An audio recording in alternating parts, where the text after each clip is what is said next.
check, check, check, check, test.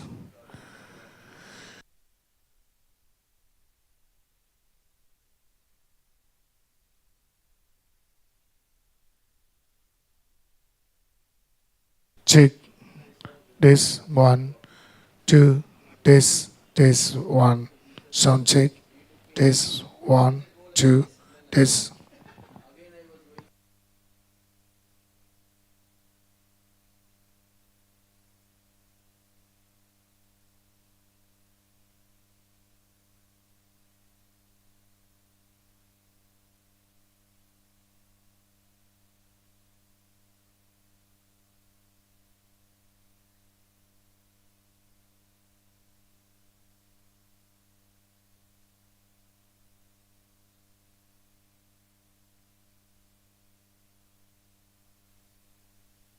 Check, test, 1, 2, test, 1, sound check, test, 1, 2.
Yeah, they are inducing the spine.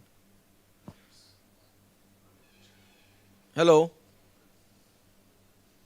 Can you hear me inside theater? Dr. Rahul?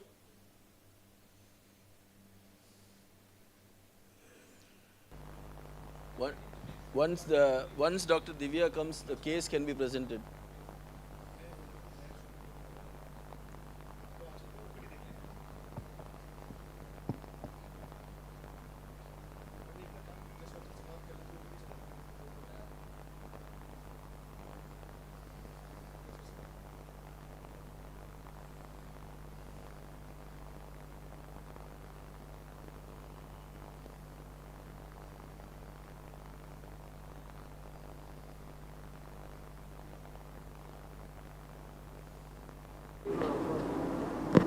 இது பாருங்க, இது கேக்குதா?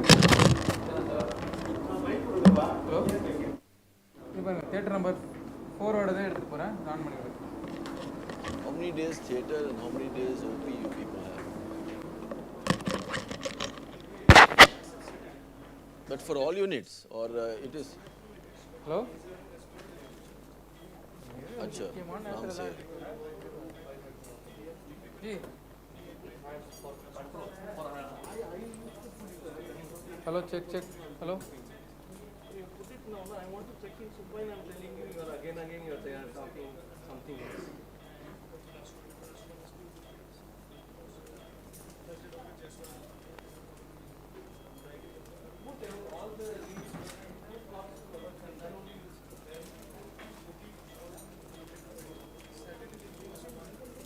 Emergency. Oh. जी இங்கே mic work ஆகல. இது ஆடிட்டோரியில் இருக்க மைக்கு பேசவே இல்லையா? சார், ஆடிட்டோரியம் பாண்டே சார் கேட்குறாரு என்ன இங்கேன்னு சொல்லிட்டு. நான் எங்கள் தியேட்டர்லேருந்து பேசுகிறது எதுவும் கேட்கலாமா sir? Mic check. Hello. Hello. Hello. Check. am I audible? Hello. Hand mic கிடையாது, இந்த மைக். இது theatre number 4 mic.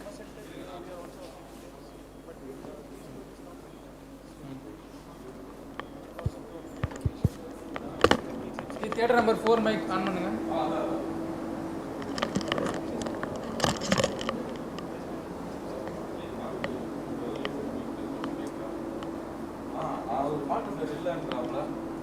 Pandey sir auditor வந்து பேசுறாரு, நம்மளுக்கு கேக்குது, நம்ம திரும்பி பேசணும்ல. இல்ல அது வந்து நான் கேக்குதுதான். கேக்குதாமா? ஆமா கேக்குதா? எஸ்டே நீங்க பேசுறீங்க.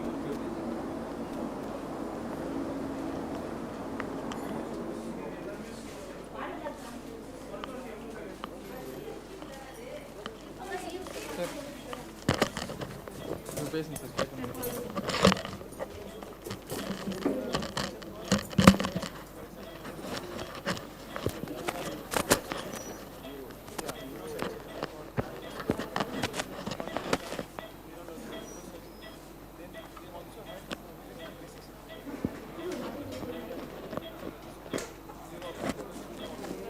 சேச்சுரேஷன் ஹலோ ஆன் பண்ணிட்டீங்களா? ஹலோ, அவங்க ஃபீட்பேக் எனக்கு கேட்க மாட்டேங்குது. பேசுறது கேட்குமே. Ask them, they are listening to me.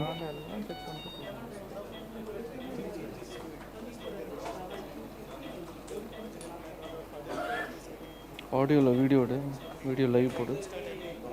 Hello Pandey sir sound வரல. ஹலோ ஹலோ யூடியூப் விடு.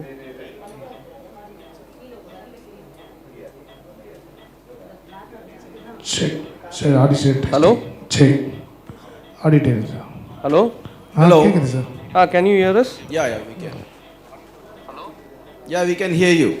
Yeah, we have just intubated the patient and we have just put the electrodes now, and we are just in the process of getting a good line.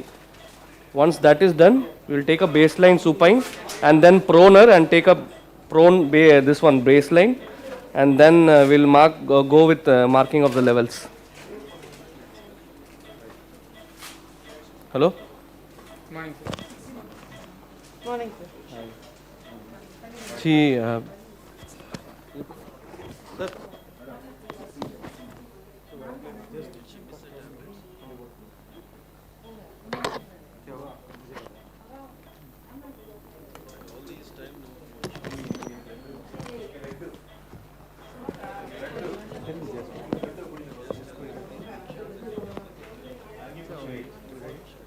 Sir ஒன்று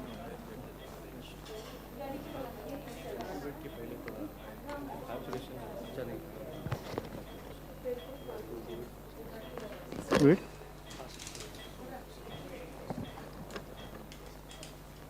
saturation fabric is okay.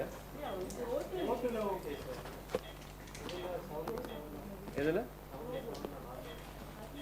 So, is there on? Off. First make it off.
Hello.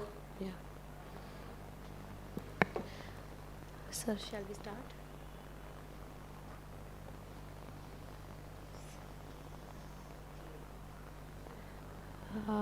So today we are here on the second day of our session. So the patient is already being positioned there inside OT.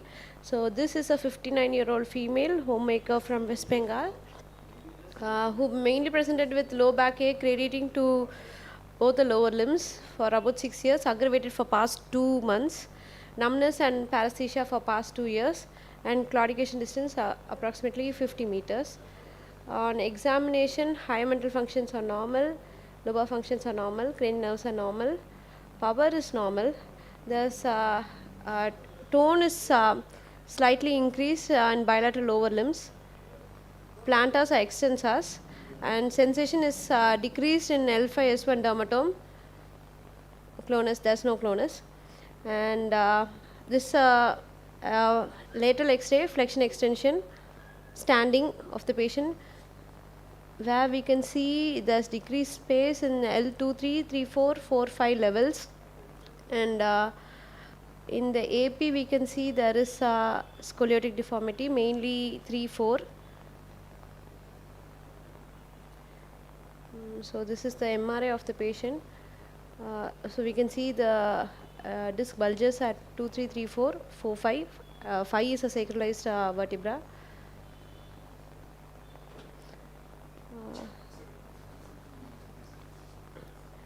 And in 2, 3 we can see there's severe canal stenosis in the left and bilateral severe canal stenosis in L4, 5 disc. We can see there is nitrogenous air at the levels L2, 3, 3, 4 and 4, 5 disc spaces, and osteophytes also seen. This is the axial cut of the same patient. So the plan of management will be, yes sir, for saying whether the canal is stenosed or not. Sir, Jay sir? Yeah, hello. Are you there? Yes sir. Okay. So, we are just inducing, we have given the position. I don't know what we are seeing there. We are seeing the Can you We see are the, also seeing can you the, see the position? yes sir, yes sir. Okay, fine. So first, today the patient is a known case of COPD also, so we just curtail the plan little bit. We'll try to finish as much as fast so that we can manage the vitals. So let's discuss the basic about the spine surgery. If you can see the position, so there are few principles what I always follow. I learned from my teachers. If you want to do a decompression, either minimal invasive or the open, then you should open the interspinous window as much as possible so that the bone destruction would be minimal. The lamina is the physiological normal bone which is not hampering, which is not causing any symptom. It should be preserved always. For that, you should open the interlaminar space. Yes. So for decompression, you always give a lumbar flexion, lumbar hyperflexion, open the interspinous distance, open the interlaminar distance. So your position should change accordingly. To increase the lumbar flexion, there are two ways. One is Wilson frame, which you open the Wilson frame, it becomes more and more lumbar flexion, it open your interspinous distance. For fixation, always remember that for fixation, it should be the natural lumbar lordotic position. It should be the natural position. The spine, whatever it is, it should be the straight. Your leg should be straight. No any maneuver required for a fixation. Whatever you, MIS-delay, you want a deformity correction, it should be in the natural position. So very two important principles you should remember. For open or minimal invasive decompression, do a lumbar hyperflexion, right? Yes sir. Yes sir. If you don't have a Wilson frame, what you can do, you just make the position first reverse Trendelenburg, Yes sir. then you make it table break like this. Yes sir. Like this. So it will open the interspinous distance. Yes sir. So can we see the MRI here? You focus here. You focus here. इसमें on करो ना.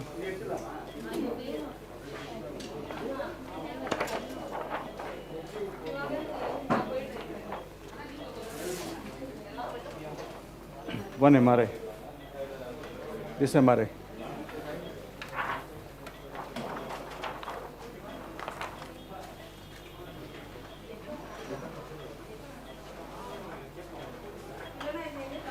Give me something to show. Give me something to show. Some pointer you give it, something like that. The navigation, that thing itself can be given. Yeah, It might be unstyle, one may be there. Yeah. So this is a 59-year lady, and she has she was complaining the radicular and back pain since many years, more than 10 years probably, which has increased in last 6 to 1 year, which is the neurogenic claudication was there. It was just a few distance. Patient had a stoop posture. The right lower limb radicular pain is more than the left radicular pain. If we asked in detail, patient had a more knee pain and right buttock pain, which is radiating from buttock to up to knee, and then it is radiated to the heart, to up to the foot. So patient have a neurogenic claudication, patient have a radicular symptoms, patient have a local arthritic symptoms. These three things. Now if we ask her that back pain is severe or leg pain is severe, then she is telling the back pain is severe, which is more significant. You should know that radicular pain is predominant or back pain is predominant. If your mechanal back pain is predominant, you definitely need a fixation, lumbar fixation, interbody fusion is the must. If your only radicular pain is predominant rather than the back pain, you can do minimal invasive decompression irrespective of the coronal deformity. Now if you see this MRI, you just start fatafat. You open from L1 to S1 rapidly in half an hour. I'm just joining you. Don't waste the time in other things. You just start.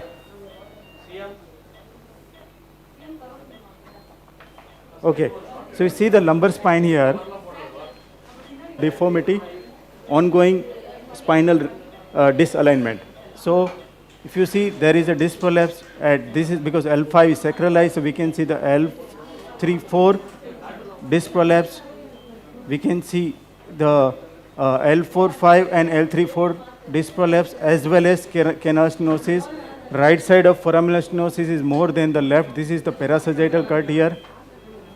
So this is also reflection of little bit scoliotic deformity. When you see, in the central cut of spinous process, if you see some kind of pedicle, it means your patient is having scoliosis.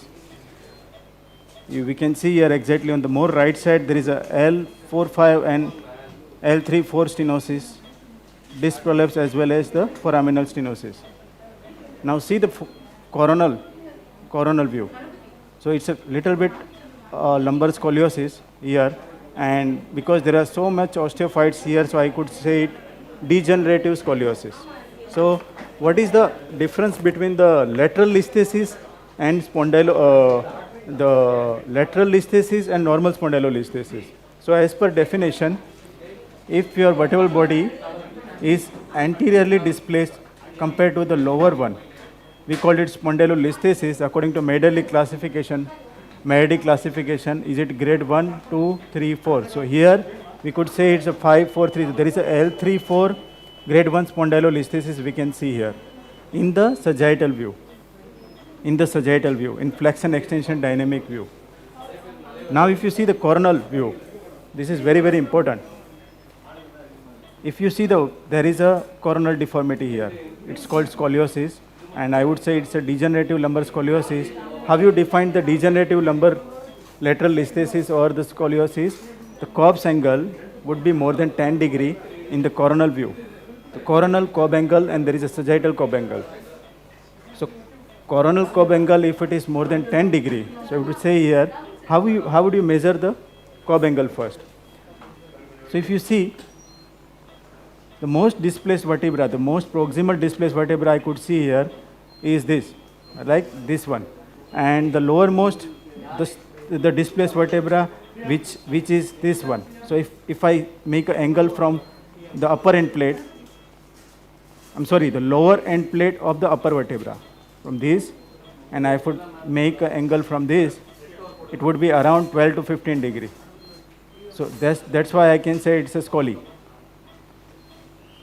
Other criteria, if you compare the upper end plate and lower end plate, if there is a more than 3 millimeter displacement in the coronal plane, you can see this displacement is more than 5 millimeter. We called it a lateral listhesis. This is a lateral listhesis. So this patient have a degenerative lateral listhesis or scoliosis, degenerative scoliosis. Now coming to the plan. So ideally, are you with me? Yeah, we are with you. Yeah. So ideally, if I don't think about the comorbidity and all those things, so ideal we should know if we are dealing with the deformity patient, whether this patient, our patient, have a their global diameters, or we can say the global curvatures is intact or not. So for that, yeah. You give me some lead apron. I can continue. Give me lead apron. You stay there. So, for all the spine patient, if we feel that there is some global disalignment, then we should know the sagittal balance. We should know the coronal balance. Are we dealing with the disbalance of sagittal or coronal? That is the first question. So, how to define the global balance? You draw one line from C7, 2, 3, 4, 5, 6, 7. So you draw line from C7 plumb line. Ideally, it should come, if you put it vertically, it should come in the posterior 1/3 of the S1. Posterior 1/3 of the S1. If you see here, it is almost coming in the posterior 1/3 of sacral ala. It means his sagittal balance is normal. Okay, sir. However, it could be because of compensation. How I could say compensation? Because his dorsal kyphosis is reduced, there is a cervical hyperlordosis, so it is a compensatory phenomena. So you should know that patient is in compensatory phenomenon. It means no need to correct the cervical or dorsal first. So primary etiology is a lumbar listhesis. Patient is in compensatory stage. Just you focus on the most diseased part, the most, you can say, apex vertebra. You correct the apex vertebra, you correct the apex listhesis. It in the down the line of 6 to 1 year, all the sagittal balance will be okay. Okay, sir. So this, just I am trying to say some basic principle. How you think if you are dealing with such kind of global global deformity. So first, how to check the sagittal balance. So again I am repeating C7 plumb line to make a straight line. If it is crossing, it is passing the posterior 1/3 of the sacrum, it means your SVA is called sagittal vertical axis. Your SVA is normal. Your normal SVA should be less than 5. So here less than 5 centimeter. Up to 5 centimeter SVA is normal. So we called it SVA. Yes. So if you draw a line, it should be less than 5 centimeter anteriorly or posteriorly from your posterior 1/3 of sacrum. If it is less than 5 centimeter, it means your SVA is less than 5, it is normal, your sagittal balance is normal, whether it is in compensation or decompensation. Now coming to the coronal balance. See, this is very, very important to understand, particularly for the residents, how you should measure the global curvature. Can we have a coronal image full? Do we have a... Where is the navigation? वहाँ से चालू होगा? You start na navigation. You start the navigation. Okay. So I told you about the SVA. Yes, Divya. Yes, sir. What is SVA? Sagittal vertebral axis. So how you define that your SVA is normal or abnormal? Or in other words, how you define that your patient is having normal sagittal curvature or is not globally? So the plumb line, extending the plumb line vertically down should not cross C7.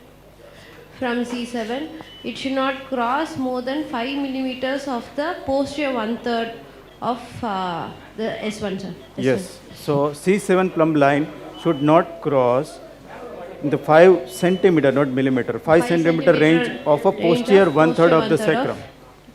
Sacrum S1. If it is SVA is less than 5 centimeter, it means your sagittal balance is okay. No need to correct the sagittal balance. It's very, very important. Yes, sir. Now I don't have a coronal things here. We have, sir. Where? It is there. We have the film, the Yeah, it's not entire there. But I would like to show you a navigation. You open the navigation, please.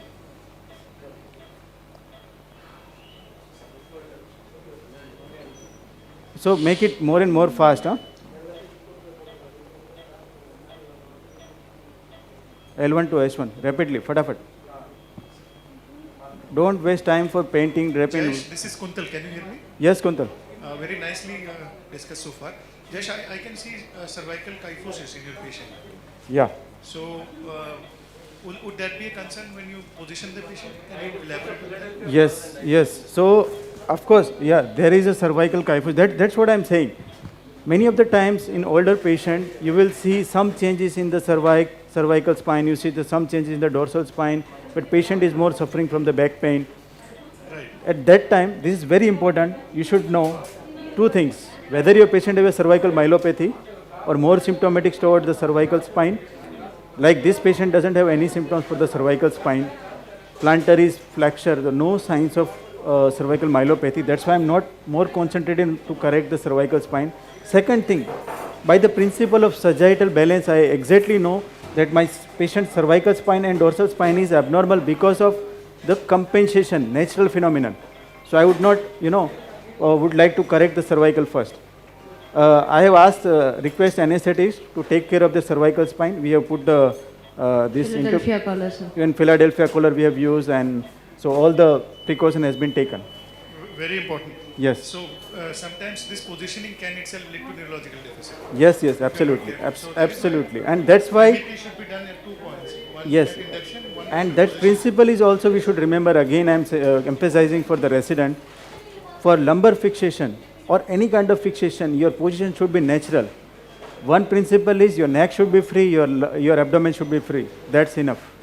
If you Yes. want to decompression, It has then to be you need a hyperflexion. more and more lumbar Flexion. hyperflexion. Hyperflexion. Right. Jayesh, if we come to a scenario which is not very uncommon. What? Patient has, let me give you a scenario which is not very uncommon in OPD that we see. That a patient has lumbar spine symptoms predominantly, but also at the same time has cervical compression, and although the patient may not be giving any symptoms, but examination reveals hypertonia, plantar maybe extension. So what would be the step-wise management plan in such a patient? Yes. So You if do there the is a cervical first? yes. So there are two different kind of disease. One is this kind of deformity, as I already mentioned, and second is the combined disease, which both are irrelevant to each other, like cervical OPLL and lumbar disc prolapse. Both are degenerative, but both are separate to each other. Then the management is different. Proximal first, always proximal first, cervical decompression fixation first, either in the same stage or second stage, then you follow the lumbar. Okay, sir. Okay. So now I am coming to the coronal balance. So we talk about the sagittal balance, how we should know that patient is in sagittal balance. Now let's talk to the coronal balance. Yes, sir. So let me teach to you here only. So you just focus here. Look at this spine. So imagine there is a C7 plumb line at above. Yes, sir. C7 body. Suppose here, you zoom out, little bit zoom out, little bit zoom out. Yeah, okay. So this is our C7 plumb line, right, in the coronal. Yes, sir. This is C7 body. Yes, Now I should draw a line from C7 body to straight, then we draw one line. Can I have a marker? Can I have a marker, please? Marker.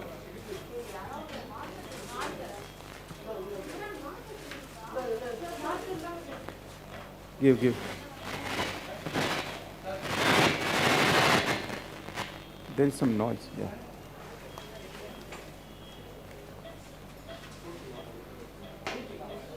So suppose my C7 plumb line is coming up to here in the vertical parallel. Yes, sir. Then one line is called CSVL, central sacral vertical line. Yes, sir. Exactly from the center of the sacrum, we see her from here, right? We draw a line. It should be vertical, 90 degree. Yes, sir.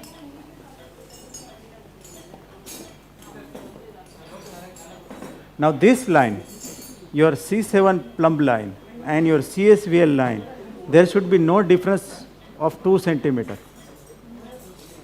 I am repeating. Yes, sir. One line from C7 plumb line, vertical line. Yes, sir.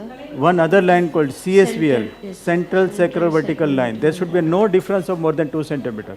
Okay, sir. If it is, or it should be interact. So if you take my X-ray, like sagittal, AP and lateral view. So ideally, your X-ray should be from foramen magnum up to the femur hip, 14 centimeter length.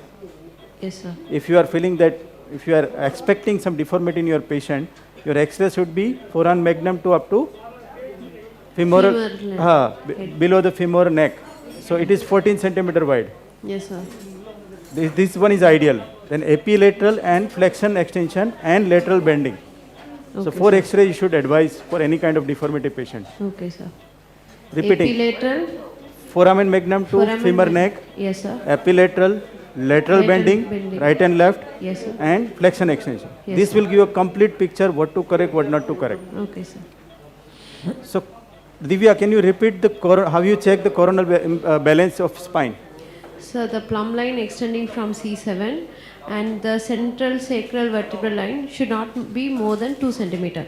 Ideally, it should be Intersecting. It should be intersect.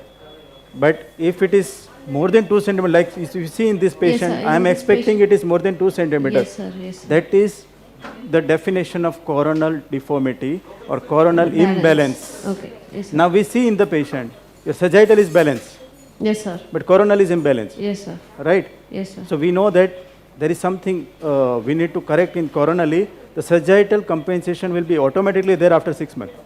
Okay, sir. So again I am coming to MRI. What is the problem in the coronal view here? You see this picture, if you see this one, you see X-ray, Yes, sir. there is an imbalance, there is a lateral listhesis instability in between the L3 and L4 and L2 and L3. L2 and yes, sir. L2 This is the basic issues. So Yes, we sir. going to correct this. We going to correct this. Yes, sir. Automatically there will be a coronal and sagittal imbalance. Now there is a question of change in the plan. Suppose how do we know that which now we know that we need to do a decompression as well as fixation and stabilization and interbody fusion. Yes, Now sir. further question, minimal invasive or open, right? Yes, sir. Right. So if like this patient, very comorbid, so many things are there, yes, we can go for L3-4 and L4-5 minimal invasive foraminotomy and discectomy. You can give, because always there is a coronal deformity, your patient will never present with, in initial stage, usually present with a secondary sacroiliac arthritis. Because of coronal problem, their weight is shifted to on one SI joint, and Yes, there is sir. a secondary contralateral side, secondary sacroiliitis, contralateral secondary knee joint arthritis. Exactly this patient have a right side SI joint arthritis, right side knee joint arthritis because of coronal deformity. Yes, sir. So you should correct that part also. If I only fuse the spine and after everything will be okay, it will not going to happen. I need to correct his right side SI joint also. Yes, sir. Right. So one more important question. How will you define that? Will you need a pelvic fixation also or not? So draw a line from ilium to ilium. Yes, sir. Right? Yes, sir. And draw a line Yeah. So one line is from ilium to ilium, and adjacent level line like this, gently, in the upper end plate. That level, either L5 or S1. If there is a difference of 15 degree, it is called pelvic obliquity. Pelvic obliquity. Yes, sir. Then you need a pelvic fixation. But this is for global deformity, this is for congenital deformity. Will not work in here because here we know that it's all, everything is secondary. Just for your basic information, I am adding this. Yes, sir. What is the pelvic you do nowadays? Yes, sir. What pelvic fixation do you do? Yeah. So there are two kind of very nice questions, sir. Either you came, suppose you are putting a last screw is S1 screw, you have put a S1 pedicle screw. Then there are two. One is called sacroiliac screw fixation. So you put a S2 screw in the sacroiliac trajectory, like from here to here, here to here. Sacroiliac screw. From sacral ala, here. So this is S1, so here is the trajectory. So you will go from here to here. So you need a sacroiliac fixation, then you connect both of them to correct it. Will not do in this patient because it will be much otherwise, but this is called sacroiliac fixation. Now, there are two methods to correct this patient. One is, if this patient would have been young, I would do L2, 3 and L3 for olive, which is perfect for this patient. I would go from minimal invasive lateral abdomen subcutaneous incision here, just a 3 centimeter incision. I would put a 1 olive cage here and 1 olive cage here. And it is the best minimal invasive approach for coronal deformity correction. So 1 olive here, 1 olive here, it will make you your coronal deformity correction. Then I would turn the patient, I would put a percutaneous pedicle screw fixation from L2 to L5. That is one way to correct it. Other way is what we are doing today. We are opening from say L1 to L5. We're going to put a navigated guided pedicle screw fixation from L2 to L5. Then we do a laminectomy, L2, 3, L3, 4, L4, 5. We'll do a foraminectomy. We make sure that all the root are intact, and we'll put a cage here. This here and here. Now this is also important, where to put a cage. Yes, sir. If you are correcting the coronal imbalance, you should also know what is the curvature. Which side is a convex, which side is a Concave side. concave. So this is the patient. So my cage would be more towards this side, right side. Okay, sir. So we can correct the deformity. Correct the deformity, yes. So that is also important. That should be the plan of a preoperative plan also. Which side you put a cage. Not necessary that you will put the cage in the middle only. Now banana cage versus bullet cage. All the literature says that there is no difference of fusion between banana cage and bullet cage. There is no difference between the single cage and double cage. So single cage with very nicely prepared end plate would be a very good enough. Okay, sir. Very well put indeed. Okay. So something about minimal invasive versus open.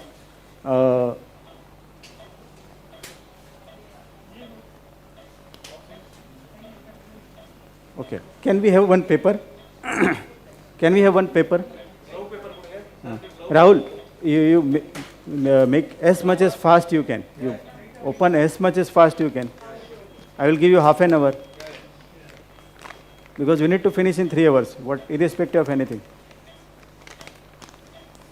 Don't waste time in all these things. So Divya, concentrate here. Yes, sir. Who are the other residents there, apart from Divya? Hari is there. Mangal, sir, is the Mangal. Mangal is 4th year, right? Mangal is the final year, sir. Mangal, now you are in target. Okay, give the mic to Mangal. Yes, sir. Yeah, Mangal. So, can you tell me the entry point of lumbar pedicle screw fixation?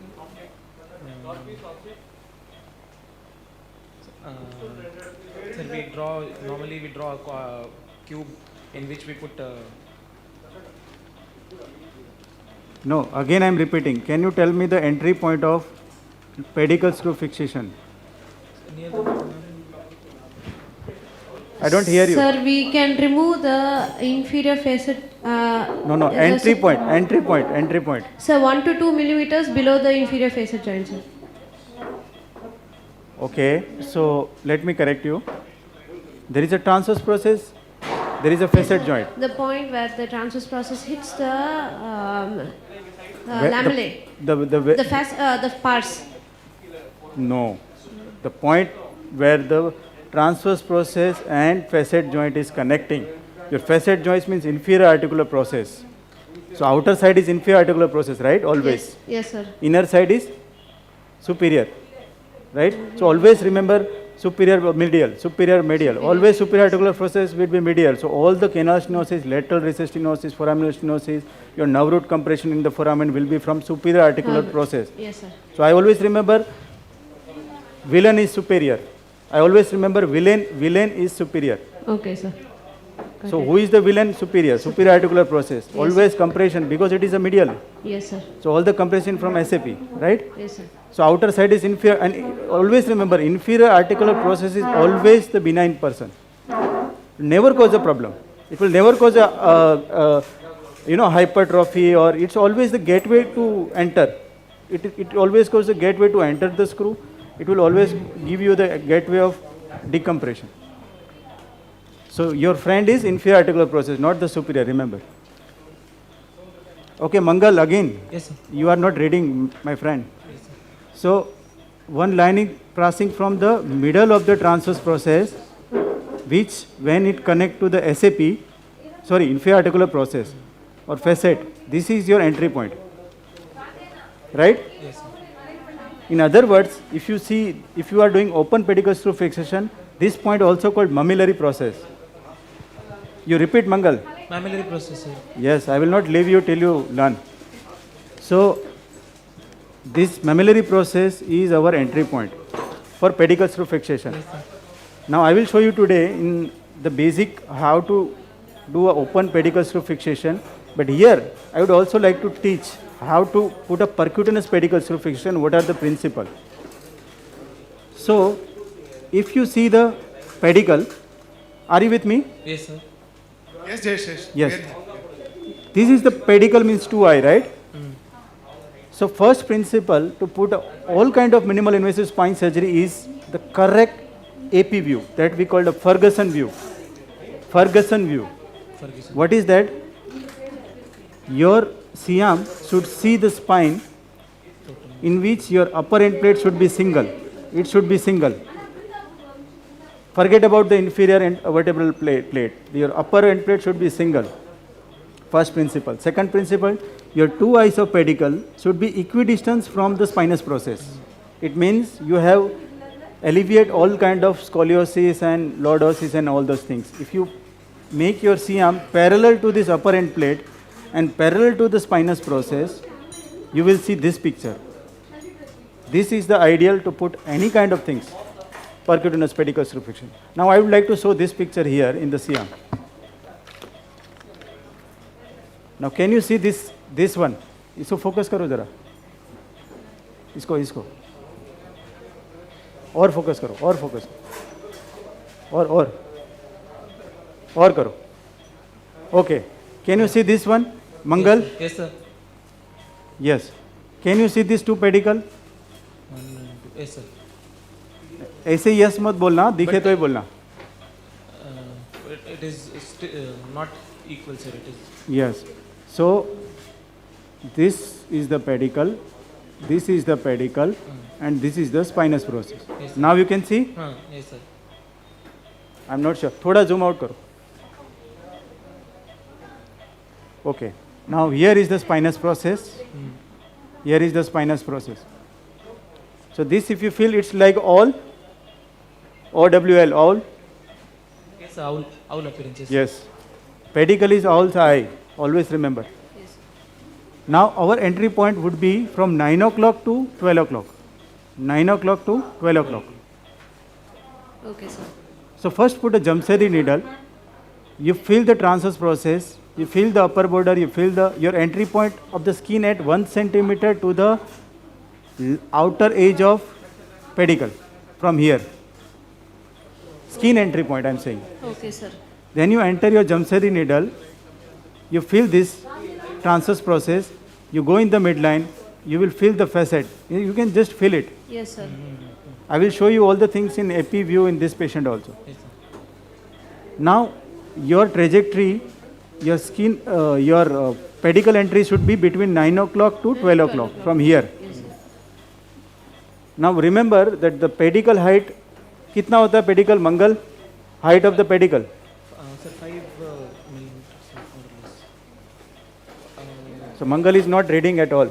So it is approximately 1 to 1.5 centimeter average. Yes, sir. So the problem and the complication of percutaneous pedicle screw fixation is the medial pedicle breach, right? Yes, sir. Little bit zoom out. Little bit zoom out, yeah. My face is very handsome, you should show that. Yeah, so you start the pedicle entry from here. First 1.5 centimeter, always you put a pedicle screw in the AP view only, never do lateral view. First 1.5 centimeter. So suppose you are putting a Jamshedi needle for 1.5 centimeter, you mark it, you go from here up to 1.5 centimeter, you go and you should not cross this medial pedicular line. Okay, sir. You just remember this thing, everything will be okay. Then you make a lateral view. Because you are in the center of the pedicle, you haven't crossed the middle pedicle line, you are parallel to the upper end plate, you will be definitely in the middle of the pedicle in the lateral view. And you already entered the body because Yes. you have crossed the 1.5 centimeter. Okay, sir. Now you can go up to here anyway. Okay, Then sir. guide wire, then you tap it, then you make a sound, then you probe it, and you probe it, then you feel the sound, the pedicle trajectory, and then you put a screw. I just wanted to tell this principle because I take 5 to 7 years to learn this. After maybe 500 or more, or maybe many more percutaneous pedicle screw fixation, you remember these things in your life. Yes. First 1.5 centimeter pedicle, either open or either MISS, you do in the AP view only. Yes, sir. You will never going to breach the middle pedicular line. Okay, sir. Okay. So Mangal, Yes, sir. what is the entry point of percutaneous pedicle screw fixation? Sir, between 9 to 12 o'clock, near the spinous, near the lateral transverse process, sir. Near the? From the transverse process, we go and we hit near the facet. The entry will be between 9 to 12 o'clock. Yes, at the lateral edge of lateral pedicular line. Yes, sir. Right? This is the percutaneous pedicle screw fixation. So Rahul, make it fast, huh? Very fast. I will give you half an hour. Need a transverse process to transverse process. Now can I have one lumbar some model? Yeah, it is in the library. Please give me. Please give me. So let's learn some basic principle of anatomical landmark, surgical landmark.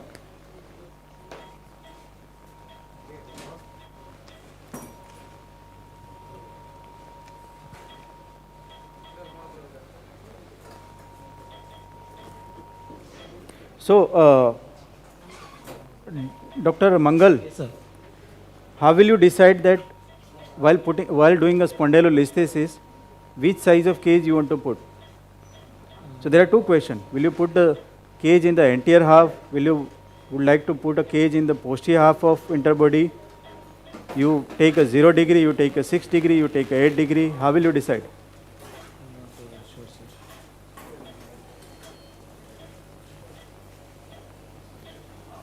Okay, so if your sagittal balance is normal, so what is normal sagittal balance?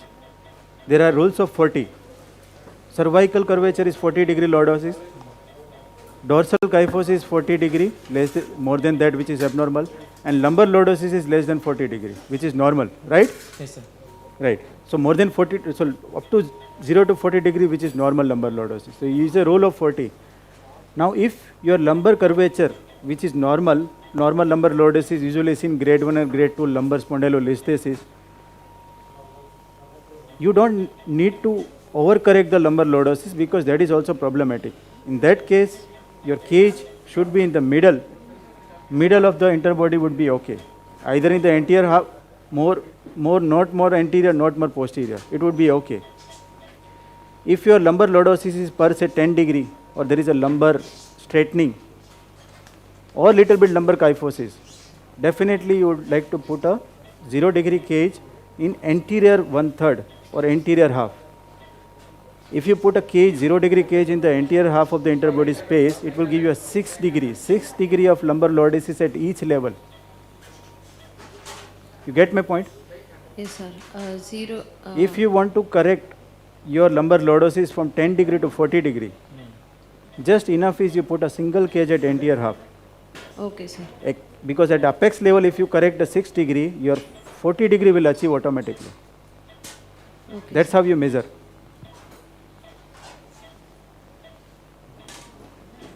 Then suppose if you are dealing with a lumbar kyphosis and if you want to correct that, right, then you need a interbody cage at anterior 1/3 or 1/2 at 2 or 3 level, because your lumbar kyphosis would be lumbar lordosis in that case, like this to this. You need a 2 or 3 level fixation.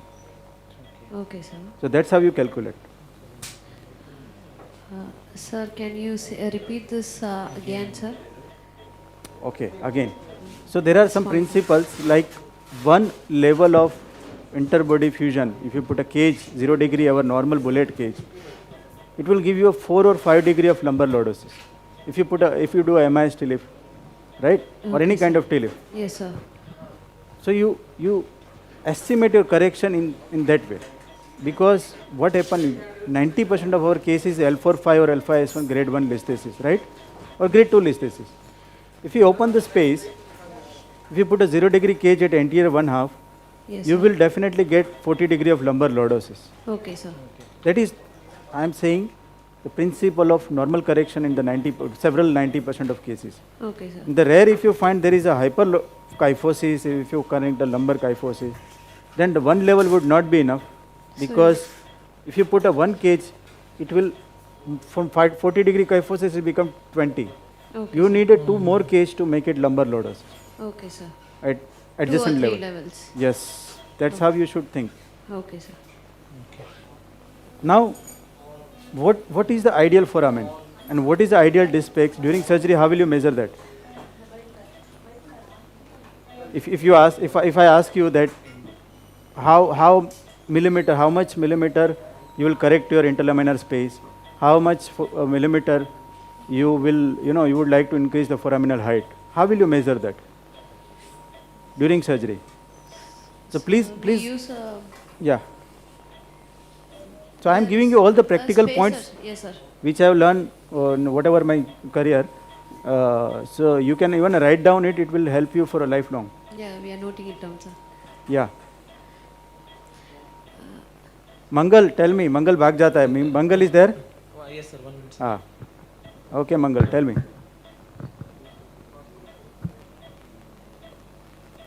Okay.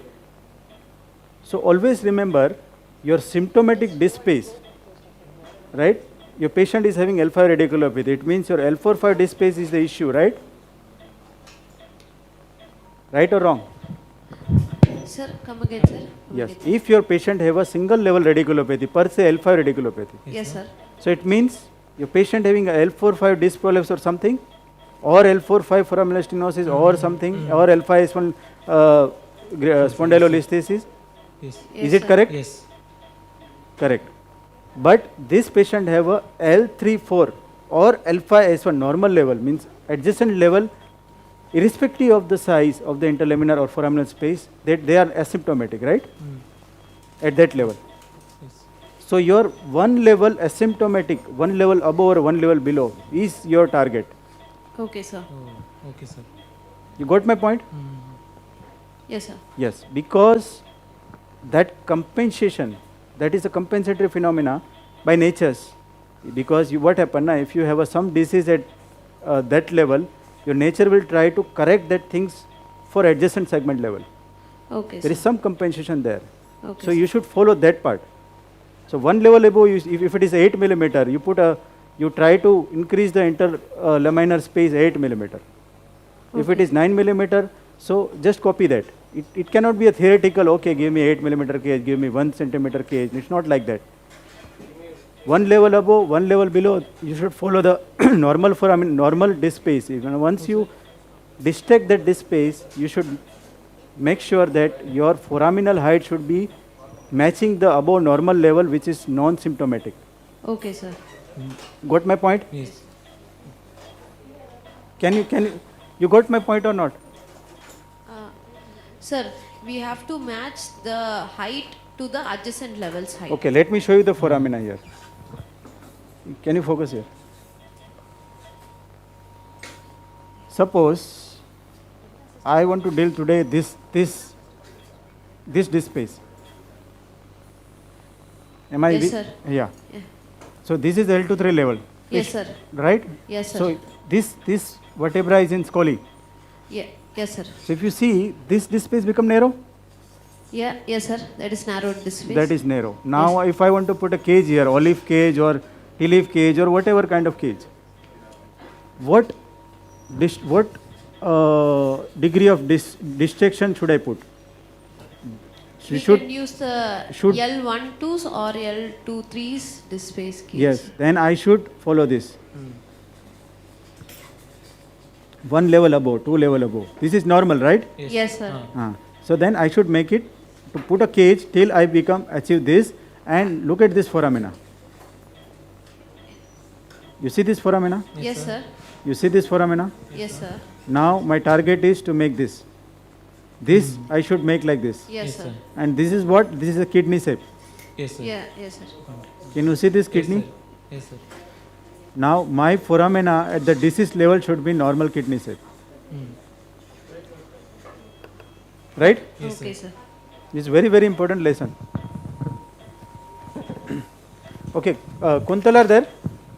Yes, sir, they are there. Yes, Jesh, I'm here. Okay, so your case is not inducing? I don't know, I have no information. Is Rahul there? Okay, I'll talk. You please go on. Continue. Okay, okay. Yeah. So any question? Anil sir, anything? No, you have really emphasized how much of attention should be paid. So I hope this is taken well by the residents. Yes, yes. I Today, only wish there were more of them to learn from you. yeah, no, I will make sure. This is a very, very important thing, that you look at the image, the X-rays from all angles, the MRI from all angles, the patient from all angles, and then take a decision, because these decisions are, life-changing for the patient. They can really restore her to her earlier stage. So that is a very, very important thing, and you have really done a very elaborate this thing. Thank you so much. Thank you, sir. So today I am putting all the efforts to put my, to give them the basic surgical principle of spinal surgery, what I have learned a lot from my teachers. So at least I am sure that Mangal and Divya Yes, sir. would take that things. So now look at this model. Now look at this angle. Can you see this? Yes, sir. We can. Now check the anatomy. You stay with me. Spinous process, lamina, Yes, sir. lamina, Yes. facet. Now, as I told you, this is the inferior articular process, which is our friend or enemy. Mangal. Sir, the superior one is always the enemy, sir. Yes. So this is inferior or superior? This is the inferior. Yes. So it is our This is our friend. friend. Why I am saying friend? Because if you turn this, look at the foramina. This is the foramina, Yes, right? sir. So there are two route. What kind of two route exit from here? Exiting route and traversing route. Traversing. So from the foramina, which route is exit? Sorry, which route is going from the foramina? Exiting or traversing? Exiting will go out, sir. That's why it's called exiting, because from that foramina it exit out. Yes, sir. And from that foramina, other root is traversing to below. That's why it's called traversing nerve root, right? Yes, sir. Now my question to Mangal and Divya is, exactly in which part your exiting nerve root lies in that foramina? Option A, anterior 1/3, superior 1/3, option B, middle 1/3, option C, inferior 1/3. Superior 1/3, sir. Mangal, Yes, sir. what is your answer? Superior 1/3, sir. Divya, you agree with that? I'm not very sure, sir. It could be superior or middle, sir. Huh? Either it is superior or middle. Superior or middle. So okay, my prize goes to Mangal. I will give you 50 rupees today in evening. Yes, sir. So Mangal, you are right. The exiting nerve root goes from the superior 1/3. Always. Yes, sir. That's why the pedicle screw fixation is so much challenging. You are putting the pedicle which is just 2 or 3 millimeter away from your exiting nerve root, and just 2 or 3 millimeter exiting from the superior middle pedicle, Yes, this inferior articular process.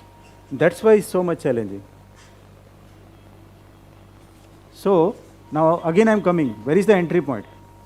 So if you draw a line in the middle of the transverse process, if it unites to inferior articular process, Yes, right? Yes, sir.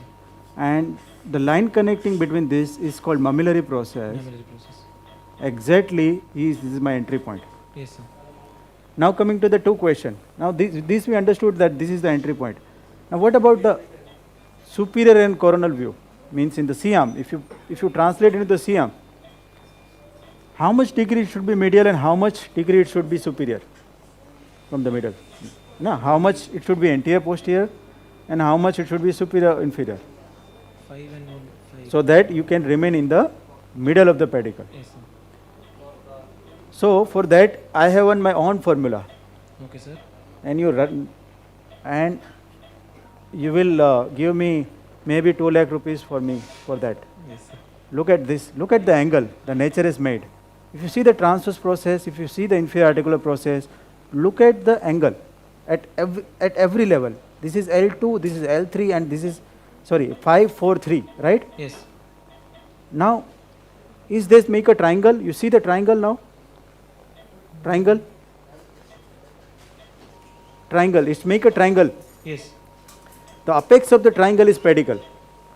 Okay. Yes, sir. The apex of the triangle means where this unite, this inferior articular process, this transverse process, where it unite, the nature gets given you the angle. Yes, sir. That is exactly the pedicle entry point. Oh. So if I put my finger, thoda zoom out karo, zoom out karo. If I close my eyes, if I feel this angle, I can feel it. My Yes, sir. tip of the finger is my pedicle trajectory. Yes, sir.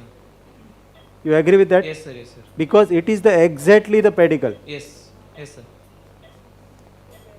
So if you have if your C-arm is not working while you are doing the pedicle screw fixation, you can proceed still. You just put a finger here, L2, 3, then angle will be this. L3, 4, angle will be more steep, because my tip of the finger is just in the exactly perpendicular to this, and this is exactly the pedicle, Yes, sir. right? Yes, sir. Now if you see in the sagittal view, look at this. You are exactly at the center of the pedicle. Because I am in the perpendicular to the center of this, my screw will never go rather than the middle of the pedicle. Yes. Middle only. Yes, sir. And that's how the percutaneous pedicle screw fixation will also work in the same manner. Your Jamshedi needle should feel the angle between the transverse process and inferior articular process. That should be that should be conceptualized in our mind, the 3D anatomy. Yes, sir. That my transverse process angle is this, my inferior articular process is this. It means if I need to perpendicular, my Jamshedi needle should be exactly in the middle. It will never go wrong. It will in the middle of the pedicle. Now, so let me tell you the difference between the conventional discectomy and minimal invasive discectomy. Dr. Pandey sir, should I carry forward or you want to do some other lectures or things? No, no, you can go ahead. You want to wash now? You want to start that? I think Then I'll request Dr. Srinivasan to, he has got on odontoid screws a presentation. We can have that. please, While go you ahead. are Let me start the surgery. Then again, once I finish, I open the things. I'm Yeah. ready for percutaneous pedicle screw fixation. I will call you. Yeah, done. Okay, thank you. Thank you. That once this, Dr. Akila?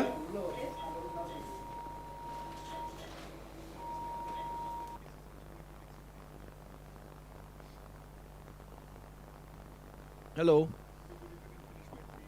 Yeah, today will be better.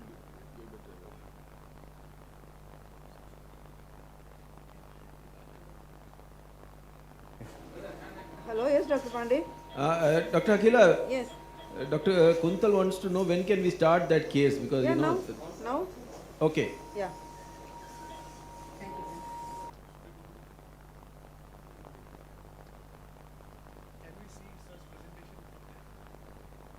Yeah.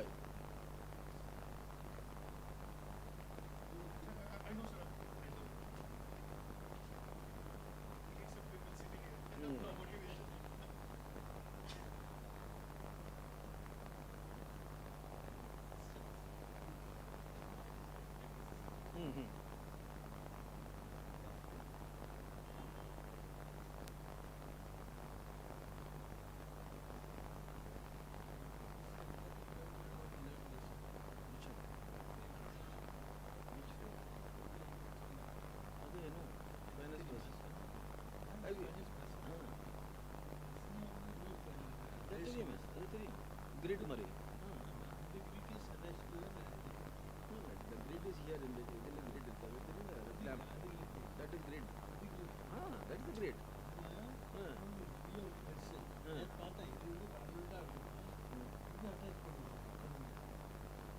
The same asset is there in Vanagar. We've been using this for quite some time.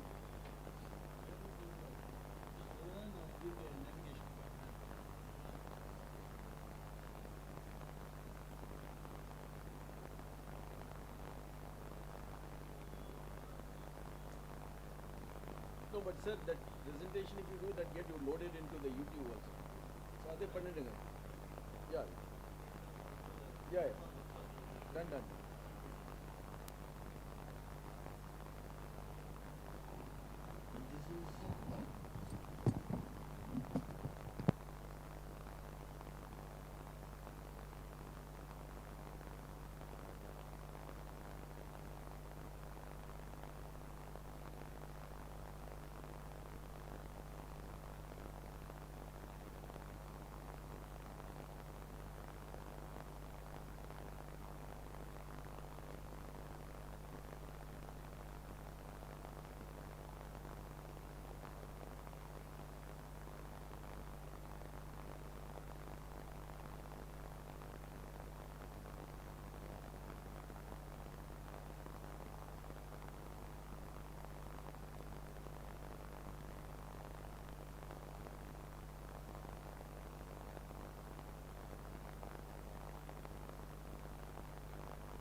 This is a procedure which is much talked about but the technical difficulties with this are immense, and that is why I requested Dr. Srinivasan to, have a presentation at least for the benefit of the.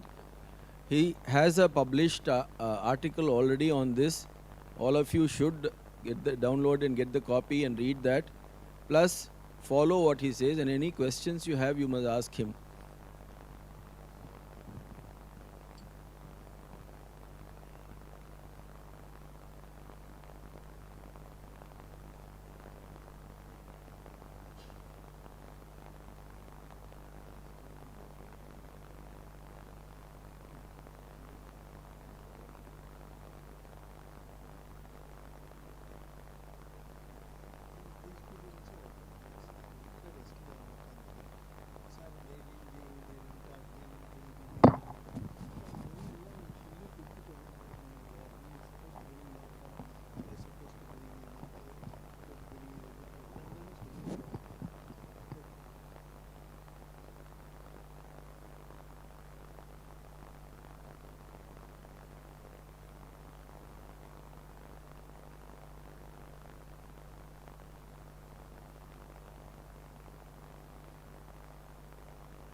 May not come.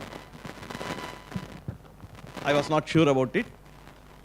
Now, I wish to thank Dr. Vasudevan Pandey for making my dreams come true standing here.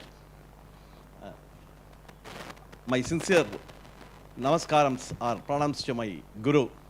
You can ask, I am not a direct student of Prof.B.Ramamurthi, but I used to come here every year for 1 week to 10 days and observe him during surgery as a postgraduate, later also while I was working in PSG.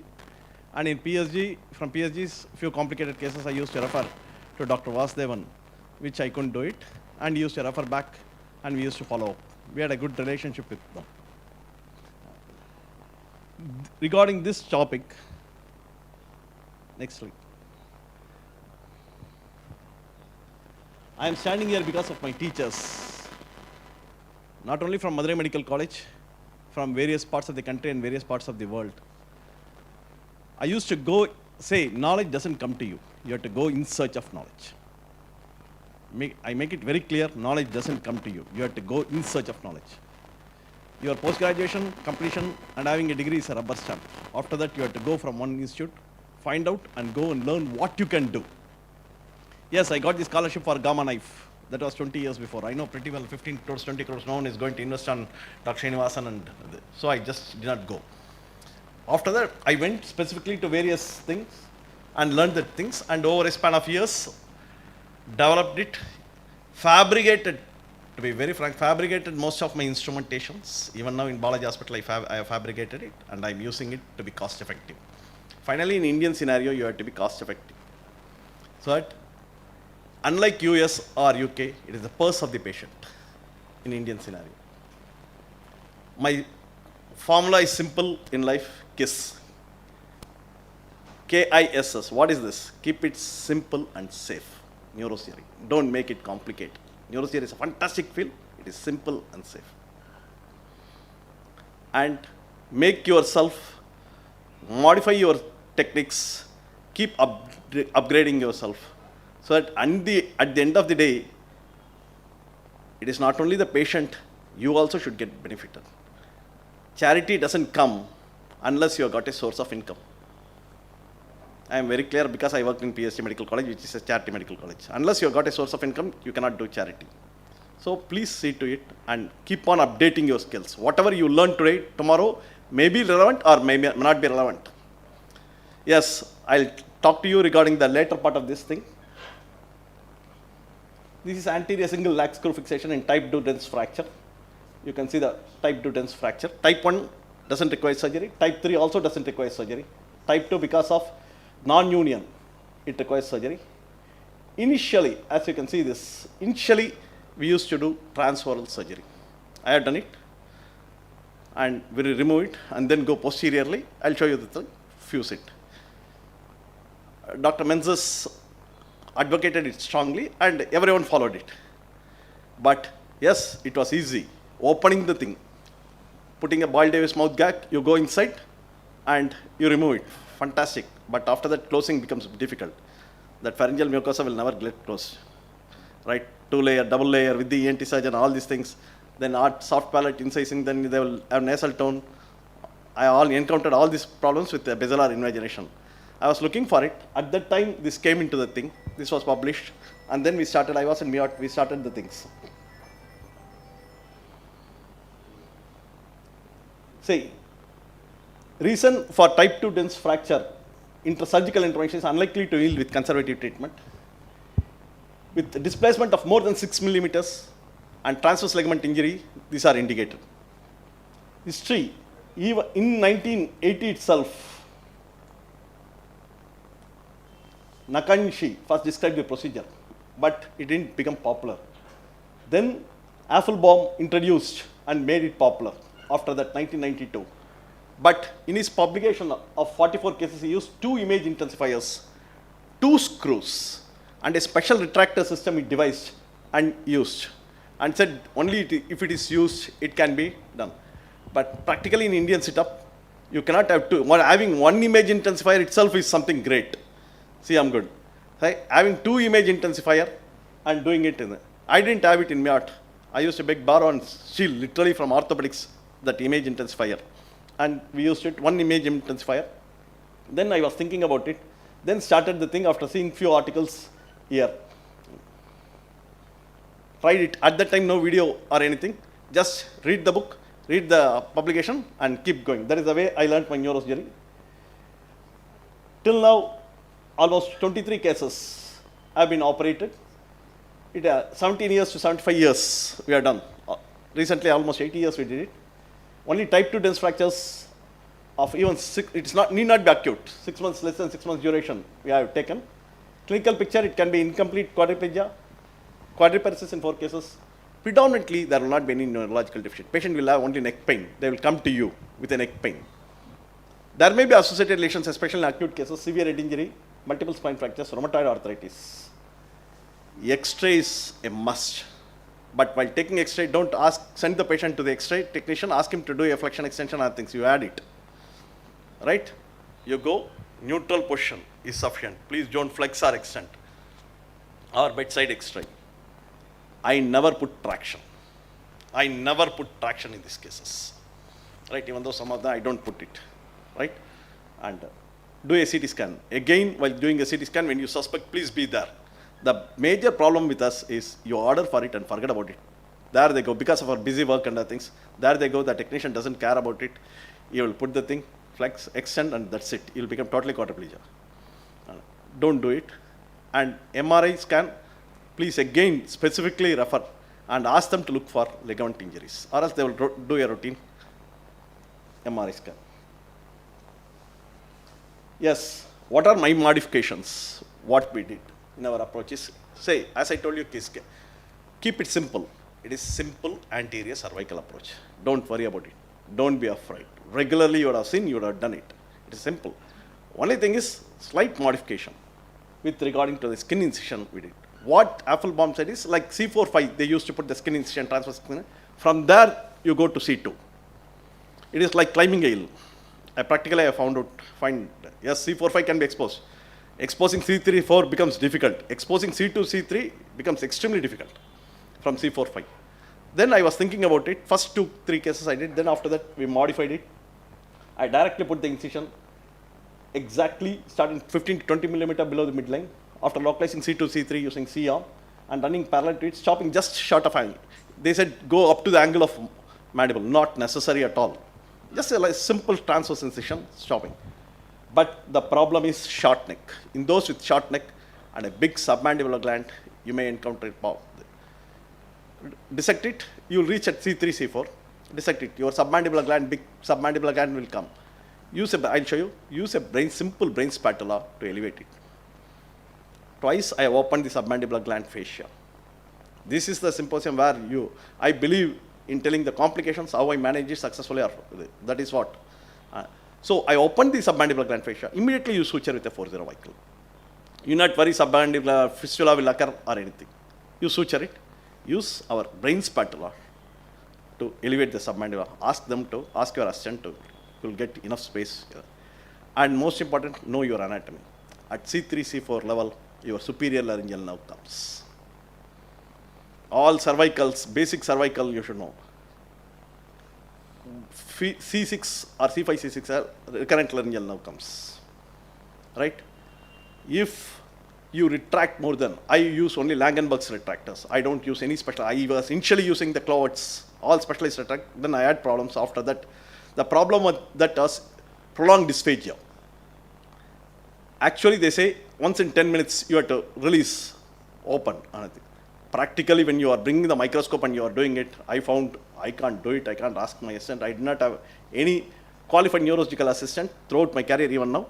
For the last 30 years, only my staff nurse assists. And my assistant, Dr. Prem, is there, who is an internist who worked with Dr. Ghosh. He is my assistant for the past 10 years in Balaji hospitals. That's all, my team. The same anesthetist, Dr. Arivamani, same team for the past 10 years. So they know what it is. Then I use Langenberg's retractors. Again, it is like a seesaw. When my assistant retracts that side, esophagus, this side carotid, they should leave. If carotid side is retracted, they should release. If both of them retract, you add it. Make it very clear. And ask your assistant to look in your side, because the retractor can slip, leading to injuries. You cannot look at the carotid side. And you look at this assistant side so that it doesn't slip. Because invariably what happens after sometimes they get tired, the Langenberg slips, goes into the tracheoesophageal groove, leading to problems. This is the initial approach is most important. Like similarly, you go, if you see the superior vitreous, just dissect it. I use only finger dissection. I never use. Once this platysma is cut, then use this is a classical thing, this is what I do it. Use a arterial forceps, enlarge on either side.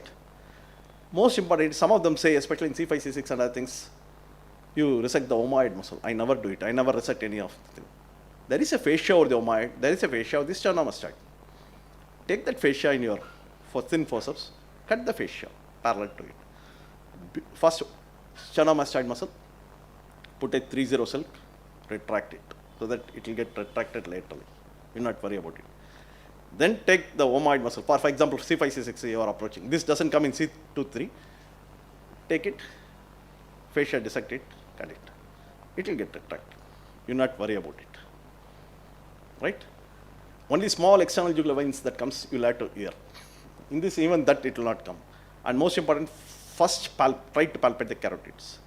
In C3, C4, carotids will be more lateral. Right? But C5, C6 it will be more medial as it comes. So first palpate, that is the most important. Take your own time to palpate the carotids. And once you palpate the carotids, use finger. Again, if it is a short thing, then you have to use Langenberg's. Don't immediately put the incision. Again, always remember the cervical fascia that is covering the spinous, that is anterior aspect of the body, is a multi-layered fascia. It's not a single layer. If you go through your Cunningham's anatomy, you will know what it is. It's a multi-layer. One comes from the esophagus, another comes from the trachea, then goes over it, and carotid.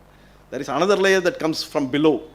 One from the above, another layer from the below, and it's two layers, minimum 2 layers that comes, and then again goes behind the carotid. So it is a multi-layered. Always, whenever you are coming to anterior approach, it's a multi-layered cervical fascia that is there. So first identify the carotids. If needed, Normally I use only my fingers to retract it.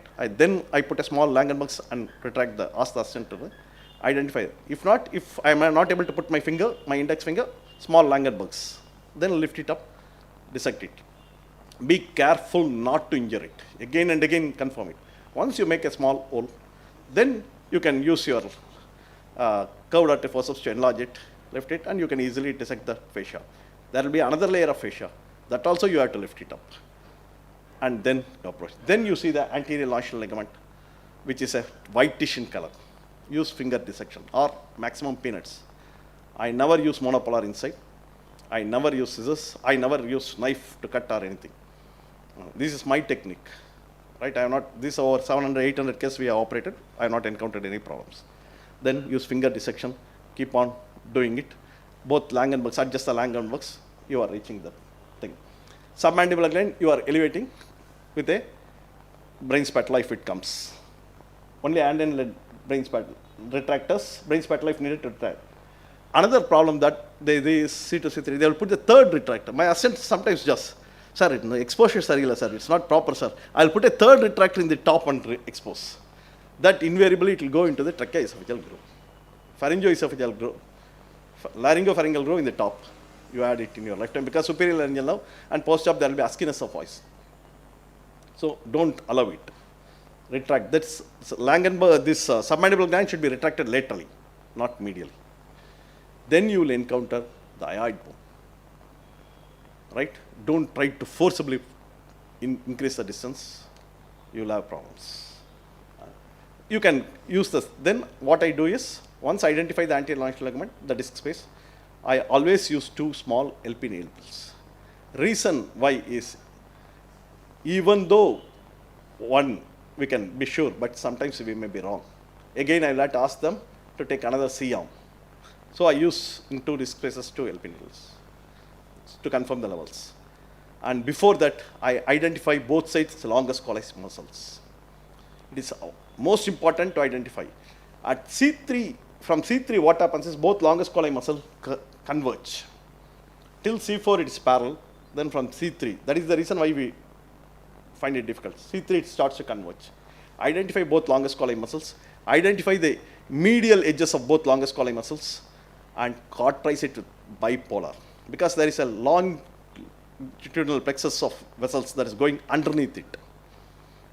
Cauterize it with bipolar. Most of them, they say, when you are using a self-retaining cervical retractor, that retractor blade should be underneath the longest collateral muscle. On the carotid side, you can do it, but in the esophageal side, it slips, leading to esophageal injury. So only I stopped using it. I add it, but I use it. Again, while retract, see to it, you don't put your Langenberg's retractor too much underneath the Langerhans collateral muscle, because sympathetic chain comes. You will have Horner's syndrome post-operatively. So that are the things you have to look into it. This is published in that. Coming to the thing, a small skin incision here. In this, as you can see, parallel to it, scar, very good scar, 3 to 4 weeks later. 15 millimeter below, curving in midline. This is what I told, brain spatula to elevate the submandibular gland. This is another case, C2, C3, a posterior, that is arachnoid cyst which was approached to it. This we have published it. Textbooks and I think say hypoglossal nerve and to be dissected, and I never dissect it. I never even visualize it. There is no need for it.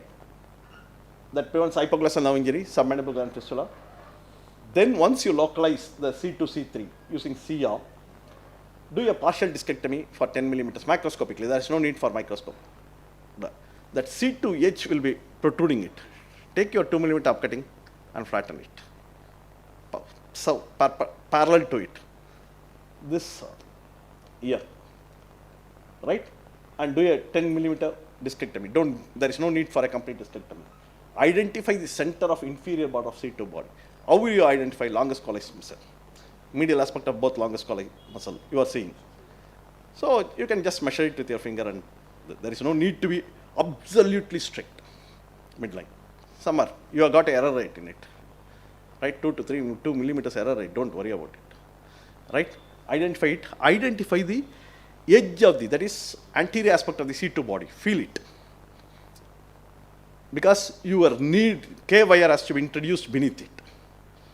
Identify it, make it very clear, scrap out, use your curette, end plates, remove it. Right? Then you know pretty well. Sorry.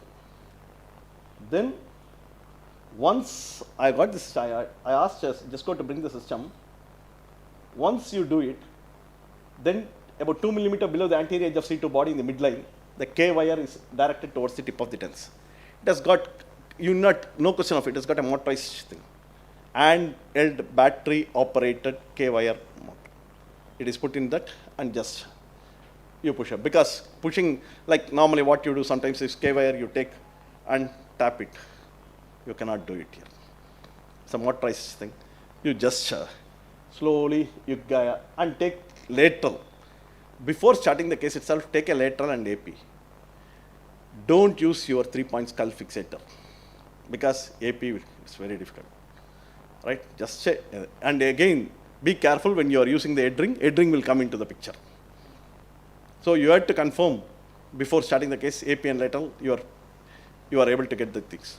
And some of the tables will not have that thing, and they will position, there will be plate, head plate, it will not come.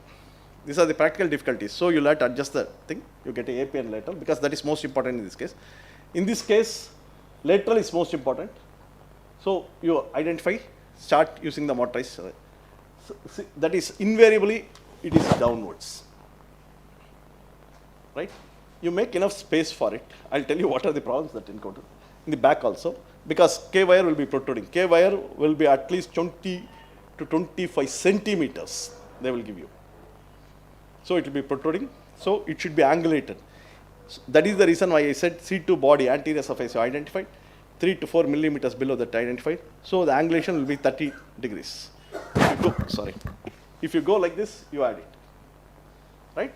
And the fracture segment can be easily identified in the CM, directed. Fracture segment, in 80% of the cases, it would have moved down, as in this thing.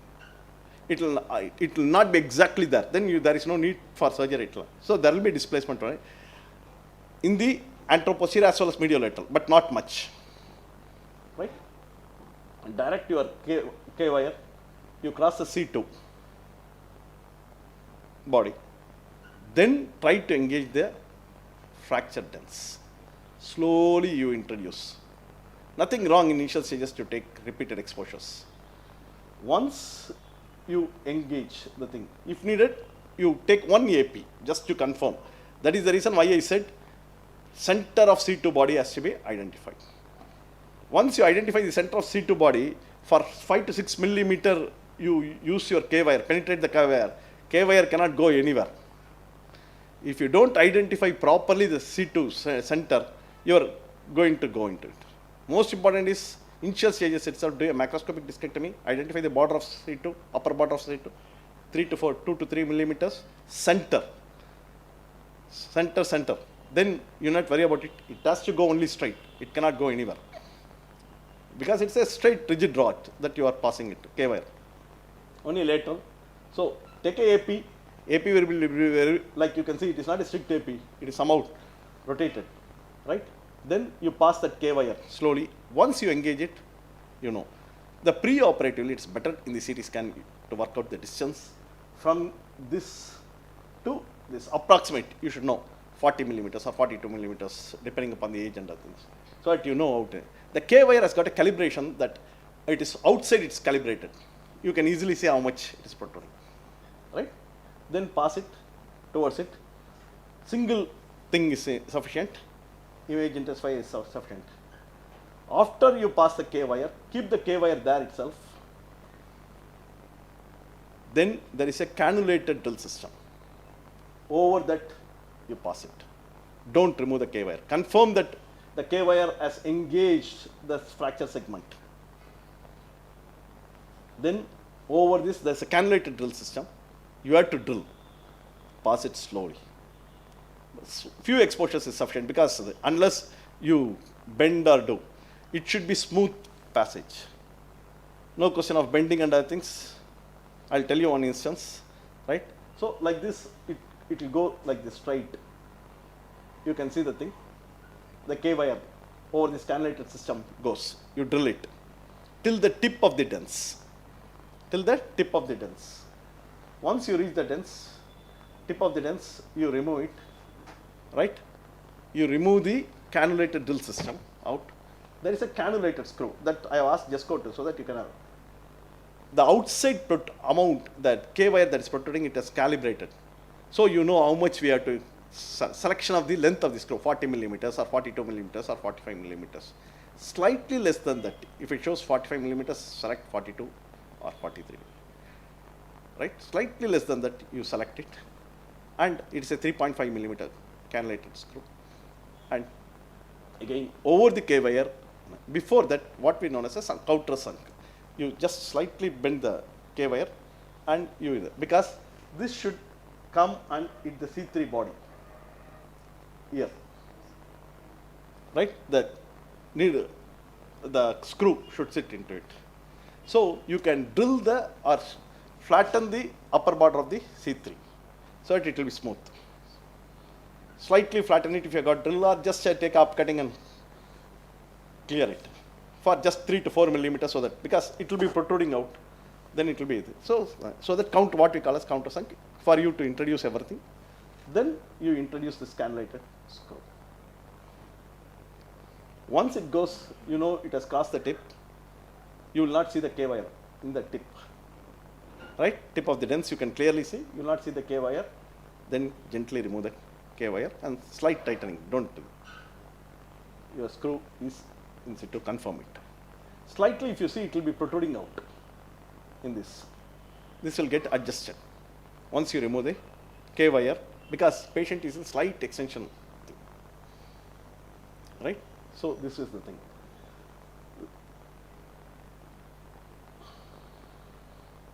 This again, over the K wire, high speed drill system is passed to drill the hole till it reaches. Then the single appropriate length screw is introduced. Both, then you take the AP and lateral views. Right? Now you can see the screw sitting in the disc space. This should not usually come up, most of the cases. Right? It will not cause esophageal injury or anything, because this is just 1 millimeter only above the level of the anterior aspect of the body of the C2 vertebra and C3.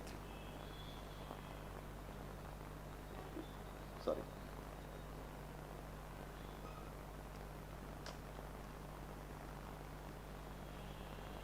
It looks easy, right, to do it. Yes. You can see the very good fusion in that. CT scan showing a good fusion. Results are extremely good. But was it so smooth? Out of 23 cases, we did 19, we were successful. In our first case, I was a little bit, technically we failed. We were not able to bring the fracture site in alignment even after applying finally traction also. I decided I couldn't do it. Hence we resorted to posterior fixation in second sitting. In the second case, that fracture area, then I thought, okay, first case I couldn't build, let me use my dissectors, dissect the fracture area and remove the tissues. So I started dissecting. I should have kept quiet there itself. Slight dissection is sufficient. I was too much too enthusiastic, too vigorous. CSF leak occurred through that. Then I did not have the guts, packed surgical, came out. In the third case, when we are doing it, let's say it's not actually the third case. The third case where we failed was my 15th, 16th case. First two cases, after that we were successful. 16th or 17th case, it was where we were confident about the team. I was confident about my assistant, Dr. Magesha, who was spine surgeon, and the Germans from Stuttgart came. They wanted to learn the technique. The entire team, 5 people came, and other things. Then we had posted 3 cases. They came late, little bit late, because they had to talk to Dr. Mohandasan. First 2 cases we did it ourselves. We didn't wait, because it takes 1 to 1.5 hours to finish off. 1.5, nothing more than that. It's after exposure. So third case, after some time, you get that what we call as intellectual arrogance, right? And I gave to assistant Magesh, he said, I will do it. Because he was assisting me in all the cases. We only probably. So I'll do it, sir. Okay. Then I went to the other say assistant. Beautifully exposed. He beautifully put the K wire. Everyone was there appreciated. Then while drilling the thing, instead of a smooth thing, he angulated the drill. That cannulated K wire broke inside. 70% of the K wire inside. And you should see, always I say, my assistants, wherever they are, PGs, they are brilliant. They are out of the world. He calmly, quietly, we have to learn from them. We as seniors used to get agitated and things. They are calm, quiet. He calmly, quietly moved from that side and came to my assistant side. He said, sir, carry on, sir. Removed the cannulator system. We see in the C arm, 70% screw. In the middle of the C2 body, it is there. It has broken that K wire. K wire is also not tied. It says, I was, but these people, the Germans clapped. Fantastic. We like to know how are you going to proceed with this. I was shell-shocked on the things. Then I decided, okay. Then I started to drill in that same hole using our drill system. Made the hole surrounding like that, bigger hole, and then used a mosquito to catch it, and then remove the K wire, and then decided you can proceed further. Then the bony granules, what the orthopedics use for bony fusion, packed because it will slip. Waited for 5-10 minutes till then put the thing. That was the third case. Where the fourth case, there was rheumatoid pannus in that posteriorly. There we decided not to go ahead with it because rheumatoid quadriparesis, patient quadriparesis, and I think it is not the so only MRI is important. It's not the fracture that was caused. Rheumatoid has caused a C2 tense fracture. The pannus was compressing the thing. I don't remove fully pannus, partially, because CSF leak will occur. So there we resorted to the. So these are the 4 cases. No major complications, but it's not like that. When I went to Oman, they called me to see the case. I was in Muscat. They were doing it. And first, initially, I told them, they said, yes, no problem regarding that. When they put the K wire, that midline they didn't take into consideration. It went obliquely in the vertebral artery. So only I insisted, please identify the midline. I was shell-shocked. It went obliquely in the vertebral artery and that's it. Then they called me, what you can do? By the time I asked, then opened up, went and got in a mess, real mess. Because you don't have a control anteriorly over the vertebral artery. It has in the thing. Then put the surgical bone wax, or like extradural lambda, sometimes it doesn't close. Then gel sandwich with the bone wax, packed it and came out. Somehow I was scared. He didn't take into consideration the midline. He thought, so once 5 degrees angulation, it goes on angulating. And yeah, vertebral artery injury I have seen in Muscat.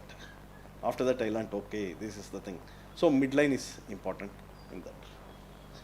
Few cases I'll show you. This is a case where we failed in this. You can see the C2 has come anterior. We couldn't engage it. Despite pushing it. Once you pushed, we pushed using the finger. Beautifully it went in. Then what happened? I removed the finger, I put the K wire, it came back. This was my first case also. I did not have that experience. Repeatedly I asked the assistant, then we went back and did the occipital-cervical fusion. Still occipital-cervical fusion did not work. That thing was moving. So I used that sublaminar wiring here. And patient is doing well. So you should know all the techniques in that. The old is also gold. Right? Don't ignore the old techniques. You should know that will come in handy in these cases like this. This beautifully you see, the screw is there. Right?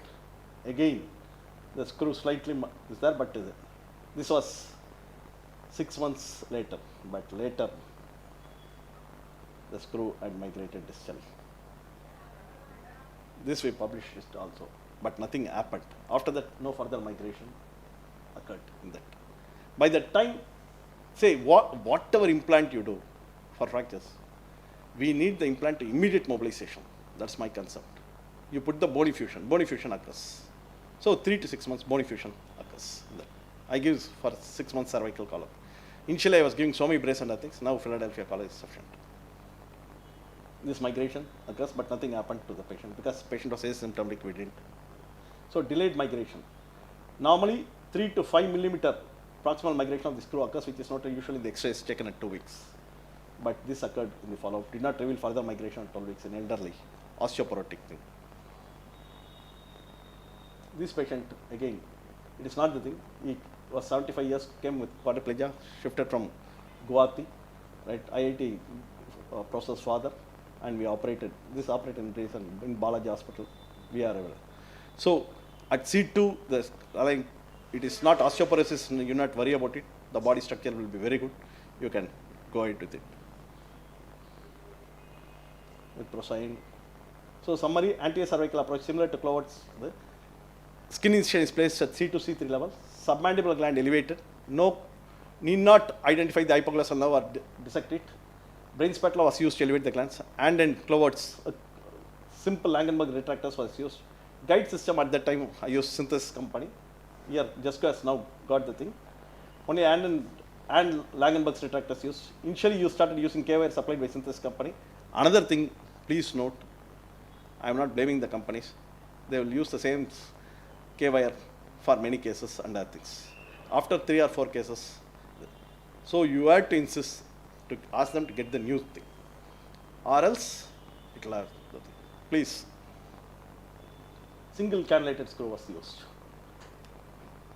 So it can be surgically treated safely through the anterior cervical approach without dissecting the submandibular gland or dissecting the 12th nerve. Results are excellent. It is a simple technique. Don't be afraid. Follow the steps. Neurosurgery, if you follow the steps, results are good. Never ever skip the steps and go. Thank you very much for giving me the opportunity. Once again, I like to thank Dr. Vasudevan and Dr.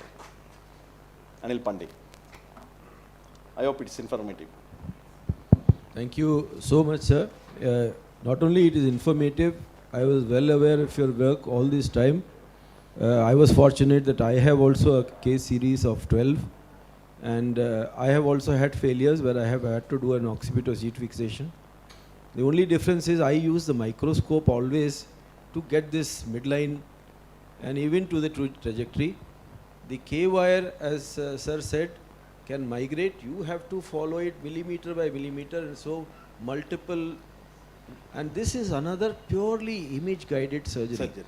So you will be really surprised that you have put the thing, and suddenly you will notice that the K-wire is beyond your distal fragment. The finger of dislodging this is very, and these, when they are delayed, they can be real problematic cases because the delayed fusion, and this is going to become more common as the elderlies get involved in high velocity traffic. So the incidence of this, it is a neurosurgical procedure because a lot of neurosurgeons have been involved in this entire procedure, and this is a procedure which every neurosurgeon needs to have in his repertoire. Thank you, sir. Thank you so much. I really wish we had a case also like that, but it was in our mind because we know your work, so that we always want. Thank you for accepting. These are rare cases, Thank you, but you should.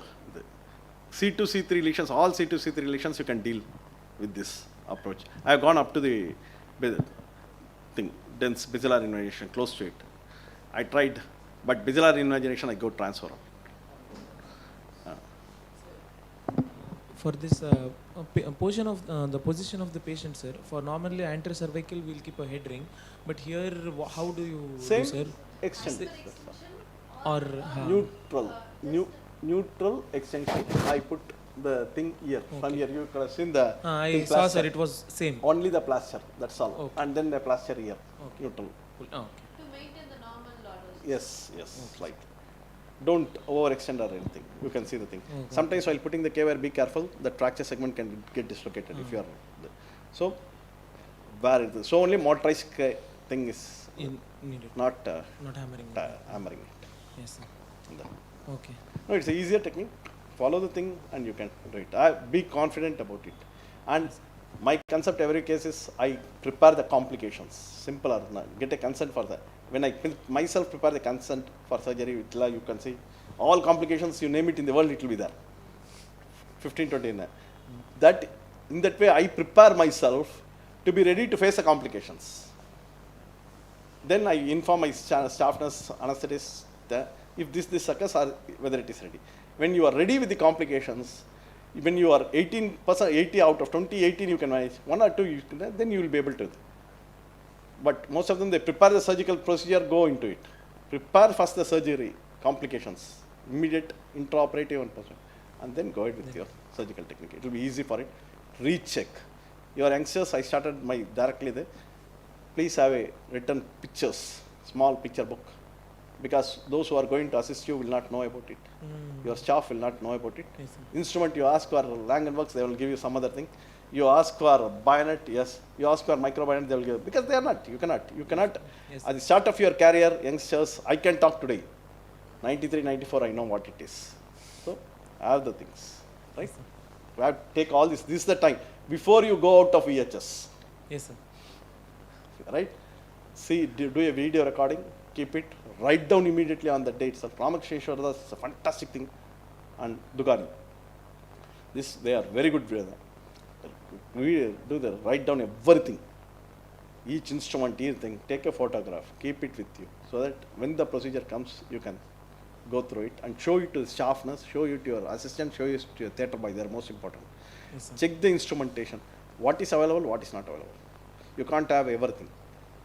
That you do it from day one, you will have to do it. Yes, sir. Then you can, don't hesitate to operate on any neurosurgical procedure. You should know your limitations. Operating on a complex basilar aneurysm is, yes, forget about it. But 90% of surgeries, because it's a fantastic center, you would have got exposure. Yes, And thank you so thank much, you very sir. much.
What's happening?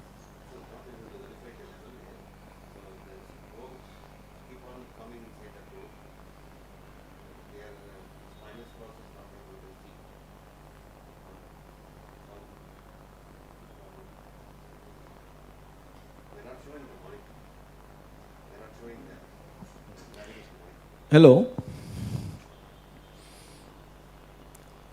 Can we see the monitor for the navigation so that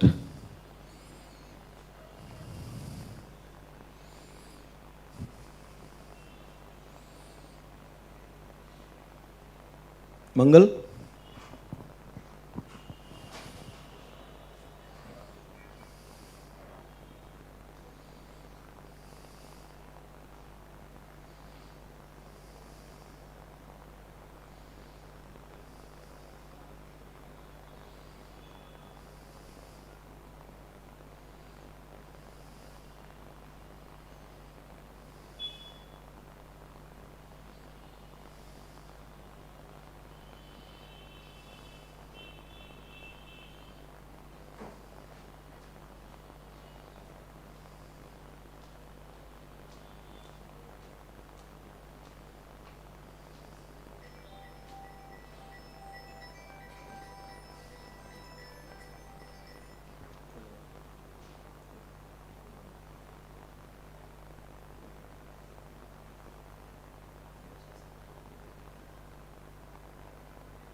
Just ask him to have a look once and conference.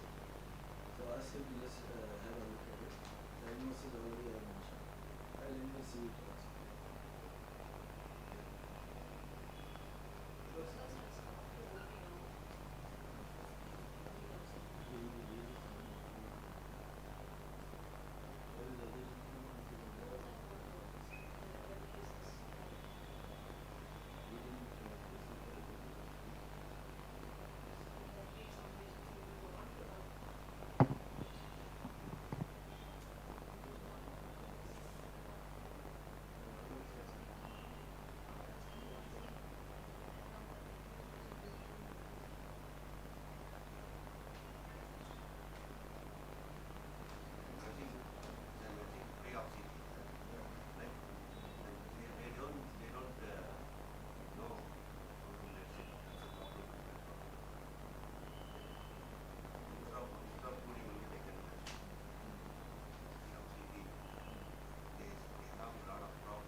தெரியுதா?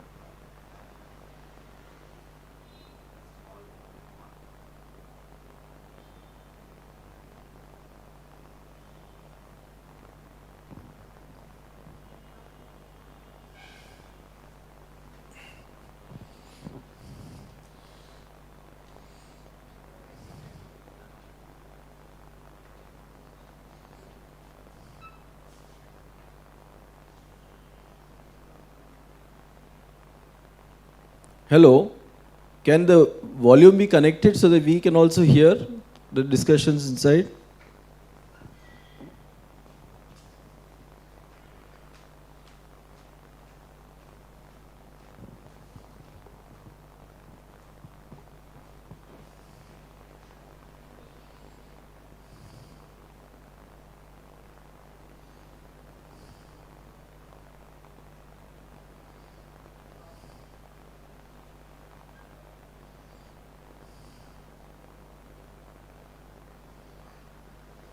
The CM may be better optional.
Dr. Anil? Yeah, we are with you. Yeah, I'm Dr. Kuntal. Yeah. So, are you discussing the other case or? Yeah, we have the other case online, but we are not getting any input from them.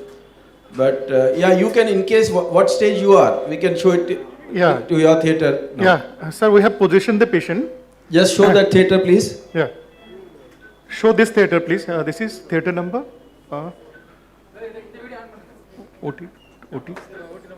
OT5. So, can you put the projection in OT5, please?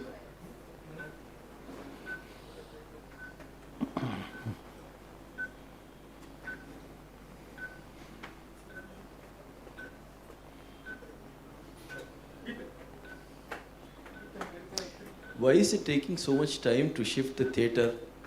Enna pranreenga ningala? Huh? No, this is too much. Put that thing immediately.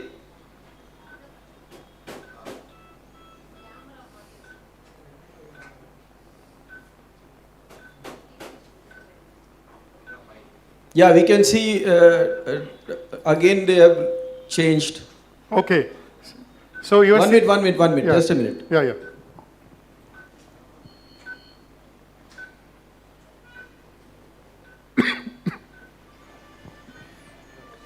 The camera has to be properly positioned. It's not positioned properly. Yeah. So Mahesh.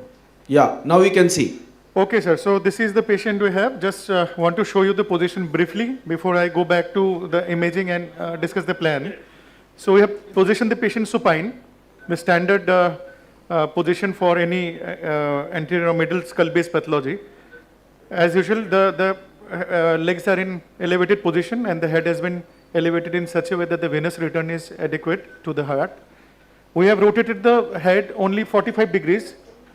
The reason being, if we make it 90 degree, then it will be very difficult to see the basal bones. Here my plan would be to access the medial part of the sphenoid wing and probably the anteroclinoid also. So this obliquity makes accessing those structures rather easier. Here we plan to take the incision down up to the lower border of the zygoma. The reason being, I want to make the middle cranial fossa as flush as possible, because the lesion is located in the middle cranial fossa. And this will also probably add zygoma lowering. Traditionally, these lesions are approached by orbitozygomatic craniotomy, but of late we have started not being so radical in our bony job. What we rather do is, we'll probably lower the zygoma. We'll show you how we do it. This gives us enough space to take the temporalis muscle down. The very idea of removing the zygoma is to take the temporalis muscle down so that you can have a below upwards view of the pathology. So zygoma lowering will provide us exactly the same kind of temporalis lowering so that we can have a good vision. So this is the head position. The head is slightly extended. The malar eminence is the topmost point, the usual position for any basal skull pathologist. The idea is that the brain should fall away from the lesion, from the skull base by gravity, and we do not have to do a lot of manipulation of the brain. But having said that, I'll show you on the imaging that this patient already has a lot of edema around the lesion, particularly on the posterior side. So it appears that we'll eventually have to deal with the brain as well, maybe remove a layer of peritumoral brain edematous part. That we'll see how we do it. So the head is in extension, around 45-degree rotation, and the incision is a standard frontotemporal incision. We have already marked it. The only modification that we have done is we have gone slightly behind, like I did for insular glioma yesterday. So the incision ascended right up till the level of the upper part of pinna, then it went slightly backwards before it came forwards until the mid-pupillary line. The reason is I want to access the middle cranial fossa base, right?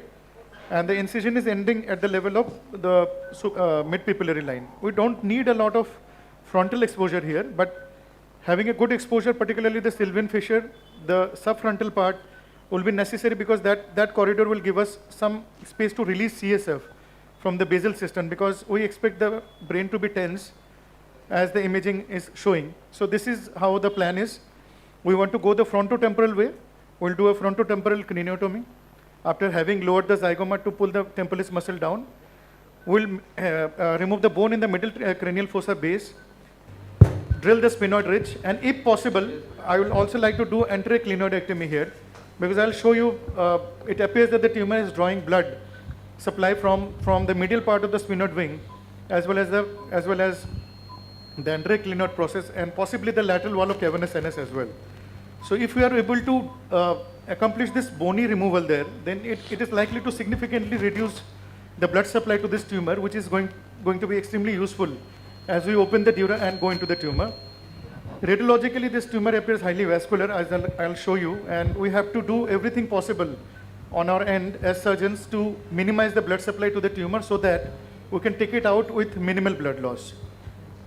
Yes, sir. Yeah. So this is the plan so far. Any questions?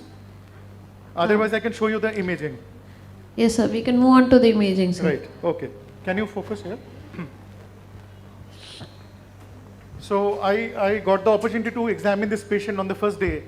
This patient presented with headache of around 8 to 10 years, I think. And Yes, sir. Yes, sir. headache got exacerbated for last 2 years. And on examination, I think she has only grade 2 papilledema, no other neurological deficits. Yes, sir. Including there are no temporal lobar signs. Yes, sir. So given the history, it appears to be a benign pathology, because benign pathologies are usually, they present this way: long-standing symptom, increasing headache, no neurological deficit so far. So benign lesion, probably extraaxial lesion, clinical wise. And on imaging, what we see here is, yeah. Can you focus in here? Yeah. This is a comprehensive image. Can you see? Yes, sir. So we have a lesion here. I'll show you on this cut. We have a lesion in the middle cranial fossa, okay? Yes, sir. This should be the temporal bone, and this should be the sphenoid ridge. Yes, sir. So the lesion is located behind the sphenoid ridge. I cannot see any tumor in front of the sphenoid ridge, indicating that there is no frontal extension, okay? Yes, sir. Yes, sir. So this is a pretemporal lesion located, it is possibly based on the sphenoid ridge. Yes, And as I will show you in that image, that it appears that it is drawing blood from this area. So as I told you, this lesion is well defined, intensely enhancing, possibly based on the sphenoid ridge here, totally occupying the middle cranial fossa. But the lesion has peritumoral edema, as you see here. Can you see? Yes, sir. So the edema is disproportionate for an extraaxial lesion. Yes, sir. Moreover, there are certain other unusual features with this tumor that you can see that it is showing restriction on diffusion. Yes, sir. Yes, sir. Yeah. So this is usually not the case with typical meningiomas, which appear to be the first differential in my mind. Atypical meningiomas, anaplastic meningiomas, they typically have this diffusion restriction. Another thing is, this is the T2 image, as you see. The good thing is we do not see flow voids inside, except probably this one. Yeah. So presence of flow void in an intensely enhancing tumor is an ominous sign for a surgeon. We can expect a lot of bleeding Yes, sir. when we enter the tumor. As you see in this area, as you focus on this in this area, there appears to be some kind of hyperostosis here, and a couple of radiating hypointensities are seen. Possibly that is the area where the tumor is based. It is strange that the patient doesn't have any visual symptom, considering that the lesion is close to the optic nerves here. Yeah. Okay, and in this coronal image, I can see the tumor is not only based on the middle cranial fossa, the posterior part of sphenoid, possibly also has a base on the lateral wall of the cavernous sinus. Okay. So this is a spheno-cavernous lesion, Yes, sir. intensely enhancing with a peritumoral edema. First differential in my mind would be an atypical meningioma, or it could be a hemangiopericytoma, of course. Gliosarcoma would have been another possibility, but the clinical profile is not fitting into it. So these are the two main differentials that are in my mind as I approach this lesion. Okay, sir. Okay? Yes, sir. So I have this skull model with me just to give you a bony perspective of where the lesion is. Can you see this? Yes, sir. Yes, We sir. can see it. Yeah. So this is the right side. So this is where the lesion is likely to be. Okay? Yes, sir. This is where the cavernous sinus should be. Yeah. So the tumor has a base on the medial side, on the lateral wall of the cavernous sinus. Yes, sir. It has some base on the sphenoid ridge, Yes, on the sir. medial part. Yes, And of sir. course, it has a base in the temporal base as well. Yes, sir. Middle cranial fossa. So this is how we are going to approach it. Can you see? Yes, sir. So our incision has come, this is the ear. Our incision will start at the lower border of zygoma. Yes, sir. It will ascend. And as I said, it will go slightly backwards until the top of the pinna, right? Yes, sir. Before it curves anteriorly until the mid-papillary line here. Yes, sir. We don't need a lot of exposure beyond the superior temporal line, okay? Okay, sir. Can you make out this groove here? Yes, sir. It can be felt in many patients, particularly if they're lean and thin. So this groove is nothing but the vallecula of the sylvian fissure on the inner side, Oh. right? Okay, sir. Yes, sir. So in minimally invasive approaches like the mini-pterional approach or the lateral supraorbital approach, this groove helps us decide how to place the craniotomy across the sylvian fissure or in front or behind, okay? Okay, sir. This is an external marker of the sylvian fissure, the vallecular part, that is the widest part. Okay, sir. Fine. So traditionally, as I said, we do it by, people used to do such tumors by orbitozygomatic approach, where the zygoma and the margin of the orbit here would be removed along with the bone flap, either in single piece or in two pieces, right? Yes, sir. But over the years, the utility of this approach has gone down. And in our institute, what we have started practicing is just to lower the zygoma. You see, this is zygoma. Yes, sir. This is a zygomatic notch, okay? Yes, sir. And the temporalis muscle is arising from here, somewhere from the mandible, and it is going and attaching in the superior temporal line. Yes, sir. So just by drilling the upper part of this zygomatic bone, deepening this notch, okay? Yes, sir. And drilling this bony elevation here, as you see. So this entire thing, if I have to mark from here, you have to make sure that this bone is pretty thin, so you have to be careful while drilling. If you can lower this amount of bone, okay? Yes, sir. Around a centimeter, this is good enough. And the second thing that we do is, I'll show you, that the temporalis muscle is detached from the inner surface of the zygoma. Okay, sir. So when you detach this muscle and remove this extra 1 centimeter of bone, the muscle can be pulled out from this cavity and reflected down, okay? Yes, sir. And here, since the target is the middle cranial fossa, I'd like to pull the muscle down on the anterior side, okay? Okay, sir. So the temporalis muscle can be retracted posteriorly or anteriorly depending on where you want to see. Here we want to see the middle cranial fossa, okay? So the muscle will be retracted antero-inferiorly, fine? In this notch. Are you there, Dibya? Yeah, we are here with you. So this is what I call as the zygoma lowering. This is a published technique, so this is nothing of our innovation, but we have started utilizing this more. So this is what we are going to do, and on the medial side, as you see, this is the sphenoid ridge, okay? Yes, sir. Yes, sir. Yeah. The sphenoid ridge, as you see, goes on to become the anteroclinoid process. Yes, Yeah. sir. So ideally, I should remove this entire part of sphenoid ridge, including the anteroclinoid process. Fine? Yes, sir. Free the dura of the medial temporal lobe from the lateral wall of the cavernous sinus Okay, sir. before I open the dura. Okay, sir. That would be ideal because this will lead to complete dural delineation, and extradural we can coagulate the dura and reduce the blood supply. Okay, sir. Whether we can do it or not will be seen very shortly because the brain is edematous. Yes, sir. Yes, And with such a sizable tumor and edematous brain, sometimes it is very difficult to do the job extradurally completely, okay? Okay, sir. Still, we'll try to drill the basal bone, the middle cranial fossa base. Yes, sir. The basal bone possibly will also ligate or coagulate the middle meningeal artery. Okay, sir. As it is entering the foramen spinosum in the hope that it will lead to some reduction in blood supply to the tumor. Yes, sir. Fine. So normally, I don't know whether you can make it out. Can you see the supraorbital fissure here? Yes, sir. Yes, sir. Yeah, probably not seen very well. Yeah, yes, sir. But Yeah. So traditional pterional craniotomy, it ends at the lateral end of this SOF. SOF. Yes, sir. And the beginning of SOF is by a band called meningeorbital band, which I'll show you here. Yes, sir. Yeah. So traditionally, our pterional craniotomy ends there. Yes, sir. But when we open this dural duplication on the supraorbital fissure, leading to separation of that medial temporal dura from the lateral wall of the cavernous sinus, it leads to complete exposure of the anteroclinoid process Yes, sir. extradurally. Oh, okay, sir. Fine? So Yes, this sir. is what is called as Dolenk's approach. Yes, sir. So when you go medial to the supraorbital fissure, the traditional limit of terional, you are the kind of opening that you are creating is called the Dolenk's approach. Dolenk's approach, yes, sir. Right? So now you got to understand how to do enteroclinoidectomy.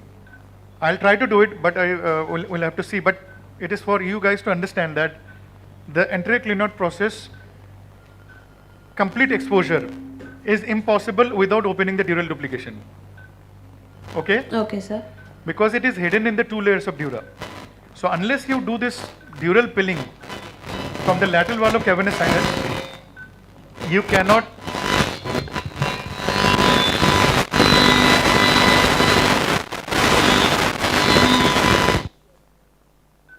Divya, can you hear me? Yeah, we can hear you now. There was some disturbance. Hello? Yeah, we can hear you. Okay, sir, sorry.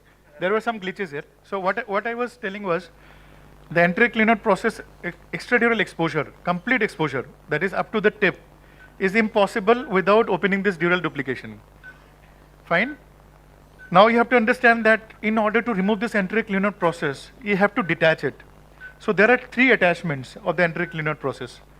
Fine? Yes. So the attachments are, first of all, this attachment to the lesser wing of sphenoid. Can you see? Yeah. If this is the enteroclinoid process, this is the attachment to the lesser wing of sphenoid. So when you lower the sphenoid region, keep on drilling, this part is automatically taken care of. Knowingly, unknowingly, we automatically cut off this connection, connection number 1. Hereafter, we are left with 2 more connections which need to be detached before delivery of the clinoid. The second attachment is this one. Can you see? Yeah. So this is sitting right over the optic canal. This is the optic canal, right? Yeah. So this attachment is also called the roof of the optic canal. So when you deroof the optic nerve extradurally, as we know that the optic nerve has intradural part, subarachnoid part, it has intraorbital part as well as the canalicular part. Yes, sir. So when you drill this roof, then you release the canalicular part of the optic nerve, right? Yes, sir. So when you are deroofing the optic nerve extradurally, you are taking care of this root, middle root. Okay? Yes, sir. Hereafter, you are left with only 1 more root, which can be seen here on this opposite side. You see? Can you see? Yes, sir. So this is called optic strut. Yes, sir. So what is optic strut? Optic strut is a piece of bone which attaches the enteroclinoid process to the sphenoid bone. Yes, sir. And as you see, it separates the optic canal here Yes, sir. from the supraorbital fissure, right? Yes, sir. So the block of bone between the supraorbital fissure here, can you see? Yes, sir. Yes, sir. And the optic canal is called the optic strut. Yeah. This optic strut attaches the base of the enteroclinoid process To the sphenoid bone. the sphenoid bone. Yes, sir. So and this is the most difficult part to be drilled, right? Yes, sir. Because as you know, the optic nerve is lying here and the bend of the carotid is just behind.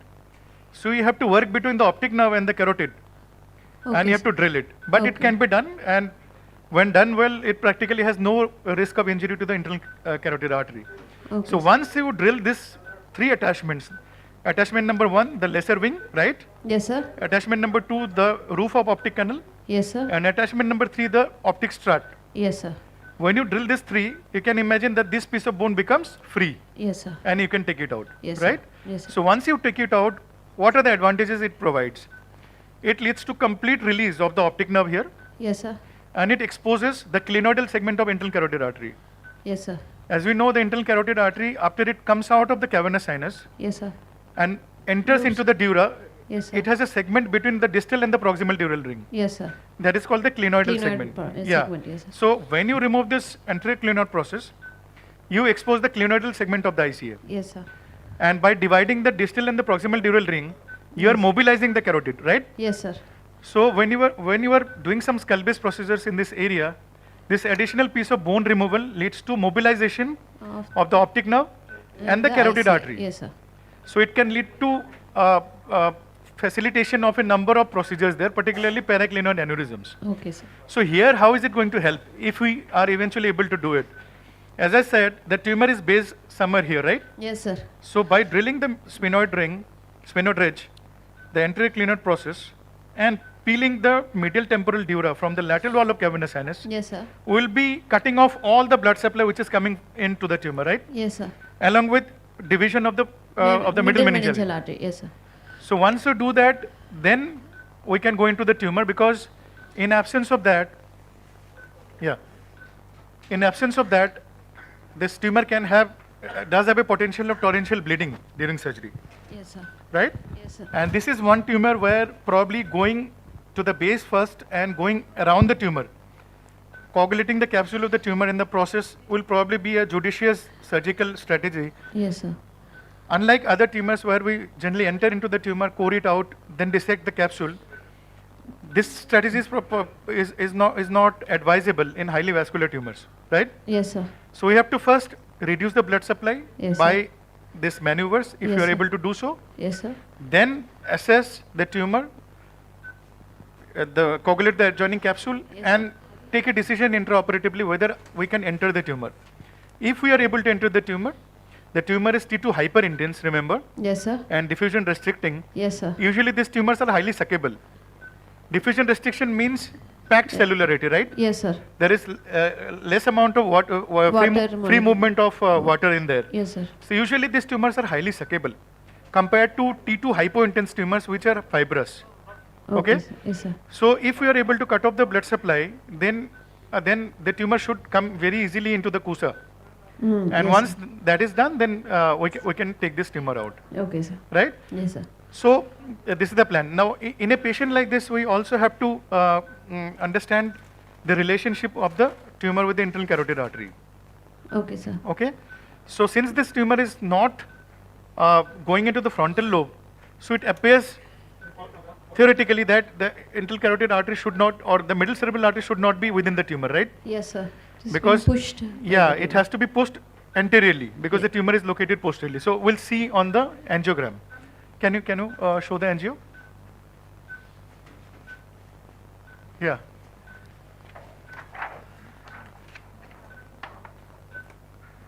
Focus here.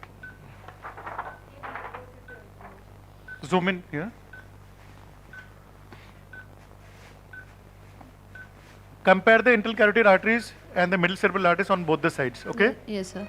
This is the internal carotid artery here. This is the carotid siphon. Yes, sir. Supraclinoidal segment, ACA, MCA, right? Yes, sir. As I said yesterday, the point where the horizontal M1 segment becomes vertical M2 segment yes, sir. is where the insular apex is. Yes, sir. Right? Yes, sir. On this side, you see, this is the silhouette of the tumor, you can see? Yes, sir. Yes, sir.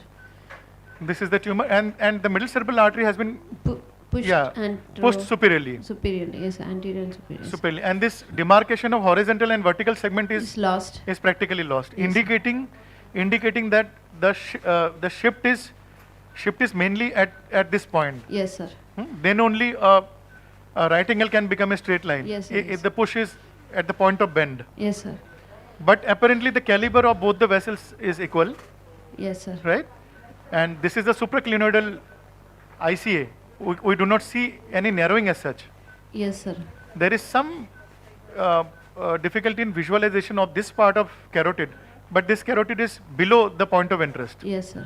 It must be in the cavernous sinus or in the just at the lateral level. Yes. Okay.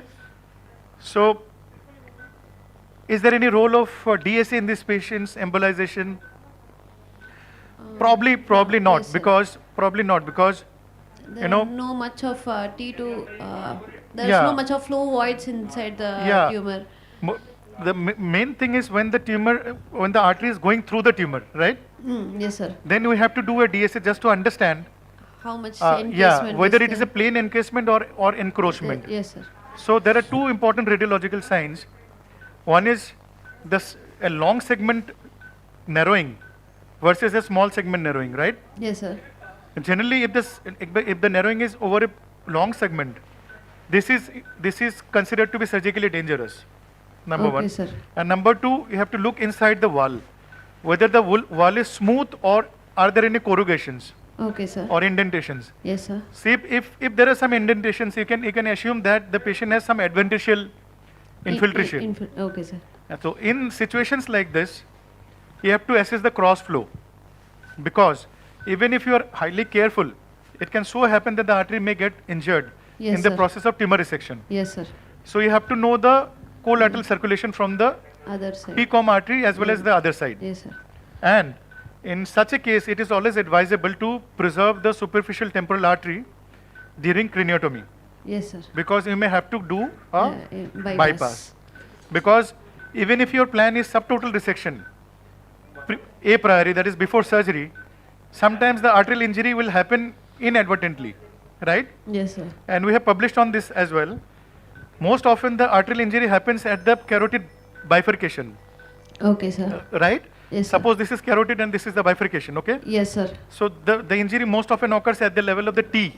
Okay, sir. That is why many people call this a deathly triad. Okay, sir. Right? Proximal M1, proximal A1, distal ICA. Okay, sir. This T. Okay, sir. This T is usually the area where injuries happen. Why does it happen is very difficult to say, but there are some papers, including one paper by Dr. PGINS-ALNC from PGI Chandigarh. Yes, So sir. where he has mentioned that the meningiomas of this region, particularly those which has a base on the enterocolinar process, Yes, sir. they have a special blood supply coming in from the bifurcation of the ICA, which is usually not a prominent branch in normal situations. Okay, sir. So sometimes what happens is the tumor cells migrate through this artery into the bifurcation, Okay, sir. and this is what he calls as the tumor bites the artery which was feeding it. Okay, sir. So there are some interesting publications on this, but by and large you have to understand that when a major artery is going through a tumor, Yes, sir. this is a dangerous situation and one has to be mentally prepared, do preoperative DSA and be prepared to conduct a elective bypass or a desperate bypass during surgery. Okay, So sir. you have to have the superficial temporal artery Yes, sir. preserved with you. Yes, sir. Right? So what could be other differential diagnosis, Dipya? What do you think? If you find a similar lesion in here, touching the cavernous sinus, looking like this, without any edema, what would you think? Without any edema can be an aneurysm also, sir. Okay, so what is the peculiarity of aneurysmal mass? There be no much of it. There's no edema, Okay, and it'll be a smooth margin lesion, this is also a smooth margin lesion. and It has a laminated appearance, you see, because of like aneurysms, because of the thrombus being formed on the periphery yes, sir. and the central part maintaining the circulation. So there are laminated appearance inside the aneurysm. Okay, sir. You will find laminated appearance, Okay, right? sir. Yes, sir. And another differential that you should think about is a cavernous angioma. Cavernous angioma. Okay, Yeah. sir. So cavernous angioma typically is a intracavernous lesion, and it is inside the cavernous sinus, right? Yes, sir. And it causes bulging of the outer wall of the cavernous sinus into the medial temporal lobe. Yes, sir. Okay, sir. So for a student, it is very important to understand the difference between a tumor which is inside the cavernous sinus versus outside.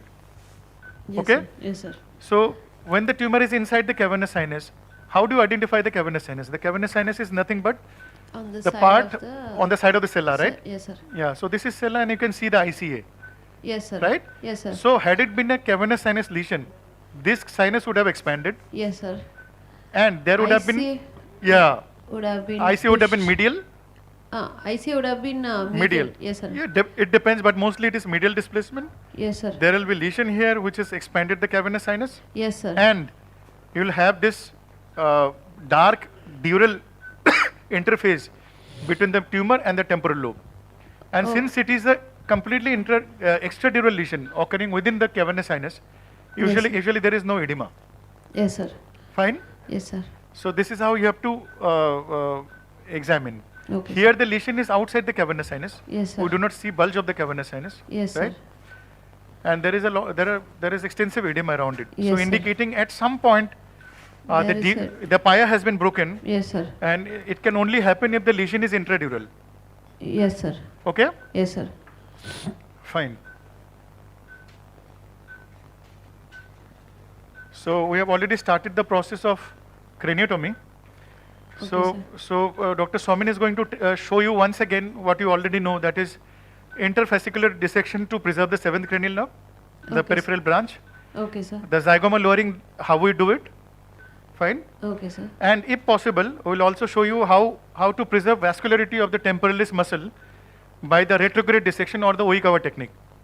Okay, sir. So these are very important. Terminal exposure is something that as residents, as consultants, we do day in, day out. Okay, sir. And only by paying attention to these 2-3 things, you can improve your skills. Like preserving the seventh nerve every time you do a terminal craniotomy. Yes, sir. Yes, sir. Every time you need to do extended exposure, just doing zygomal lowering rather than a orbitozygomatic, right? Yes, It sir. saves your time as well. Yes, sir. And by paying attention to minimize the utility use of monopolar coagulation in cutting and elevating the muscle. Okay, sir. Remember, unnecessary monopolar or bipolar coagulation can lead to reduction of blood supply Okay, to sir. that particular structure. In this case, the temporalis muscle. Okay, sir. And as rightly pointed out by Dr. Pandey yesterday, temporalis atrophy is going to give a very bad scar. Yes, sir. Even though you may have done an excellent job inside, you may have cured the patient by taking out the tumor as adjoining dura bone, and the patient remaining free of tumors for many years. What you have given is a very bad scar, which will keep reminding the patient that there was something like a tumor surgery that was performed. Okay? Yes, sir. So it is very, very important for us to understand that you not only have to do a great job inside, the cosmesis should also be given attention to. Okay, And sir. cosmesis can be there even in traditional surgeries also. You don't have to just do a minimally invasive keyhole surgery. Even for these surgeries, by paying attention to these things, we can also preserve cosmesis, right? Okay, sir. So this is the plan, and I'll join once we reach the stage of Neuro. yeah. So Dr. Somen is doing this part. If you need to see the other OT, you can go there, and we'll show you whatever he's doing as we come back to this OT. Okay? Yes, sir. Yes, sir. Thank Yeah, you, sir. Thank you.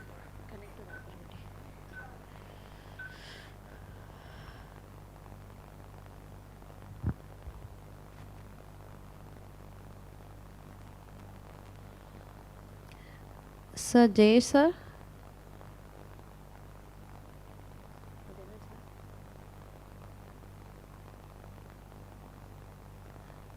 Jay, sir, can you hear us?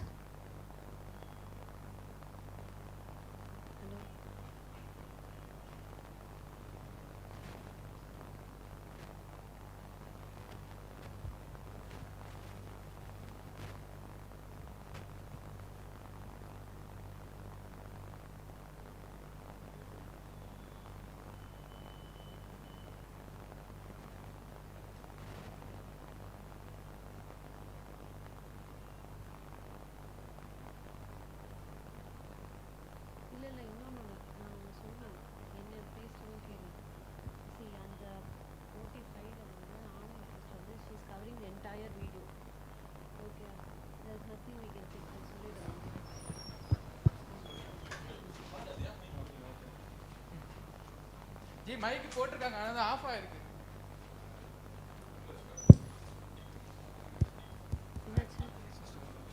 Mic of ஆயிடுச்சு.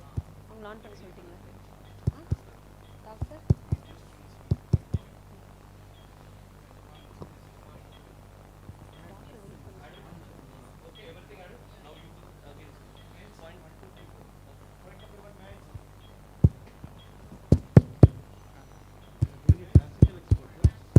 Yes, sir. Not. We actually don't have the minimally Hello? invasive navigation. There is some other part of minimally invasive. Or the left external.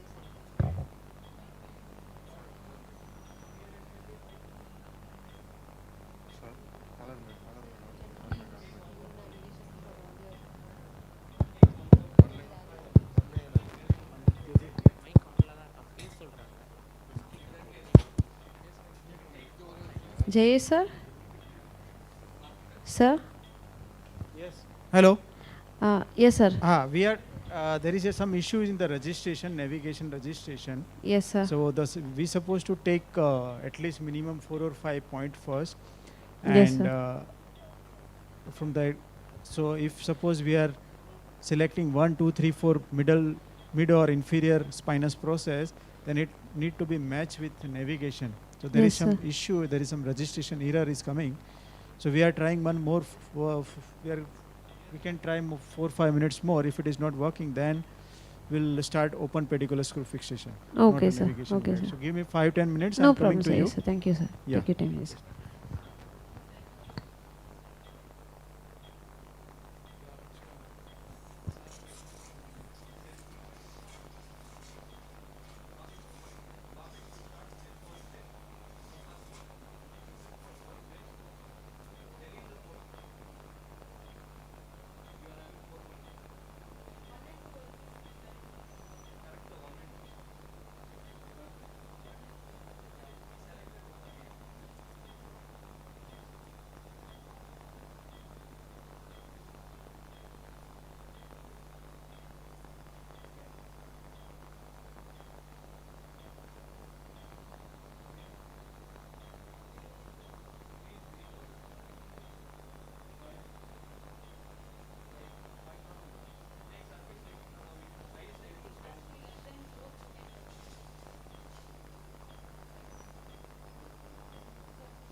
Zygoma exposed way.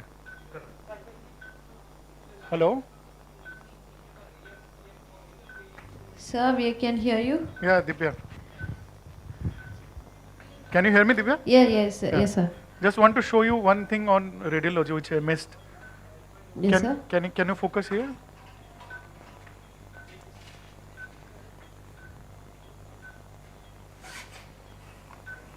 Yeah.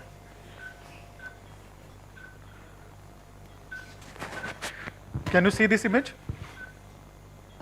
Yes, sir. Come closer. Cameraman, can you focus on the screen? Or I think the other OT is coming in there.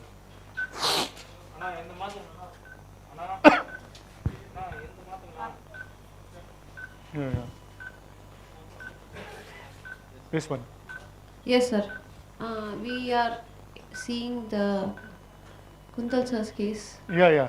Can you see the MRI? Yes, sir. Yes, sir. MRI. Yeah. So this is what I wanted to show you. If you focus here Yes, in this sir. area, you can see this blackish thing going into the tumor and some radiating pattern here. Yes, sir. So this is an indication that the blood supply is somewhere here, right? Yeah. Yes, sir. So this is typically the region you see, as you see. Yes, The sir. sphenoid wing is becoming the entry-clinoid process. Yes, sir. So medial part of sphenoid, entry-clinoid and the temporal base Yes, sir. is the region from where it is getting the blood supply. Okay? Yes, sir. And this is the petrous bone, you see. Yes, sir. So we Still are petrous. so we are in the basal part of the tumor. Okay. So the tumor is getting blood supply from the base. Yes, sir. Right? Yes, sir. We also have the tentorium here. Yes, sir. So it is nothing but The- So it is getting blood supply from the tentorium also, right? Okay, sir. Yeah, medial edge. Yes, sir. So we have to interrupt this blood supply. Otherwise it will keep bleeding, okay? Yes, sir. Yeah. Done.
You see is it green? Huh? Hello? Hello, sir. So, can you see this? Now focus on this, and then when I show them, you should supposed to see both, this and this. Okay? OT5. So first, see this. Just a minute, sir. We are not able to see you. So, change the AV camera to the this is what OT5. Is it OT5? Yes. OT5. Yes, sir. You are in OT5, sir. So ask the AV to show the OT5. I want to show you the landmarks for. They are focused on you, but you focus correctly, na? Focus on yaar. Adu in the OT4 la irukadhu. पीछे लगा दो OT4 माता OT4 माता Is Kuntal. This OT5. सही आगे आपकी तरफ ही Kuntal, sir. Yeah. Kuntal, sir. Put the mic on. Ma'am, can you press the mic? आप बात करो ना. Hello, AV team. Is there anybody to connect? Can I connect AV team? Hello, Jay. Okay. Can you focus? Sir, we are with Jay, sir, now, sir. Okay, fine. Yes, sir. Thank you, sir. So, can you focus here? In the. Go zoom in. Zoom in.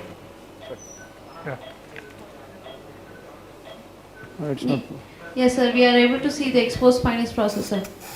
No, but I don't think so that you will see the landmark. The landmark is not very clear. Okay, let's only fix to the Siam only. We'll show them in the Siam only. Siam.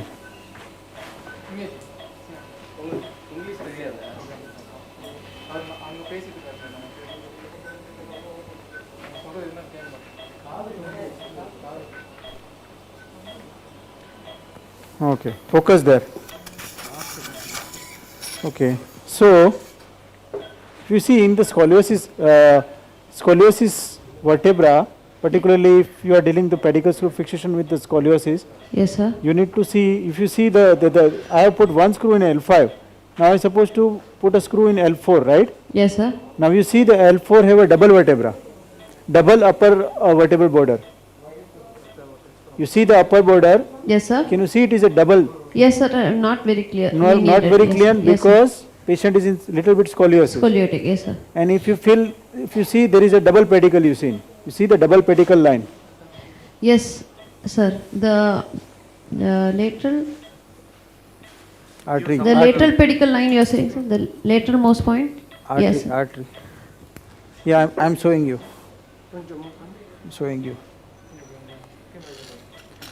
See, can you see this? Is the upper vertebral border? Yes, sir. Because your vertebra is scoliotic. Yes, sir.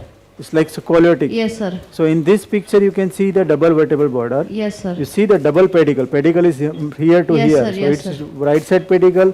This is a left side pedicle. Yes, sir. So if you want to put a pedicle screw in this, it's very important that your Siam rays should be like this, parallel to the upper border. Yes, so sir. you can see the single vertebral line, upper vertebral line, and yes, single pedicular line. Yes, sir. So let me show you how to do that. Okay. So you need to know how to play with the Siam, right? Yes, sir. So make your Siam, like tilt this. along the Tilt along the upper border of the vertebral line. Yes, sir.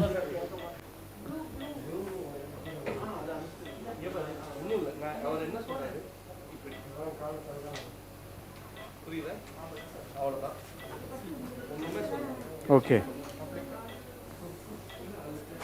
அந்த இத lock பண்ணு எனக்கு இங்க பாரு இந்த movement மட்டும் தான் வேணும்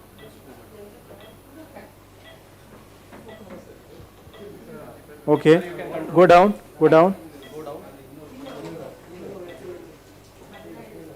Okay, Siam. Spatula let me. Go down. Hello, Dipya. Yes, sir. Dr. Kuntal this side. Yes, sir. Okay, sir. And we are able to hear you? Yeah, just wanted to show a couple of things before I give it back to you. Yes, sir. So this is what we have done so far. Can you see? Are we on the temporalis fascia, sir? Or Yeah. you removed it? No. Oh, okay, you are reflected. So this is the frontotemporal incision, right? Yes, sir. This is the base of the zygoma, you see? Yes, sir. Yes, sir. Base of the zygoma has been exposed. Yes, sir.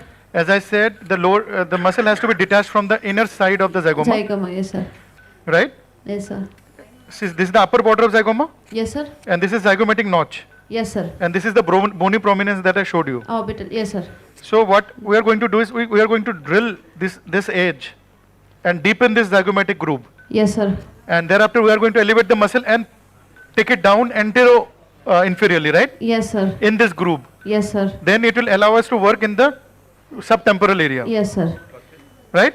Yes, sir. And we have left a cuff of muscle here, as I said, as I yes, showed sir. yesterday. Yes, sir. Yes, sir. This will allow us to re-approximate this muscle later on. Yes, sir. Now, insertion of the muscle is very, very important for a muscle to function well. Yes, sir. Otherwise, what happens is this muscle will remain like a lump of tissue. Okay, sir. And eventually undergo atrophy. Okay, sir. So, leaving this cuff is very important. Yes, sir. Right? So, we are going to lower the zygoma now. Yes, sir. Reflect the temporalis muscle. Yes, sir. Then conduct the craniotomy. No, sir. You're going to drill along the edge, sir? Yeah, yes, we are going to drill along the edge because this will be much easier. We can also do this if you do not have drill, you can use an upcut also. Upcut and remove it, yes. Yeah, sir. yeah. So you can maybe carry on in the other OT. Yeah. Okay, sir. Okay. Make it single. Still it is a double. So I need little bit more. Not more. Tilt.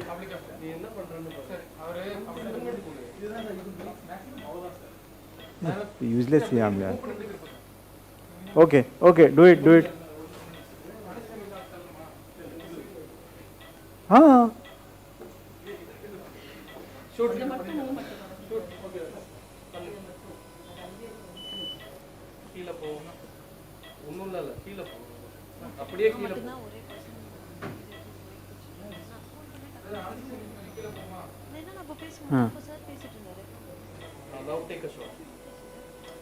now perfect. Short. Single shot. Not press much. Better. Still it's a blood here.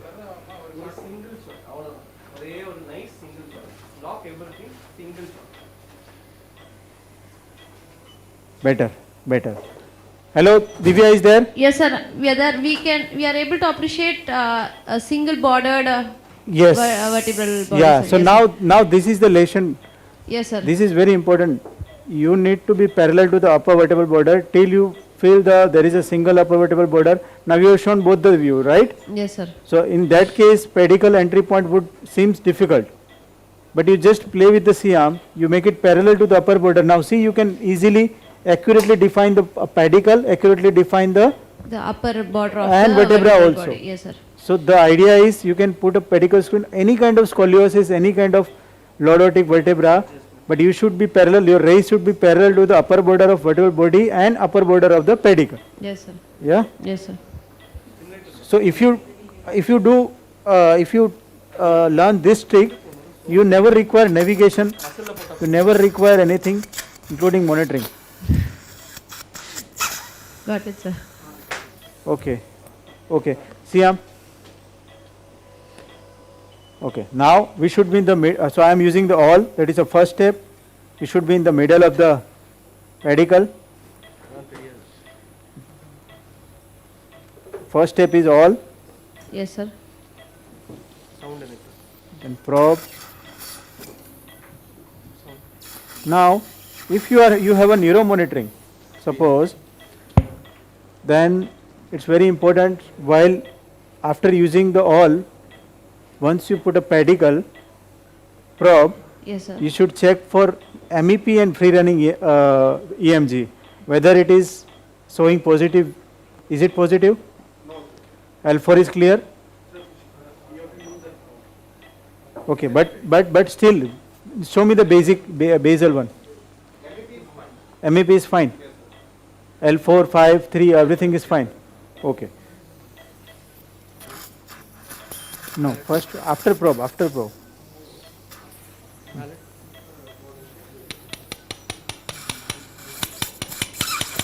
Bone quality is good, right? Bone quality.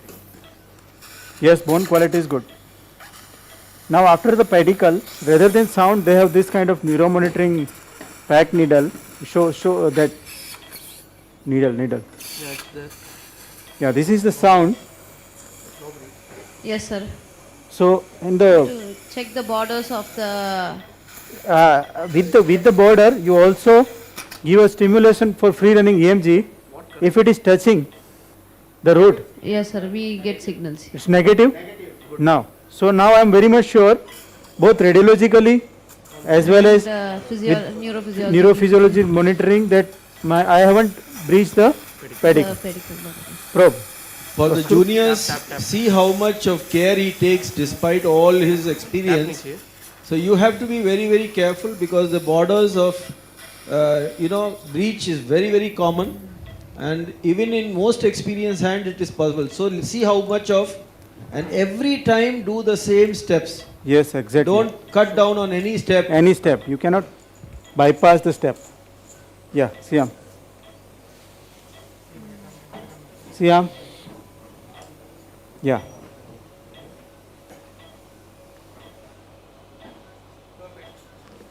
Okay.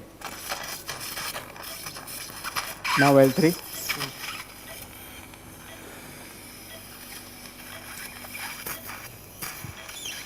Okay. Let me show you how to what I was saying in the percutaneous pedicle screw fixation. Yes, sir. How to use that principle in the AP view, right? Yes, sir. Do 1 you- to 1.5 centimeter. Yes. We have to go in. Now let me show you in the AP view how to do that. AP view. Okay, sir. Make the AP view.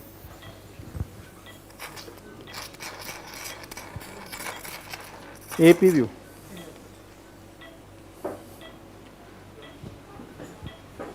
Because what I always suggest in your learning curve, Yes, sir. in the open method, for first 10 to 20 cases, you should put a screw in the AP view. AP view. Okay, sir. So you are simultaneously learning both the things. You are, because it is an open method, you have exposed open, you have exposed the transverse process, you have exposed the facet, joint, lamina and everything. Yeah. So you just try to fill all the landmarks Yes, sir. and put a screw in the AP view. Okay, So in the the same method you will replicate in the percutaneous pedicle screw fixation, while we are jumping to the pedicle screw, percutaneous method. Okay, sir. So today I will show you how to cross the learning curve while starting the open pedicle. Okay, sir. Dr. Jesh, what is the amount of radiation, comparing between the open and the closed for the surgeon? In the percutaneous, is it much more? It is definitely much more, particularly in early learning curve. But after that, you need a, after some experience, maybe you are crossing 30-40 pedicle screw.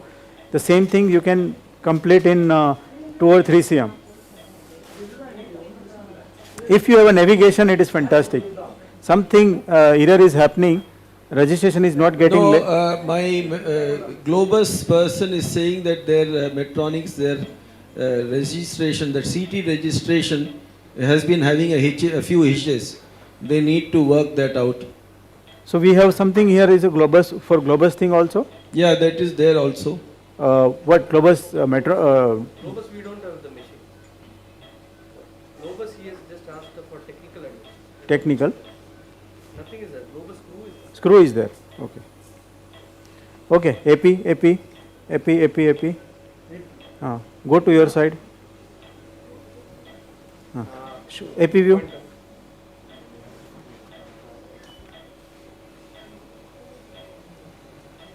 Okay. Make it AP. Yes. Now make it tilt. Make it tilt from my side. Can you sweep this? So one more important thing you need to learn, this something to show there. One artery. Yeah. If you are putting the pedicle screw from here, suppose it should be on your side, right? If I am putting from the left side, Yes, So this picture and the surgeon's perspective would be the similar. It should be similar. It's not like that I will put a screw from here. If I am on left side, Yes, sir. this picture and my patient's position should be same. Okay, sir. I hope you understand. Because it's very important in early curve. All. Now can you see the pedicle? Of L2, you are saying, sir? Ha. L2 pedicle? Give me artery.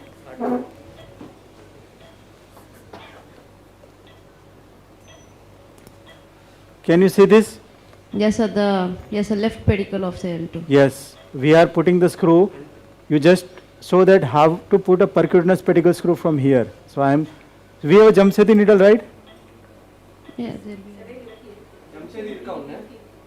be. Give me the Jamshedi needle. Then give me the guide wire. Give everything. So we can show how to put a percutaneous in the Siam.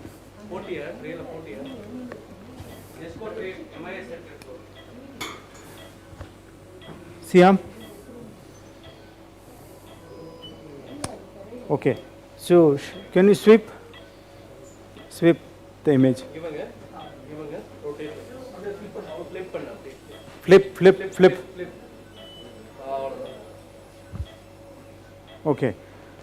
So now, Divya. Yes, sir. What is the Ferguson view?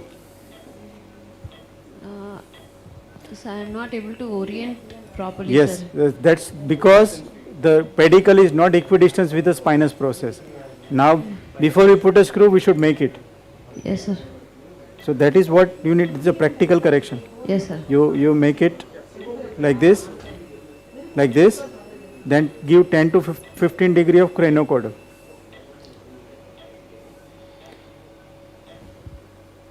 Bas. Now give 10, yeah, just 5 degree. 5 degree is enough. Okay. Siam.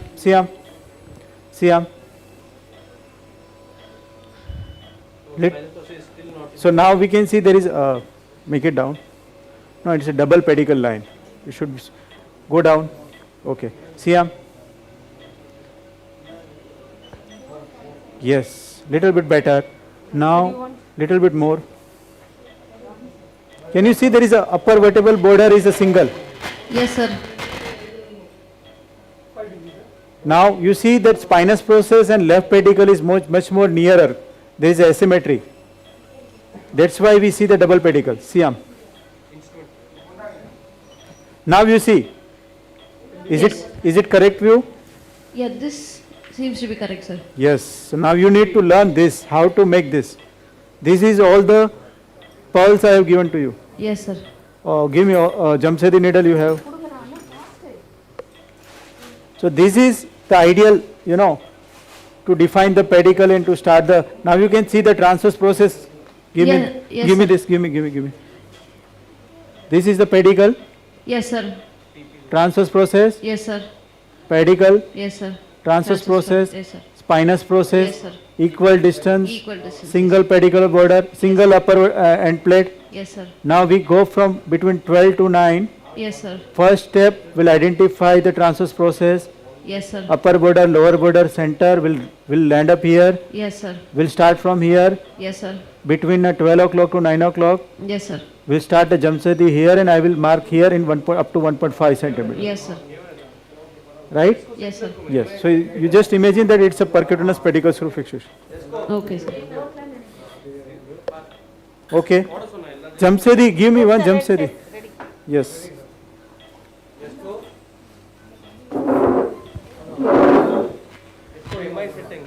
Suction.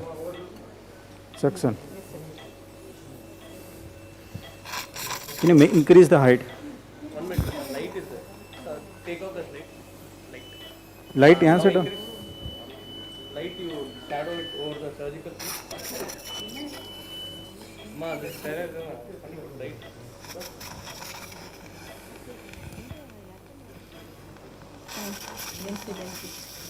Okay. Fluoro. You in the Siam. நீங்க சியாம focus பண்ணுங்க. இதுல focus பண்ணுங்க. So are you there with me? Yes, sir. Okay. Fluoro. So this is fluoroscopy. No. What to say? Continuous. So first you put a Jamsedi. Yes, sir. You're tracing over the first transverse processor? But he is stopping. This transfer first upper Yes, border, sir, yes, sir. then lower border, Yes, sir. then come into middle, Yes, sir. then scratch down. You will land up exactly at the between 12 o'clock 9. This is our entry point. Yes, sir. Stop. Right. Now you understand? Yes, sir. Yes, sir.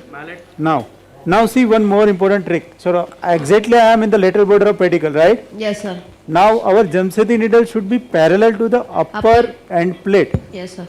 It means I will not require a lateral view. Okay, sir. Because I am very much sure that I am the middle of the pedicle. Okay, sir. You got it? Yes, sir. Right. Give me mallet. Okay, so now I need a fluoro. You see this? I am the right parallel to the upper border.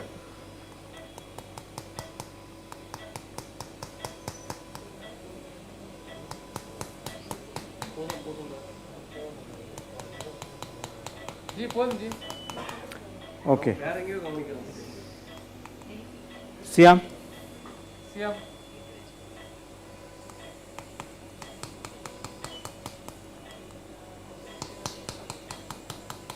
Okay, look at the picture. Yes, sir. I am in the middle of the pedicle. Yes, sir. I haven't crossed the medial pedicular line. Yes, sir. Right, and I am almost gone maybe more than 1 centimeter. Yes, sir. Now I will see the lateral view. Okay, lateral view. So these are the some fine points. If you know this, you can put screw anywhere, anytime, because this is the most complex scoliotic patient. Yes. So it is very important.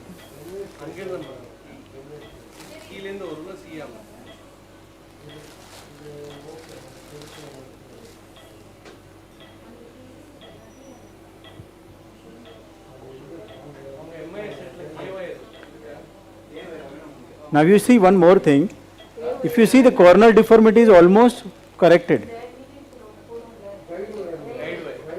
Because of the position? Patient is under general anesthesia. Yes, sir. Patient in supine position. Yes, but sir. it doesn't mean that once he stand up, once he start walking, he will again land up with the all those foraminal compression and stenosis, because there is a dynamic instability. Yes, sir. So don't think that no need to correct in this same position. See, now you see. I think it has to be. Just up, upper. No. It has to be positioned in this way. Yeah. Okay. So you see. Yes, L3. sir. Yes, sir. We are able to see it's just penetrating into the body, sir. Yes. So, and we are very much sure that up, normal. Right inside the center of the pedicle, sir. जैसे था वैसा. Up, make it up. Like this. No, that's okay. Like this.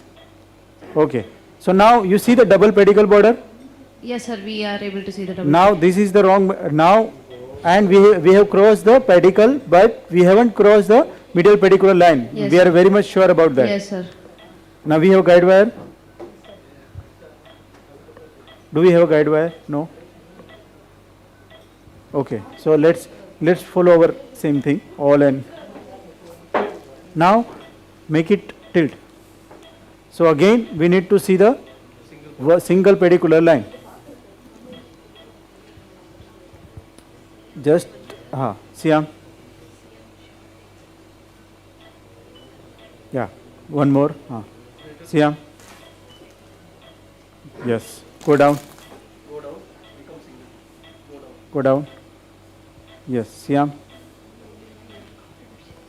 Now better. We are able to see the single line now, sir. Yes, still little bit scolly because we can see the lower two posterior border of vertebra. So little bit correction of craniocaudal angle. And yes, that will make us simpler, but it's okay now. So I need, we don't have a, this now, percutaneous, no issue, no issue. Give me tap. Probe. Pedicle probe. Give me sound.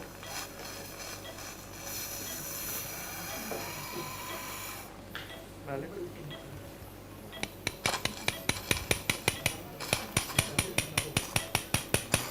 Siam.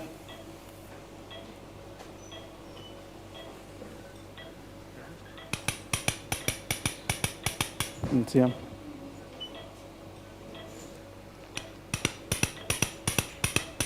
Siam. Okay. 30 gauge. Suction. Give that sound. Sound. Navigated, guided. Navigation. Navigated. Electric. Mono. Give that also. Sound. Yeah, good. Yeah. See, anything is there? See, positive, negative. Okay. Screw. Arre. ಎಲ್ಲ time ಇದೇ ಸಹ ಮಾಡ್ತೀವಿ.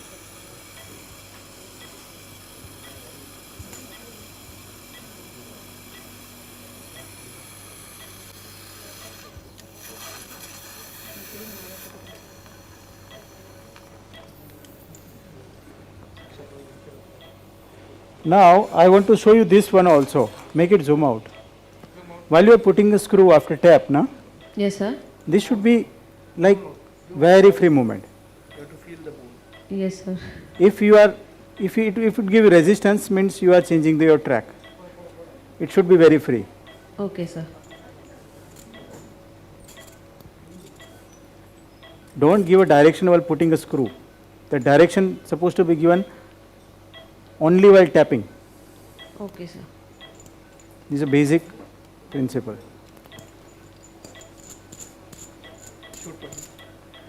Okay. Yeah, little bit. No, it's okay. Double. थोड़ा ज़्यादा. What is that? L3. 44. Huh? 45. No, 45. It's okay. It's okay. Next time. Okay, now L1. Siam.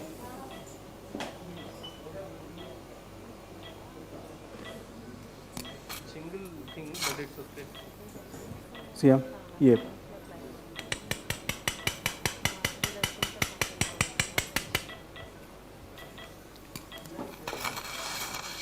Suction first. Suction first. Biopsy needle. Biopsy.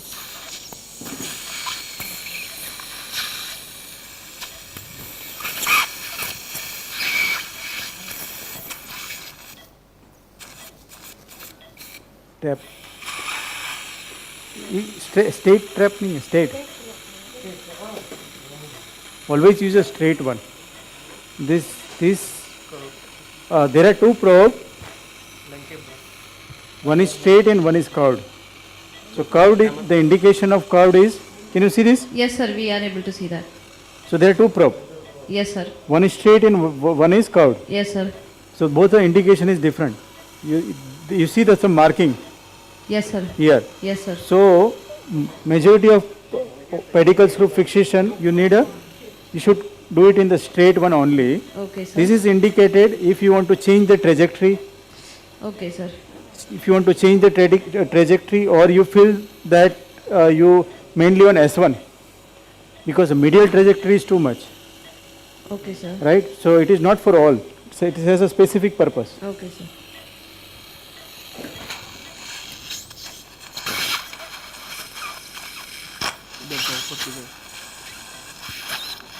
Above that. Somewhere here you put. That.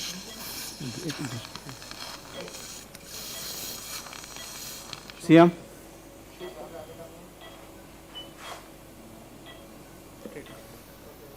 Siam? No, stay there only.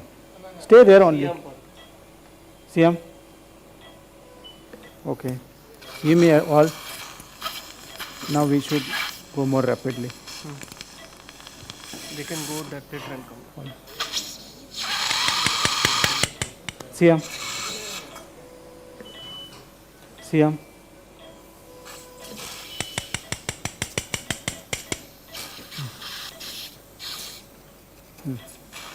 All.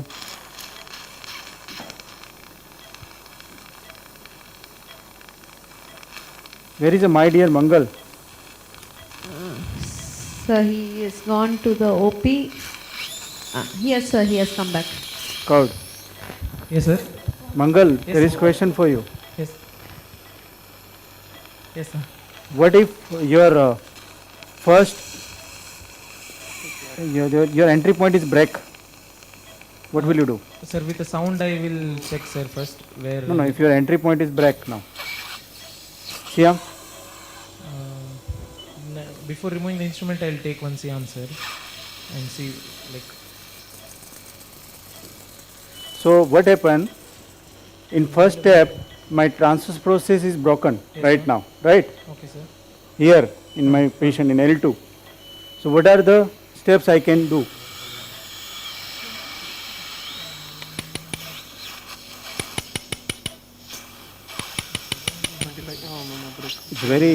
It's osteoporotic. L2 is very osteoporotic. Curved thaningla, curved than, okay. Okay, give me bipolar. Bipolar karo.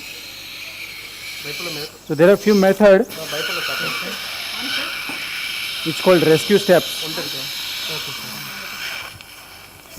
On. Okay.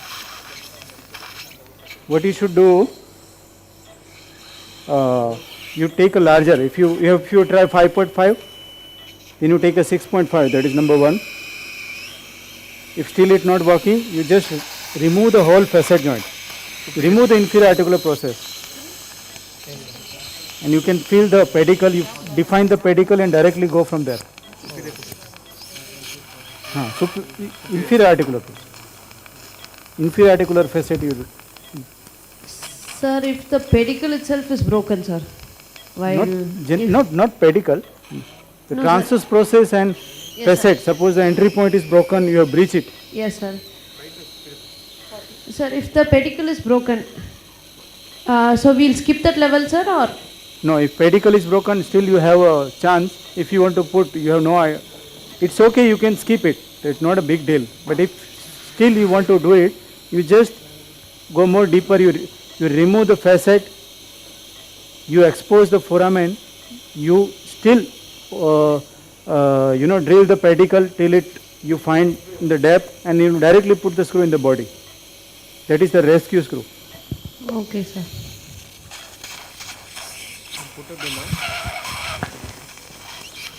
Can we have a drill? You have a drill? Drill it. Mahesh, Metronic drill connect.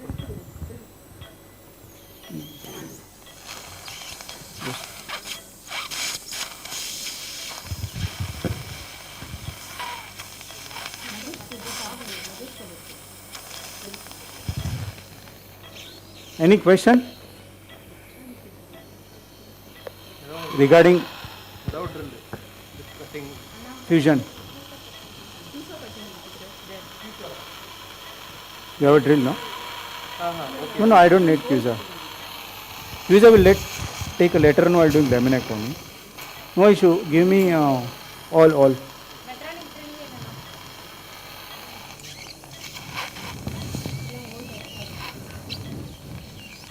Siam? Okay, so the other way to deal with that thing is, what is your entry point I said for pedicle screw fixation? Sir, the mammillary process, one, and otherwise we can put a line from the transverse process and on 12 o'clock to... Okay, so if it breaks, then you can also put a screw from the inferior articular process. Yes, sir. directly on the surface of inferior articular process, the trajectory is little bit different. You need to put a screw in the AP view only, but that can also be done. Like I am doing in this way. Yes, AP karo, let me show them how to do that. The triangle, the apex of triangle trajectory, sir. AP. Because you have tried the entry point, which is a transverse process and inferior articular process junction. Yes, Suppose it breaks, it is not working, patient is in osteoporosis or something. Yes, sir. You take a different entry point, and that is from the facet joint. Yes, sir. Facet joint. Through the facet joint, inferior and superior. The superior articular process is medial, inferior articular is lateral. Lateral. So you just go to the surface of the inferior articular process. Let me show this. It's very not uncommon things usually happen this. AP view, and particularly in make it same. Yes. Okay. Okay. Yeah. Show them now where.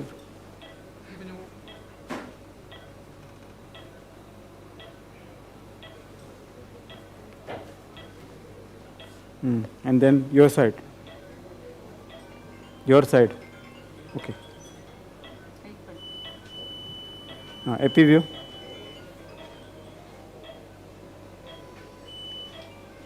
You see this? Can you see this? Yes, sir.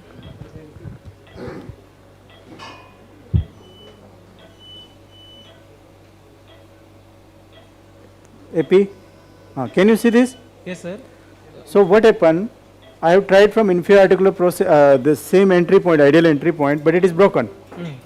Now I have taken the other entry point, that is from facet. So give me suction. From the section group. First you need to drill the surface of inferior articular process. Give me the drill. You don't have a drill? Give me nibbler.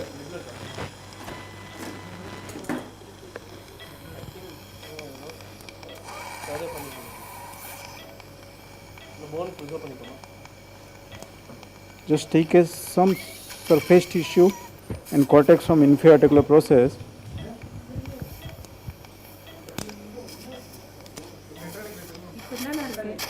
Give me the all.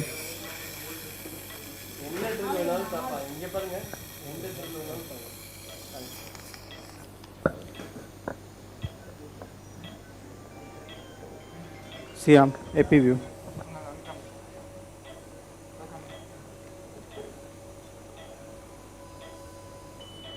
Okay.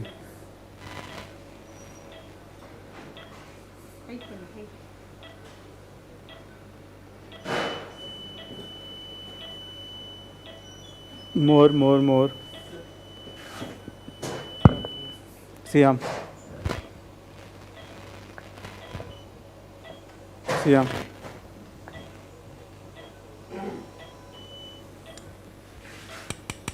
So I am going from facet joint. Yes, sir.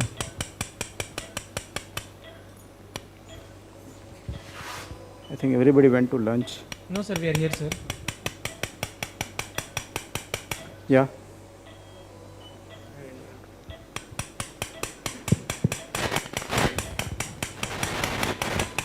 Yeah.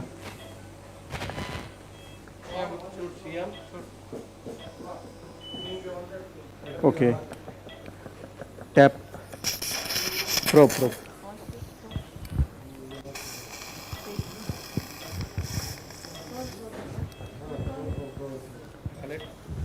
Siam.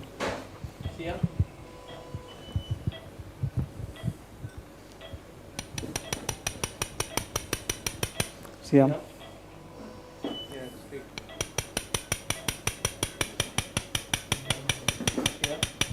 Siam.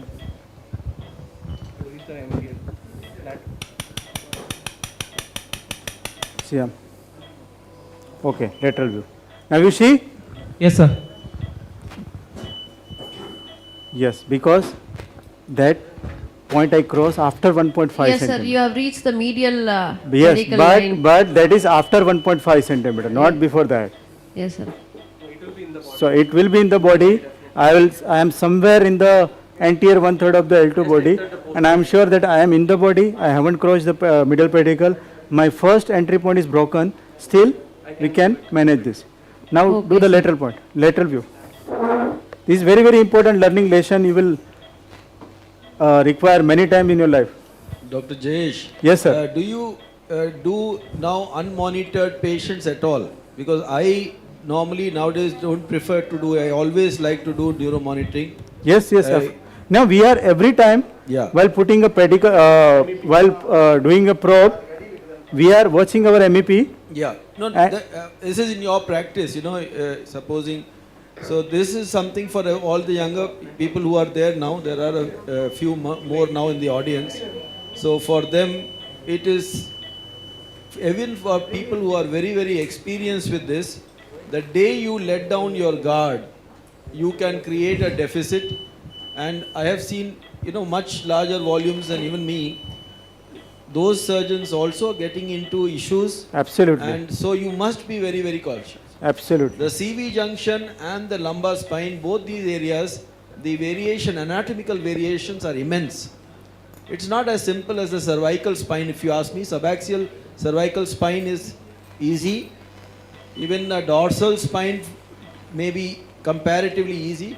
But there is so much of anatomical variation in the CV junction and in the lumbar that you should always be careful. That's why there are so many ways of doing it, because still the ideal way is not ready. Sound.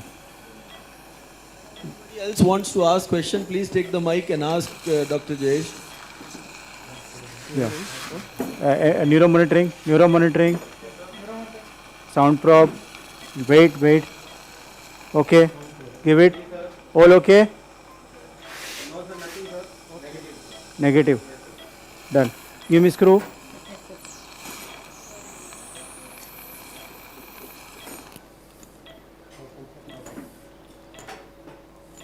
Section.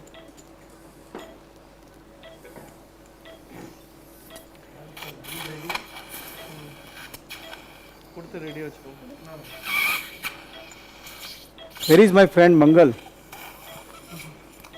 Hello, sir. Rod problem here when you change your trajectory.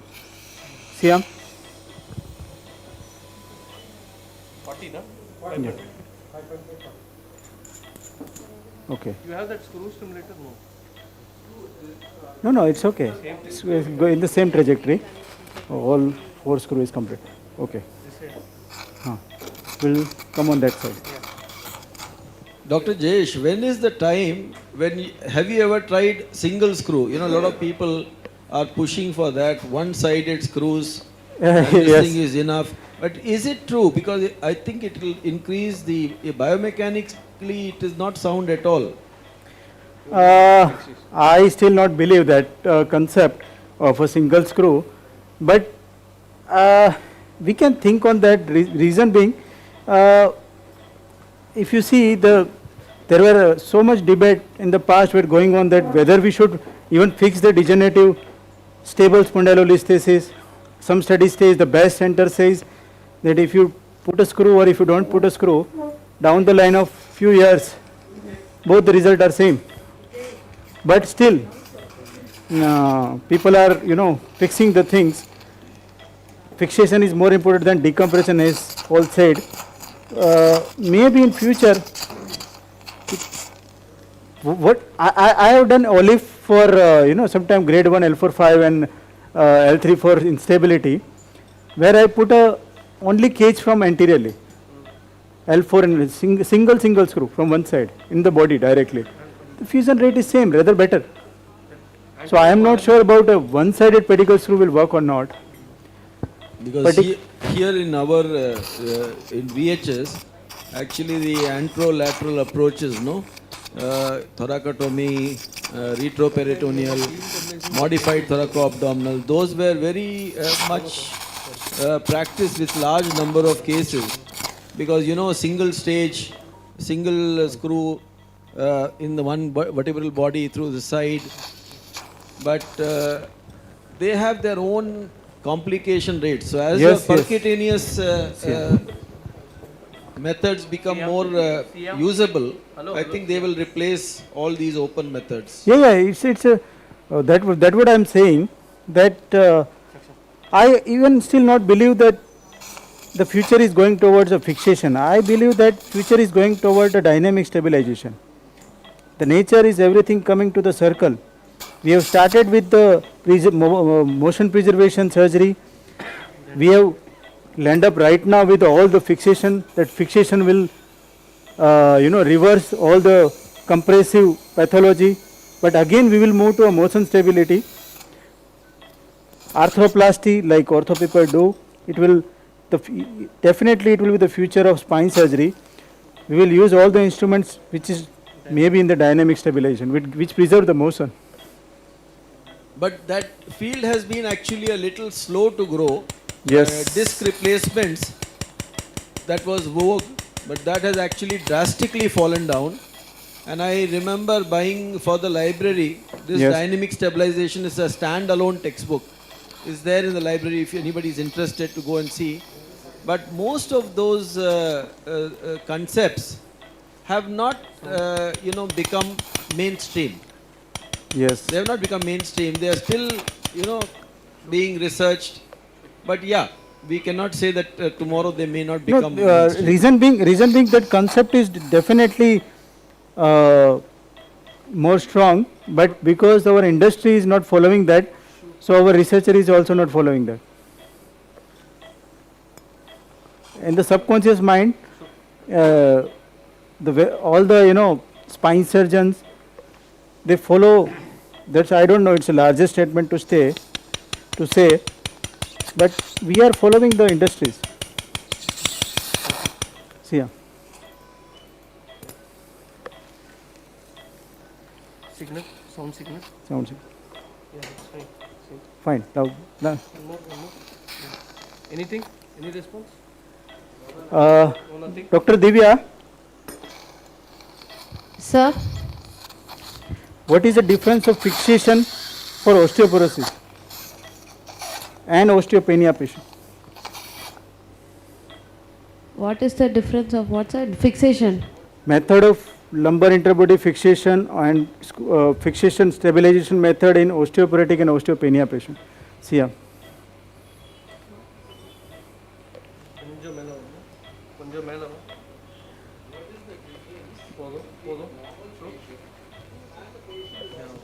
So if you take a 10 minutes, then Any coating of screws are there? Any augmented screws are there? Maybe. I'm giving you clues. Now you are Maybe what maybe? so I thought I'm so happy that you are answering. I thought only Mangal is not reading, but Divya is also not preparing for exam, right? Exam good. Is exam? Past exam. Who? Mangal has passed exam. Mangal is passed the exam. Okay. Divya is exam. Jay sir, this Yatin here, Yatin Rayani. Who is? Yatin Rayani sir. Yes, tell me. Yeah, we can use the HA coated screws for osteopenia patient or osteoporotic patient. Which screw? HA coated sir. Hydroxyapatite coated screws. Cement coated screw. Yes sir. And another possibility is that if HA coated are usually very costly, so another possibility is that fenestrated screw we can use. Yes, and we can use the bone cement injection following that. Resident here? Yes. Okay. Jay sir, you know me. Yeah, I know.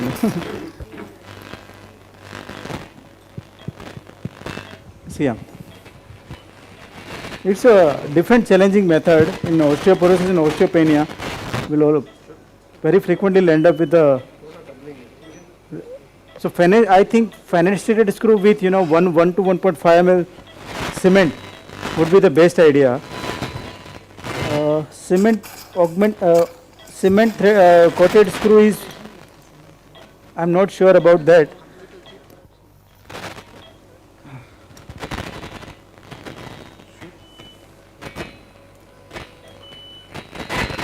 Dr. Pandey, do you use this frequently?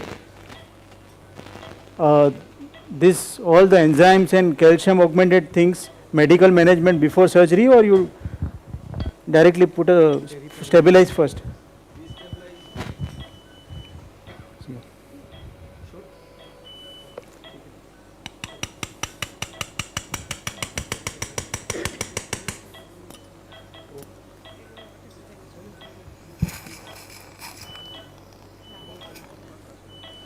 Yeah.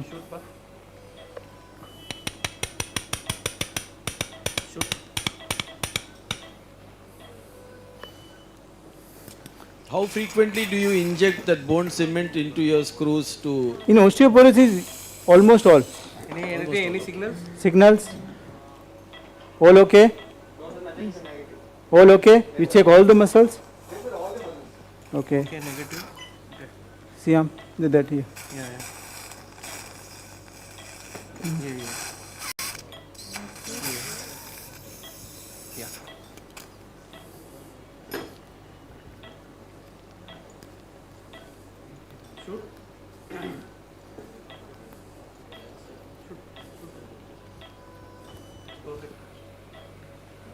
So today we will also see the sacroiliac joint block. At Okay, the sir. end. This patient having Sir. a right side SI joint arthritis. Dr. Kuntal here, can you hear me? Yes, sir, we can hear you. I'll just ask the camera person to Yeah, shift the. I'll just update you what I have done so far. Yeah, you can shift to We other. can see you. We Yeah, can yeah, see you yes, now. Okay, fine. As you see, we have done a frontotemporal No issue. craniotomy, right? No issue. Yes, let sir. them. Let them. And, You discuss with that Can OT, you relax then the we'll muscle? I want come to show again. them what is zygoma lowering. So as you can see, I have gone up to the base of the middle cranial fossa, right? Yes, sir, we can see the base. Yes, sir. So just hold on. So in the meantime, what I have also additionally done is, acha, he is going to show you what is zygoma lowering, right? Yeah. Can you reflect the muscle back? Be on it. See, this is a zygoma, right? Yes, sir. Zygoma bone upper border is drilled, you see? Yes, sir. It's smooth. Yes, sir. And you can also see that Notch. this notch has been deepened. Yes, sir. Then I have disconnected this muscle from the undersurface of zygoma, Yes, sir. which allowed me to pull it out, right? Yes, sir. Then the entire assembly was pushed Inferiorly. anterior-inferiorly because I need to work here. So if you need to work here, you can pull the muscle that side. If you want to work on the temporal side, you can put the muscle on the frontal side, Yes, okay? sir. Okay, sir. You don't downbreak the zygoma. I have just lowered it. Okay. I don't cut and don't do zygotomy anymore. Yeah. I do a zygoma lowering. So I just drill the upper border, deepen the notch, and that is usually sufficient. Actually, these these very aggressive bone resection skull base approaches have gone down. Had a lot of issues. Yeah. Actually, they had a lot of cosmetic issues. Right. They had a lot of injuries. Diamond drill. Yeah. So even in the best of hands, trying to cut that orbit, but a lot of surgeons use it routinely. But I Yeah. think, like you said, this use is going to come down. Yes, sir. What I want to emphasize now, there has to be a balance between minimalism and maximalism. Yes. So, like, I'm very much interested in this skull-based surgeries, and I do it frequently in my center. So, what I believe is the balance is somewhere in between. Gone are the days of hyper-aggressive surgeries. At the same time, surgeon has to remain surgeon. We cannot propagate non-operative treatment also when it is not the right thing. So somewhere in the middle lies the balance. So I think what is the need of the hour is utilize our learnings from minimal invasive surgeries and apply them to the traditional surgeries and minimize the aggressiveness of the yesteryear's approaches. So this is what this is actually. We do not actually require orbitozygomatic in most of the patients. And you're customizing each approach to each pathology and each patient. Yeah. So need of the hour is serving the same wine in a new bottle. Yeah. I think that is what our youngsters should know. That there is no need to unlearn what our forefathers have learned for us, right? We just need to repackage it, right? So what I have done is I have lowered the zygoma. I have removed this piece of bone here. Can you see? Yes, sir. This is the sphenoid ridge. Yes, sir. I have also opened the periorbita, and there is small area where periorbita has been broken, the fat is coming out. Yes, sir. Yes, sir. As I told you, this is the beginning of the supraorbital fissure, right? Yes, sir. Can you see? Yes, sir. So there is a band which connects the orbit with the frontotemporal dura. Yes, sir. Here.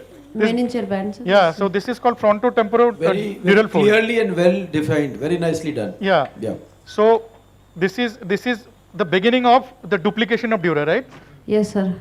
After this, you have to see that I remove part of the posterior wall of orbit also. Can you see? Yes, sir.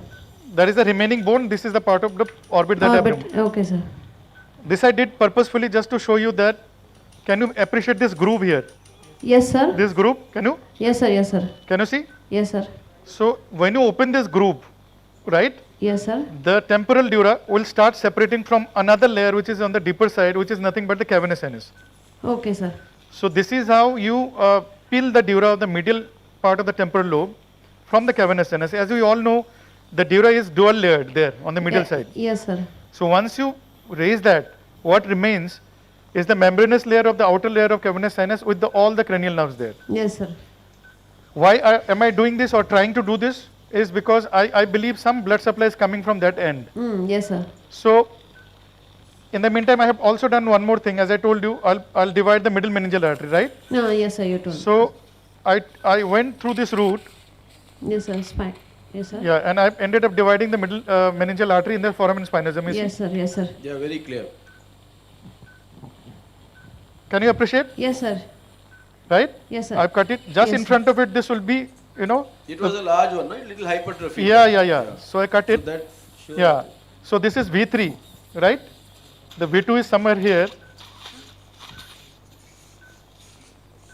As you can see, the mass of the tumor is pushing against my suction. Yes, sir. This is the petrous bone, right? So if you have to expose the petrous, you have to go further posterior. Yes, And sir. I can expose the Kawase triangle, but we don't have to do that. So here, this is what we have done.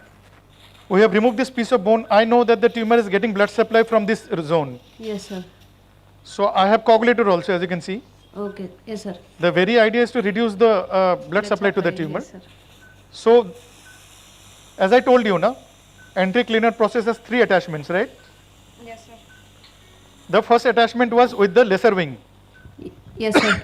This we have already drilled. As I told you, as you try to reduce the sphenoid ridge, you accidentally detach the first connection. Now the second connection remains is this one, okay? Yes, sir. When I remove this piece of bone, I'll be deroofing the optic nerve. Yes, sir. Is that the optic structure? No, not yet. So first of all, optic nerve will be seen. See here. Just follow the tip of my suction. Yes, sir. There is still some amount of bone left. Can I get a dissector? Would you leave that as protection or would you want to remove that? Sir, ideally it should be removed, but let me see. I just want to show you the optic nerve extradurally.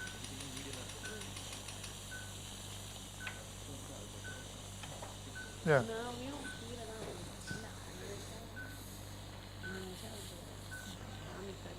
I have to go up slightly. This is not related to this question, I mean this case, Dr. Guntal. Yeah. In acoustic schwannomas, yes, are you now doing a hybrid surgery where we are, not chasing the tumor into the canal and then trying to save both the, facial nerve and hearing, and if there is a residual, then we tackle with zinc? Yes, sir. It is being practiced, especially as pushed by Roy Daniel Thomas. Yeah.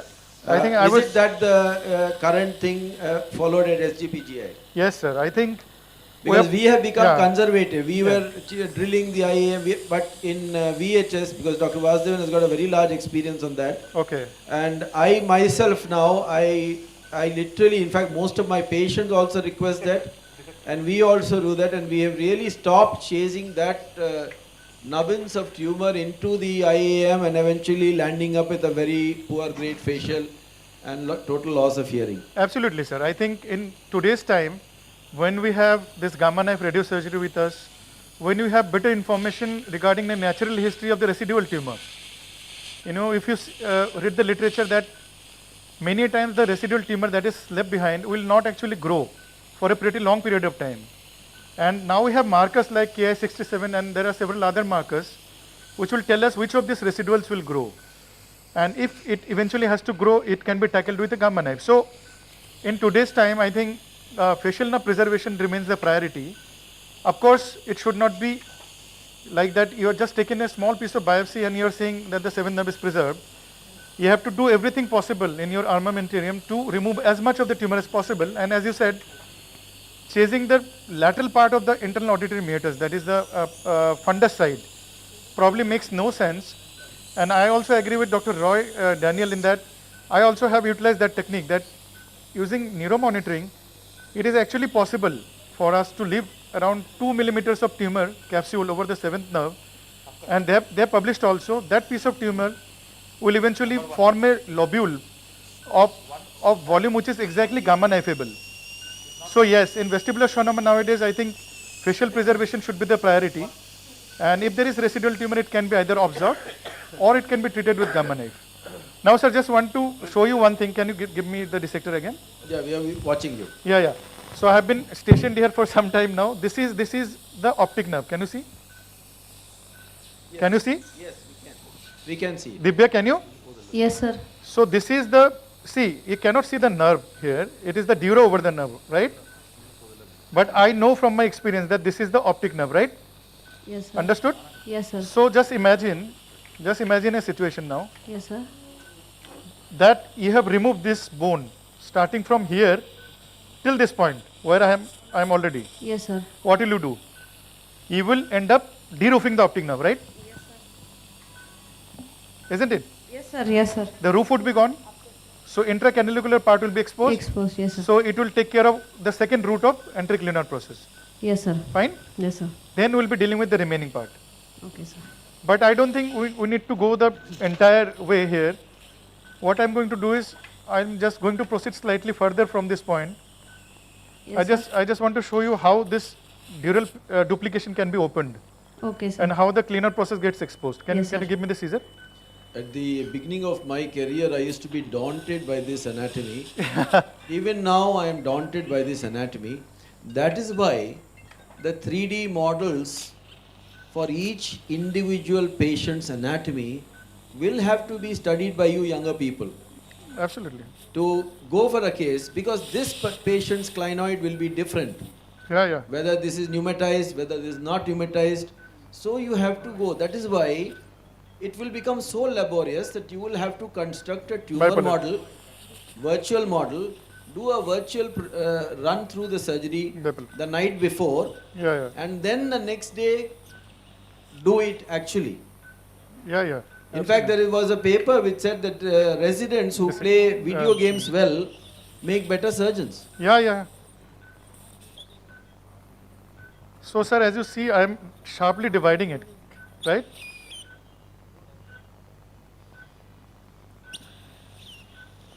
Kuntal sir, this is Dr. Balachandar. Yeah. Sir, so before de-roofing the optic canal, you always want to cut the meningoorbital band and push the temporal dura away? Not necessarily, but here I'll probably not remove the clinoid entirely. Okay. For the reason that it is not purely based on the clinoid, and secondly, the brain is quite tense, as you see. Yes, sir. Divya, can you see this thing? Yes, sir. Yes, sir. As I have divided this fold. Yes, sir. Can you see a bone getting exposed below? Yes, sir. This one. Yes, sir. So this is the antroclenar process. Yes, sir. So as I told you, if you want to expose the antroclenar process completely extradurally, yes, sir, it is impossible without opening this dural fold. Yes, sir.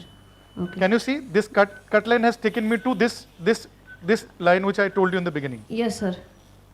So the initial part has to be like this. So after this, can I get a knife? So is this called sagittal unlocking? Yeah. This is unlocking. See, this is orbit. I'll show you. This is orbit, right? Yes, sir. This is temporal lobe. Yes, sir. So these two are tethered along this line. Yes, sir. Can you make out this yes, line? Sir. Yes, sir.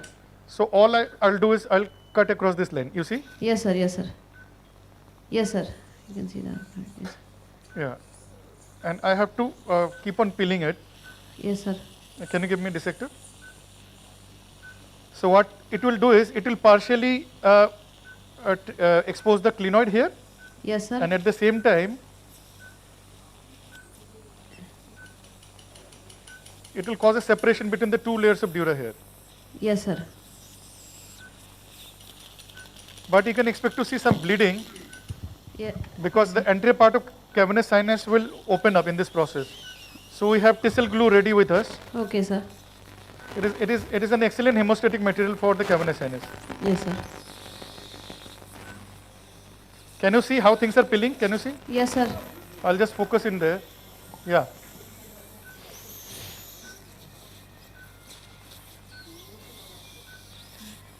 Can see how it is peeling? Yes, sir. Yes, sir. Can you see?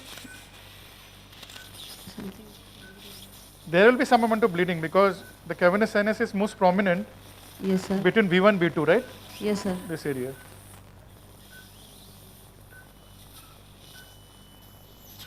This is V2, can you see? Yes, sir.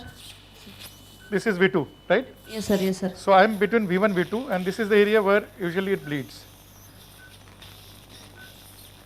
This flapping membrane you see is cavernous sinus. Yes, sir. Got it, sir. Yes, sir.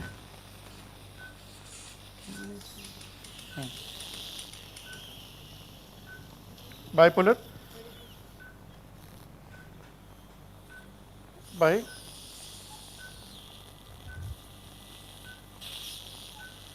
As you see, I'm coagulating the temporal side.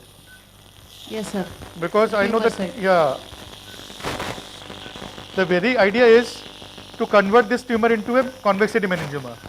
Yes, sir. Yeah. You got it?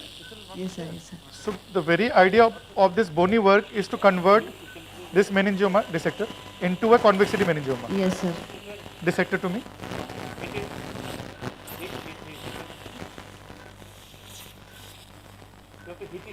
Can you see the clinoid? Yes, No? sir. See. Can you see? Yes, sir. Can the other people sitting in the auditorium see this? Yes, sir. Yes, sir. Yes, sir. Everyone can. See, this is the entry clinoid process, right? Yes, sir. So without, now you can imagine without, can I get the dissector, without this dural duplication opening, Yes, sir. you cannot expose the clinoid process. Yes, sir. Right? Yes, sir. You see, this is the clinoid process in front of us. Yes, sir. See it? So, Sir, have you ever got into a trouble in a pneumatized clinoid process? bipolar. Yeah. The clinoid as such is rarely pneumatized. What gets pneumatized is the optic strut. Okay, sir. Bipolar. Yeah. It So- directly leads to the sphenoid sinus. Absolutely, yeah. And this can be a source of CSF leak. Yes. So if you have to recognize that in the preoperative scan, right? Yes, sir. And if it is pneumatized, you have to make sure, bipolar, that it is sealed with fat, and you're cognizant that there can be CSF leak later on. So you see this clinoid is exposed. Now I just want to show you the strut dissected.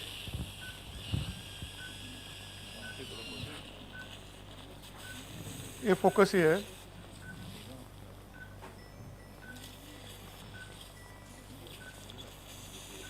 Sir, is this clinoid is pneumatized, sir? It looks like there is a...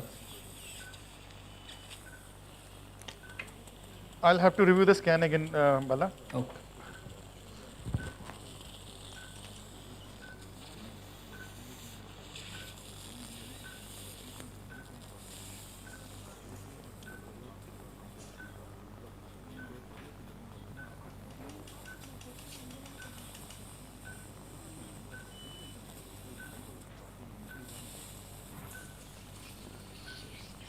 This is the entire clinoid process. You see? Yes, sir. Yeah. This is the base of clinoid. This is the optic nerve somewhere here. Yes, sir. I showed you from this side. Yes, sir. And the strut would be somewhere here. This is optic nerve, you see? Can you see this one? Yes, sir.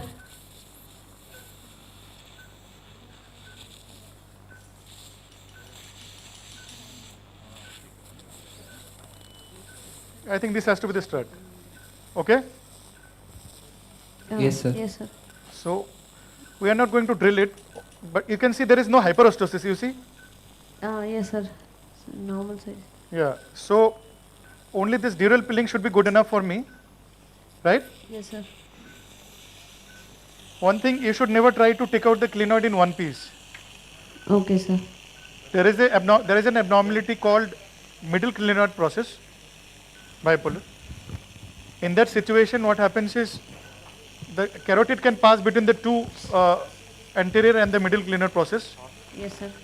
Yeah, which is known as the carotico clinoid canal. Yes, sir. Do you use the bone CUSA here? Because I once reviewed a paper where we were critical Drill. because the amount of heat generated was too much in such close proximity. Do you use the bone CUSA here? Sir, I have also read that paper. I think that is an excellent tool. We don't have the bone CUSA yet, but yes, there Actually, are papers. it is available now in case you want to use it. Yeah, yes, sir. This is available. No, it is here in our theatre. Okay. You have two bone CUSAs there in case you want to use that now. Okay, maybe I can try. Yeah. Yeah. So the trick is, you have rightly mentioned, you have to drill in small, increment. You cannot continuously drill. And while you are drilling, you should also irrigate at the same time. Drill and stop. Drill and stop is the rule here. Okay. Drill and stop. Can I have the... So you are detaching it from the optic... yeah. Okay. Can I have the nibbler? Bala, as I said, I probably don't have to remove the clinoid here. Yes, sir. I just had to detach the dura from the clinoid so that I can devascularize. Okay. But this is an absolutely important step in case of clinoidal meningiomas. Understood. I have a video, if I have time I can show you, if I am done with the case early.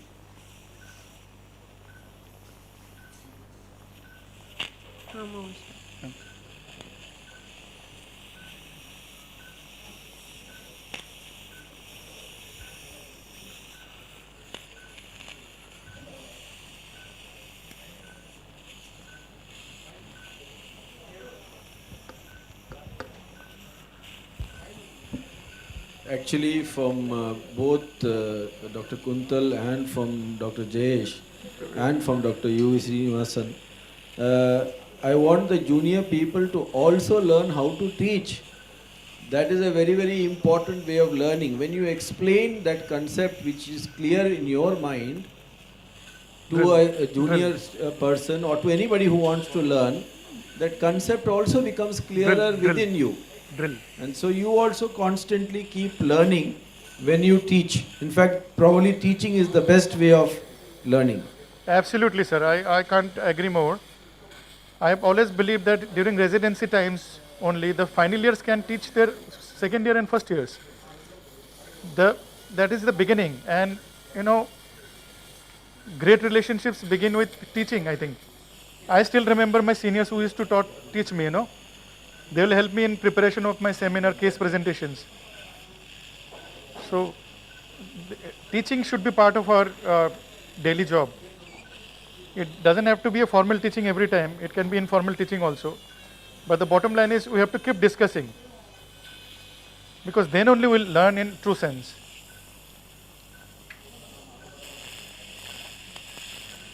Bipolar. So Anil sir, I'm okay with the bony opening that I have created. Bipolar. Right.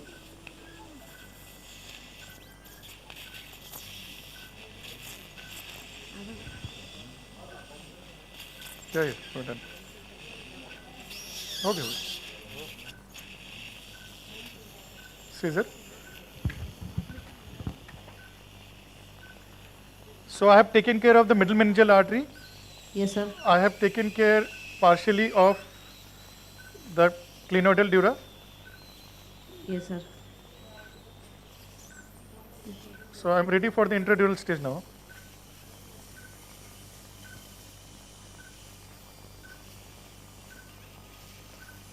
Dissector.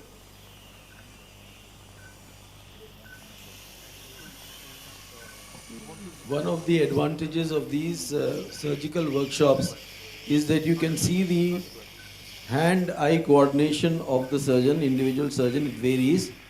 You also see that they are very deliberate.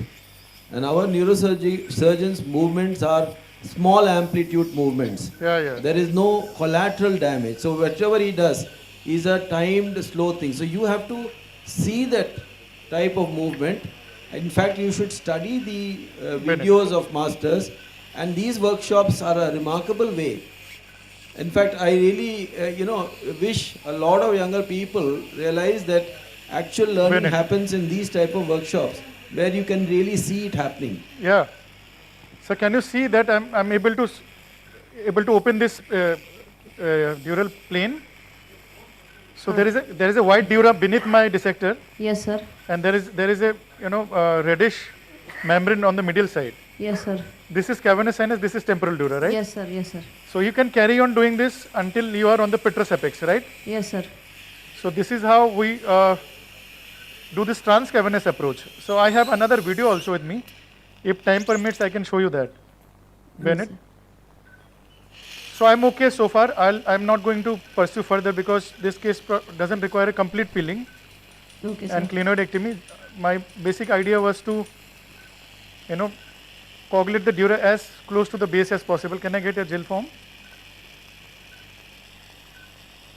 Because I have to also consider that there is a tumor sitting just beneath my suction, and the temporal lobe is edematous, right? Yes, sir.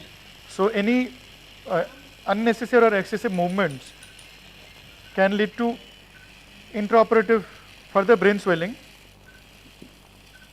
and any extradural job compresses the overlying veins also. Okay, sir. And temporal lobe, as you know, is very much dependent on the venous thing. Yes, sir. So this is what we have done. We are going to open the dura now and proceed, and let you know as we go move along, right? Yes, sir. Okay. You can move to the next OT in the meantime. Yes, sir. We'll come back to tumor resection after opening the dura. Bennett.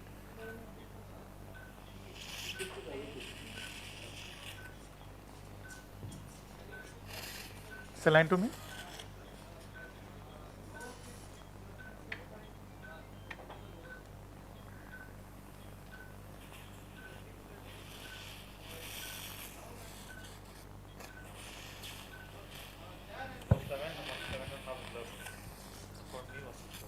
I want to change my gloves, and okay, we are all set. We can open the dura now. Yeah.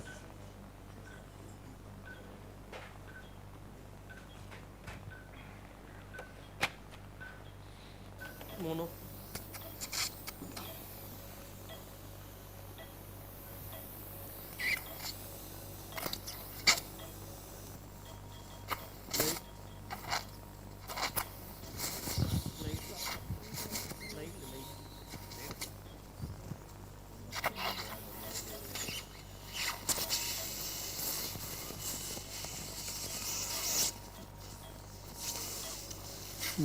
So all.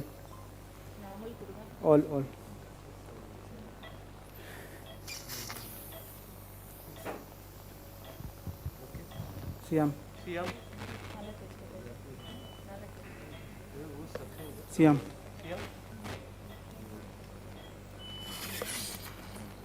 கொஞ்சம் tension இருக்கு ஒண்ணுமே தெரியல இப்போ நல்லா இருக்கு சரி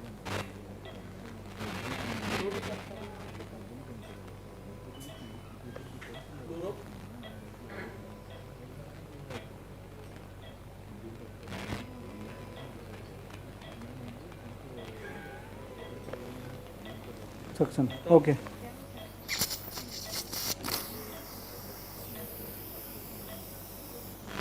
Okay, suction.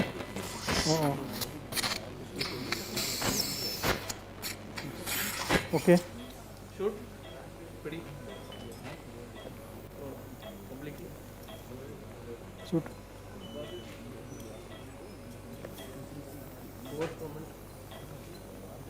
Shoot only. CM. CM. Single shot.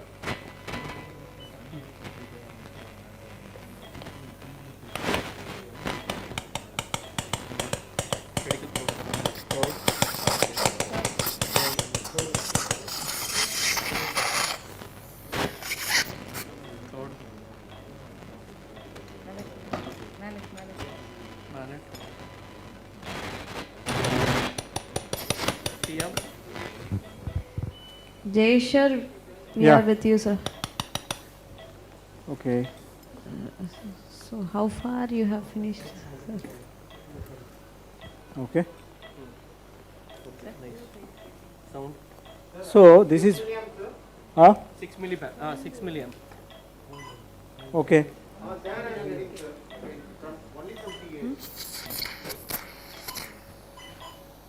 Again, what minimum, na?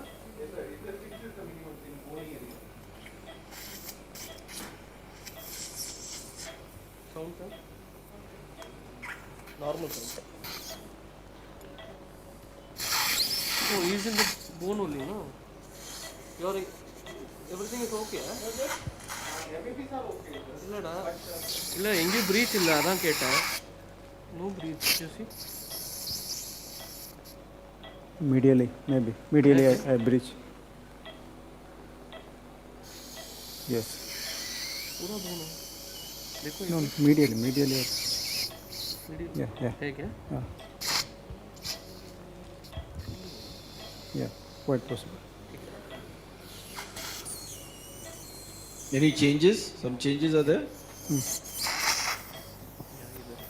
Yeah. Are you with me? Yeah, we are with Yes, you. sir. Yeah. So what happened now? One side. So all. So we have fixed it from L2 to L2, 3, 4, 5. This side L2, 3, 4. But my side pedicle, right side pedicle, there is a continuous changing. This alpha seems to be more osteoporotic, and it's 1 or 2 entry point already break. Oh, okay, sir. So we are confirming with the neuro monitoring after pedicle entry, and it shows there is a positive signal from TA. Okay, sir. We want to check it, so at least you can know. Just keep it on 6 only keep it. Can you see this? Yeah. So it means we cannot put the screw there. This is the most confirmatory method. Yeah, and it is a big relief to have it with us. Yes, yes. Because, Without that, that is this thing. Really, you should learn to withdraw whenever it is there. Maybe you go up or down. yes, yes. Otherwise, we would just have leave put it. Yeah. we would have put L5 right side, and the patient may have a L5 nerve root damage, definitely. And there is no other confirmatory sign apart from that. How much current he is asking?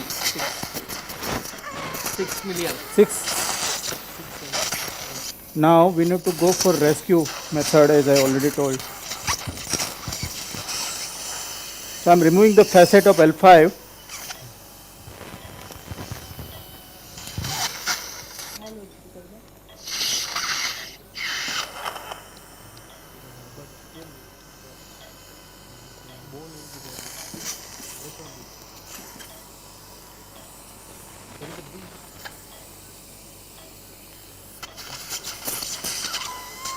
So here is the key.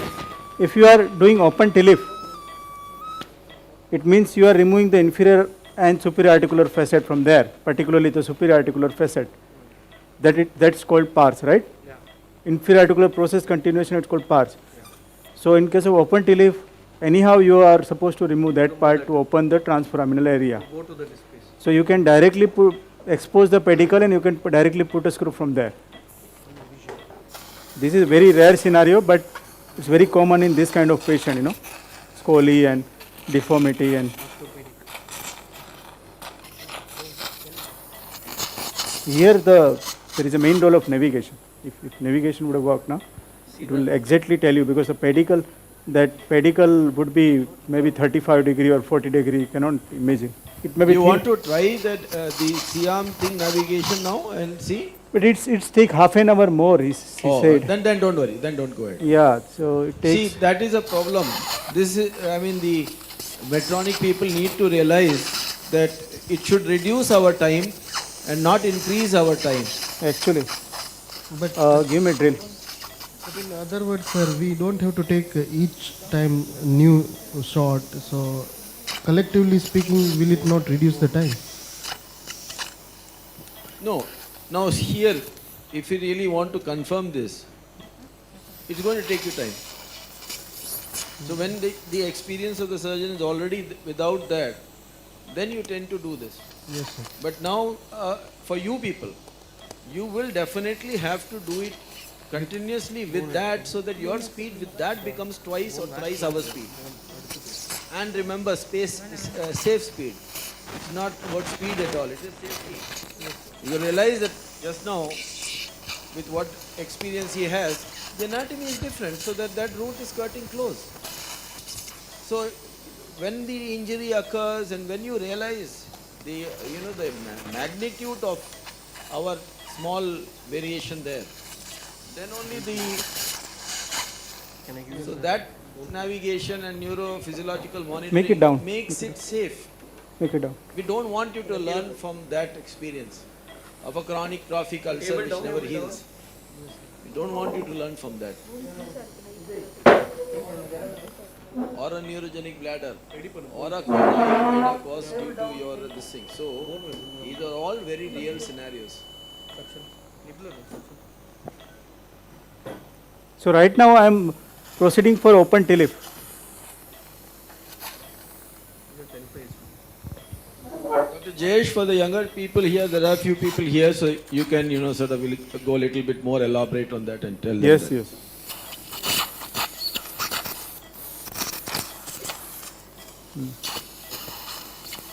Okay, can you have a drill? Drill. So TLIF is what basically, it's a combination of hemilaminectomy. So here we are using the open method. Drill, give me drill, cutting number 4. Cutting number 4. Yes, cutting number 4. So we are going to drill the lamina, we are going to drill the inferior articular process. That is a continuation part of that lamina which we call pars, and little bit drilling of the superior articular process. We are going to expose the traversing nerve root and of course cambium triangle, and then we do a discectomy from there. I think they are in lunch. No, we are all here. Oh, okay. So where is my friend Mangal? He is hiding always. Mangal has just gone to tell the other, the next case that we will not be doing today. Make it These straight. two itself will take some more time. Yes, this will going more, because as we more. That is 4 tumors, so spinal tumors, so that will take a long time. So I don't think we should. You make it straight.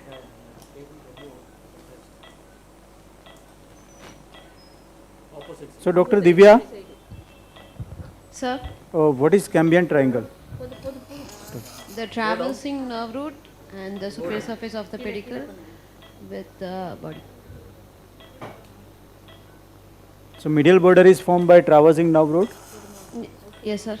Their base, or we can say their base is formed by lower part of the body as well as the pedicle. Pedicle, yes, sir. And the subtuous, or we can say roof, is formed by exiting nerve root. Nerve root, yes. So that is what the foraminal area is.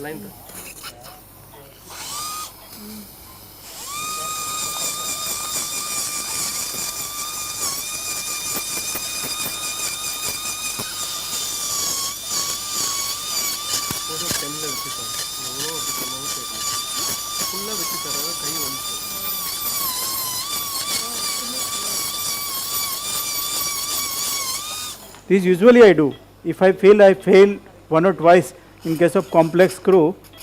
If I breach the pedicle, Yes, sir. I usually convert into open T-leaf Okay, sir. and then I put a screw directly into the body. Yes, sir. Right?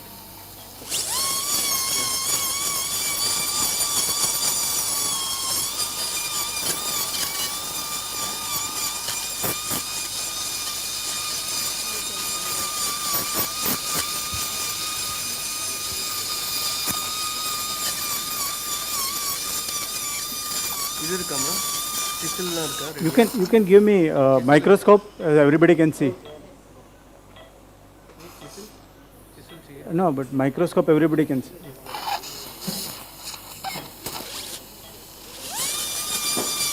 We'll have a lot of bone, no need to see.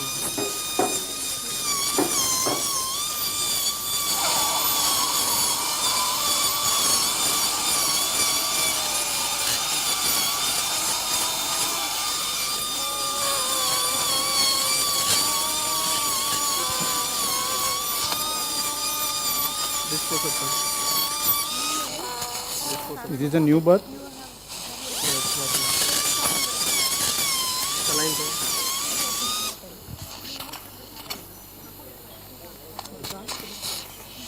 new cutting ಬರಲ್ಲ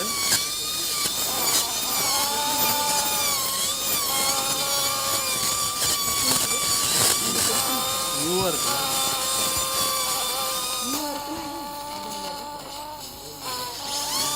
Can you prepare the microscope?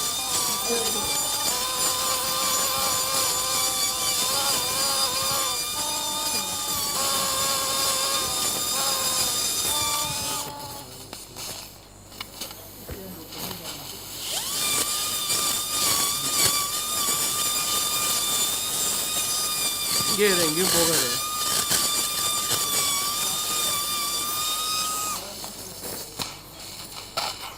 change in color is it? This is the pedicle. Oh, that is so medium. See this? Cancel it. Yeah. You can put a screw directly from here also. All cut, sir. But before that, You have to see the yeah, you need to check the lamina. You need to check the root where it is going. This is called rescue technique.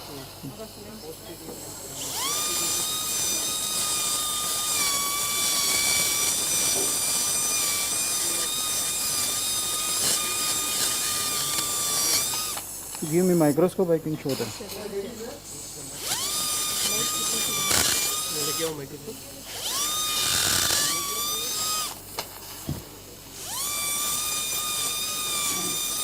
Microscope लेके आओ.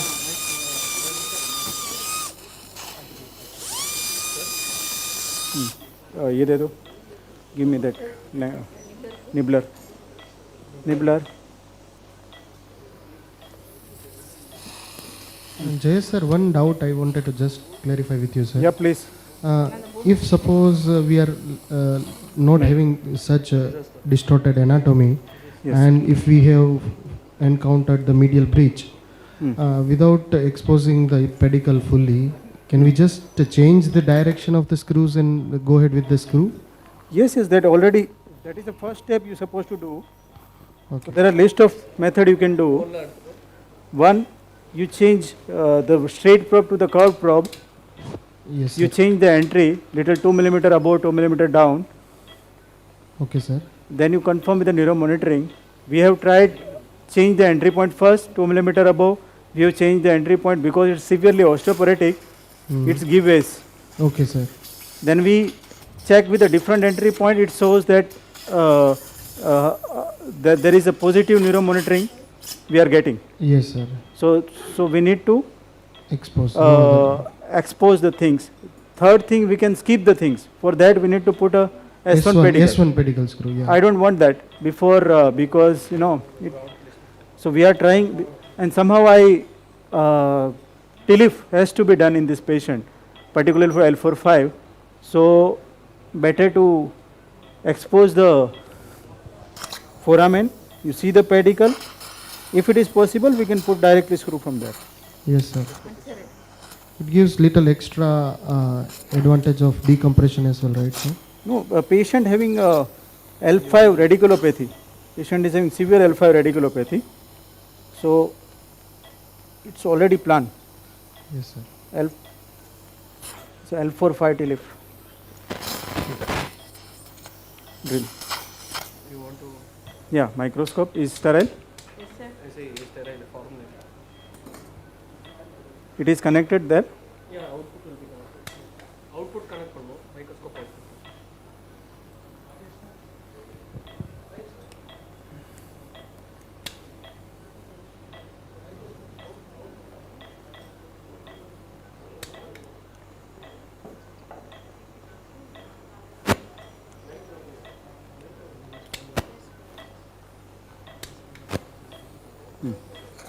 One more mile.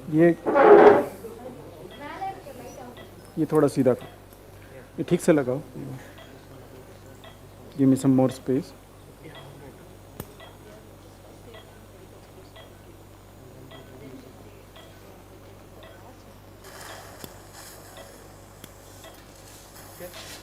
So is output? Light இவ்வளவுதானா? No, output of this microscope. Microscope connect பண்ணி சொல்லுங்க please. Yeah, they are showing the other side. Okay. Dr. Anil? Yeah, we can see you, Dr. Kuntal. So this is what the tumor is looking like. Can you see? Yeah, very well seen. So what I have done is, after I last talked to you, I opened the dura. When I opened the dura, I found some amount of brain contusion here because there was brain edema. So I have put fibrillar like you suggested yesterday. Can you see? Yeah, look, you can.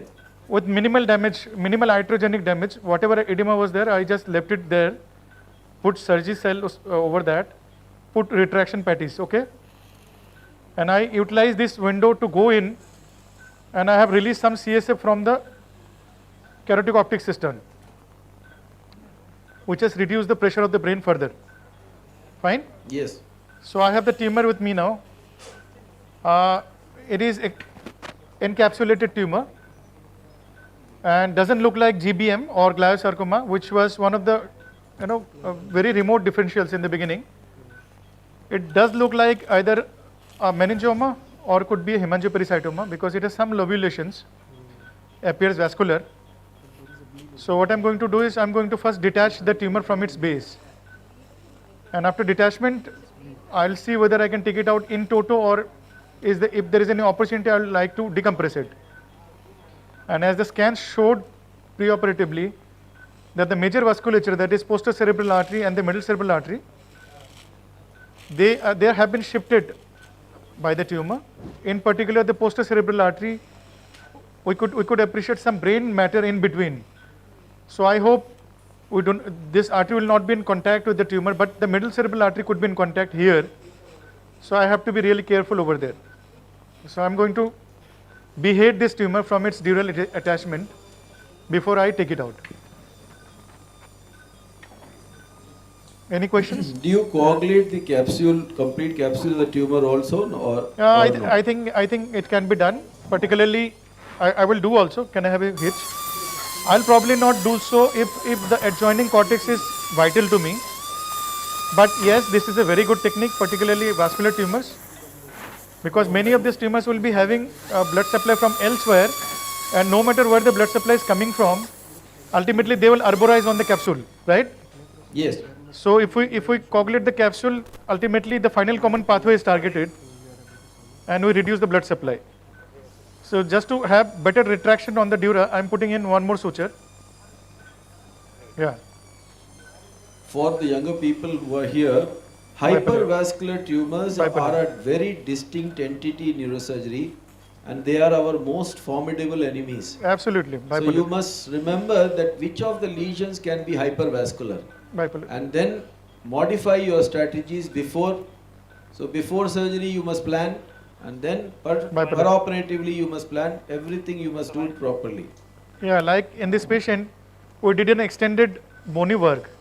The very idea was to be able to reduce the blood supply to some extent, because that is what surgical planning is. You cannot go into the tumor and then retrospectively think, should I have embolized this tumor, should I have done some extra bony work? Everything has to be pre-planned.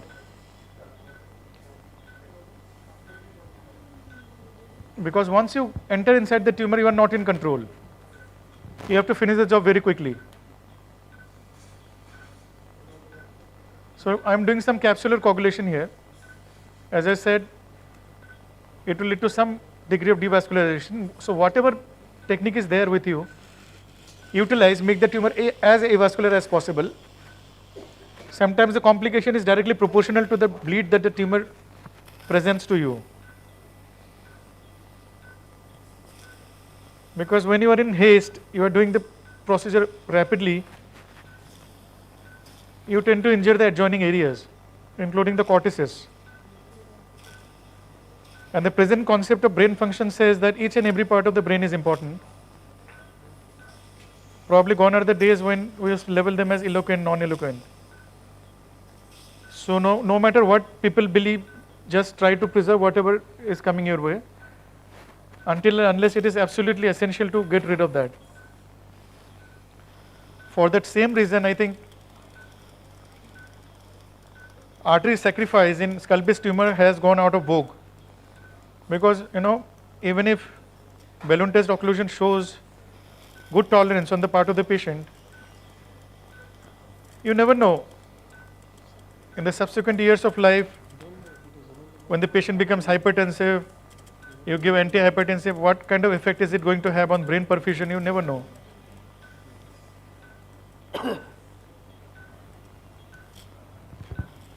Kuntal sir, are we going to debulk the tumor or will? Yeah, so first of all, I'll try to devascularize it as much as possible. Okay, sir. I am doing capsular coagulation. Why? Because this part I can clearly visualize, and the adjoining temporal lobe here is anterior temporal lobe on the right side. Yes, sir. So, and already I have retracted that. So I can conduct this coagulation under vision. So I am doing that. Then I'll go to the base. I will devascularize. So at some point of time, as surgeons, I will know that the tumor has become sufficiently devascularized. Then I will do debulking. As I said yesterday also, it is always a great idea to debulk the tumor, let the capsule collapse into the cavity, and do the capsular dissection from adjoining areas, and see the shining arachnoid beneath. I think that should be the trophy for a neurosurgeon, rather than a football that we sometimes take out in toto. But having said that, certain tumors, including hemangioblastomas, that is the only way they can be operated,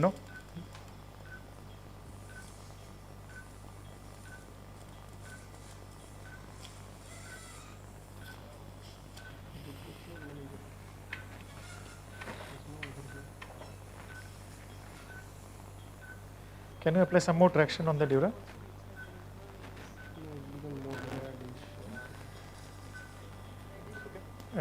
Madam, can you lower the entire table, then elevate the head? Then elevate the head, because I need to see the base.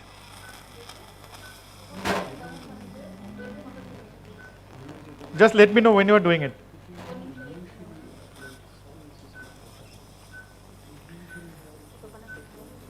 Yeah.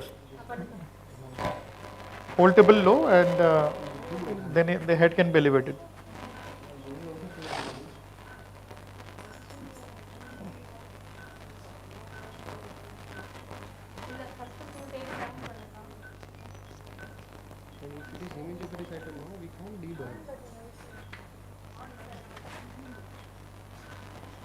Bipolar.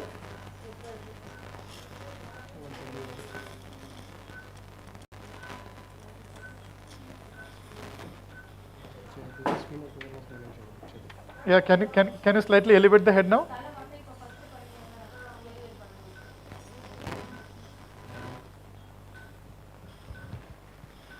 So these retraction patties are really useful. They will hold the brain in place. Yeah, thank you, yeah. Okay?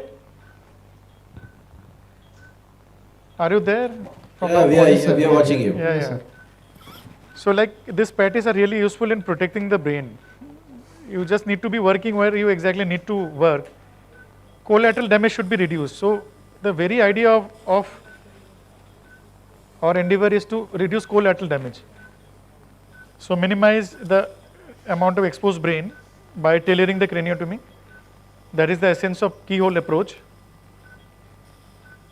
Keep on irrigating whatever surface is exposed, because dryness, exposure to atmosphere can lead to its own deleterious effects. That is why the concept of optimally opened surgery is coming. You need optimal exposure, right? It doesn't have to be a very big exposure. At the same time, what is the fun of having a keyhole approach if you cannot do the primary job?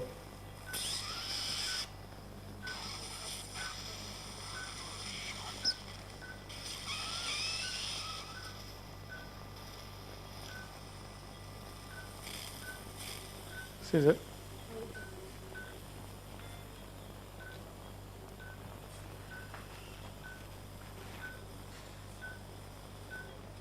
So whenever you cut structures like this, make sure that you cut in such a way that the distal, this end is still available to you. Just in case it bleeds, you can coagulate, but otherwise it can retract and cause bleeding. Yeah.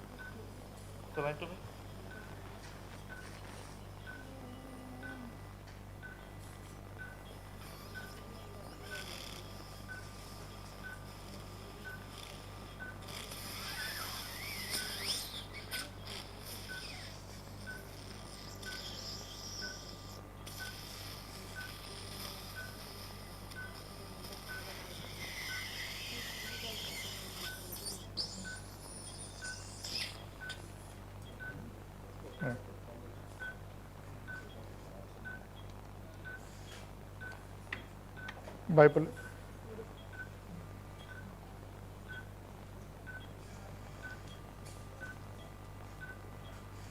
I am operating in a very awkward position, so see, the table doesn't go below than this, no?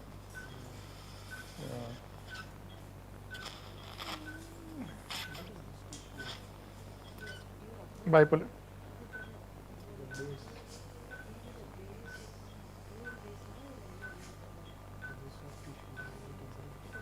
Scissor.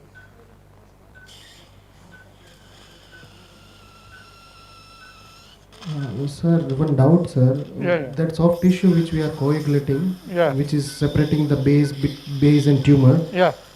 What is that actually? It's a erectoid reaction? Or Oh, no. It is possibly compressed temporal lobe there. Okay.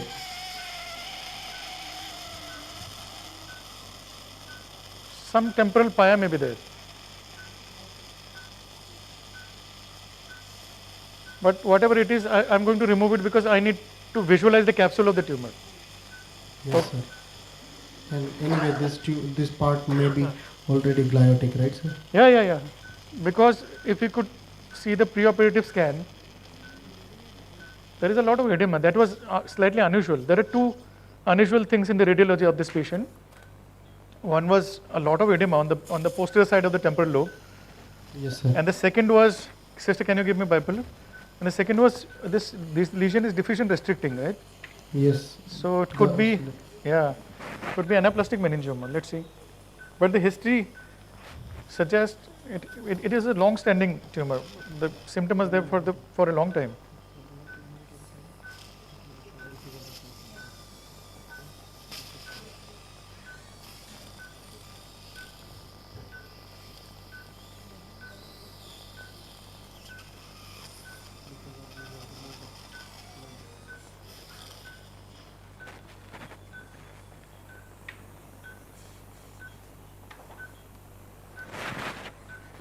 So the D's of meningioma surgery are very, very important, right? Yes, sir. So I'm devascularizing right now. Devascularization. Yeah. De-dressing, devascularization, decompression, and then dissection. Yeah. Dissection. and then dura. Yeah. See, tumor surface coagulation has another advantage. The tumor shrinks. Can you see? Yes, sir. Now we can see that. Yeah. As the tumor shrinks, it auto dissects from the adjoining area. Right? All you Yes, have to sir. do is just apply some counter traction with the suction.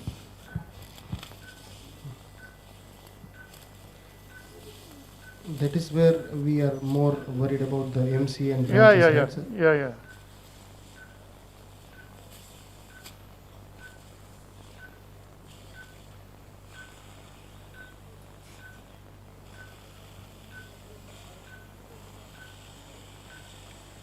In this case, sir, that MCM very less likely to be engulfed. Yeah. But my question is that how to take care of the lateral lateral ventriculostriate vessels which may be over the tumor and the MCA branches, M1 branches. Yeah, the thing is, we have to first see the kind of adhesion. What preoperative scans showed us was that MC is not running through the tumor, right? Yes, sir. So MC is likely to be pushed anteriorly. Yes, sir. So usually in tumors like this, there is an arachnoid plane between the tumor and the artery. Yes, sir. So if you stay in the arachnoid plane, then the separation should be rather easy. Yes, sir. But sometimes there is lack of arachnoid plane, particularly, I'm talking about meningioma, right? Yes, sir. So particularly in LMAPT type 1 meningiomas. Okay? Okay, sir. Because there is usually no plane in those situations. So that becomes difficult. So the trick of preserving the artery in those situations is To remove the tumor. yeah, there are different ways. First and foremost is you have to expose the artery proximal and distal. Okay? Okay, sir. In clinoidal meningioma, distally you can dissect the Sylvian fissure and see the distal M2 branches Okay. beyond the tumor. Okay, sir. And proximally you have to do enteroclinoidectomy and see the paraclinoid ICA. Yeah, okay, sir. So once you have seen the proximal and the distal parts, the rest of the tumor component you will have to guess where it is. So, but this definitely helps, right? Okay, sir. Because we can follow. Yeah, you can follow the artery. Follow either distally or proximally. And it is said that you are correct that main trunk injury is rather rare. It is a perforator injury which causes all the problem. Yes, sir.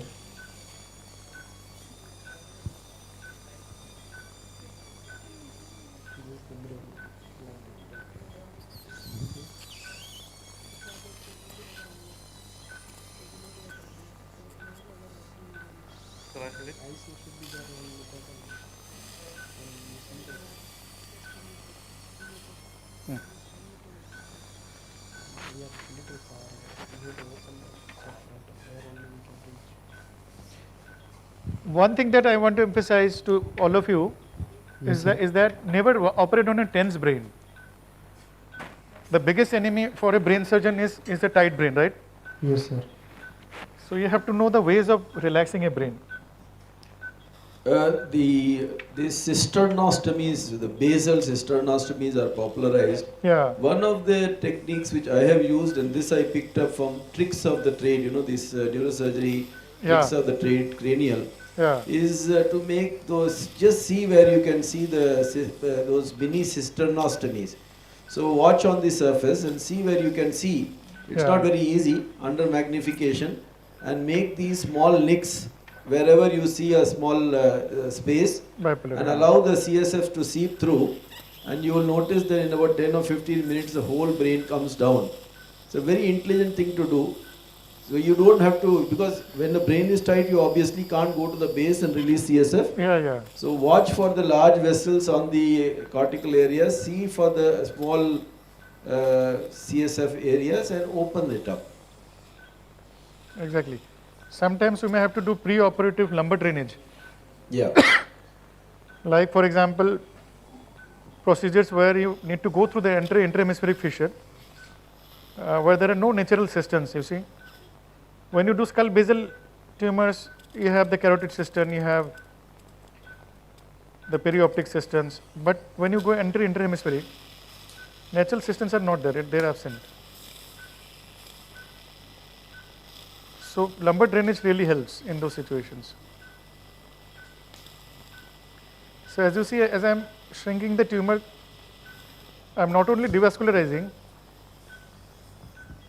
I am also dissecting the tumor. Tumor is auto-dissecting, it is shrinking and separating from the adjoining areas. The brain tumor interface become more evident. Yeah. All you need to do is just maintain a counter traction with suction, okay? Yes, sir. Here I can see a feeding artery, possibly coming from the dura here. See that? Or maybe it was one of the arteries of the temporal lobe. So you see, you cut on the surface of the tumor. Yes, sir.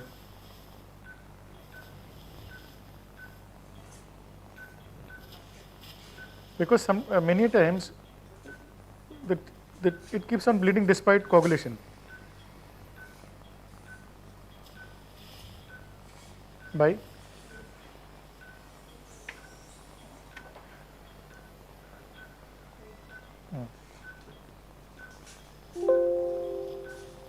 I think it is still the remnant of the temporal lobe that we were talking about.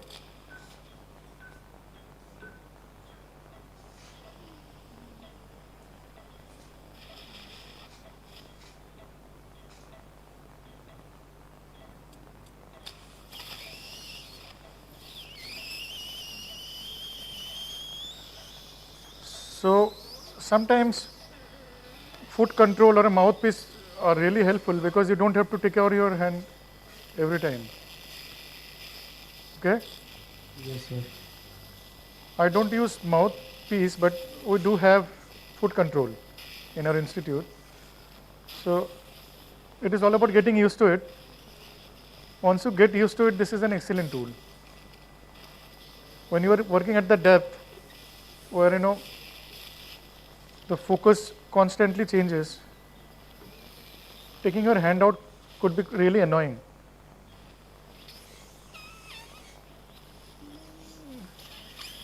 I am approaching the area of the dural adherence. Can you see? Yes, sir. The scan exactly showed that. By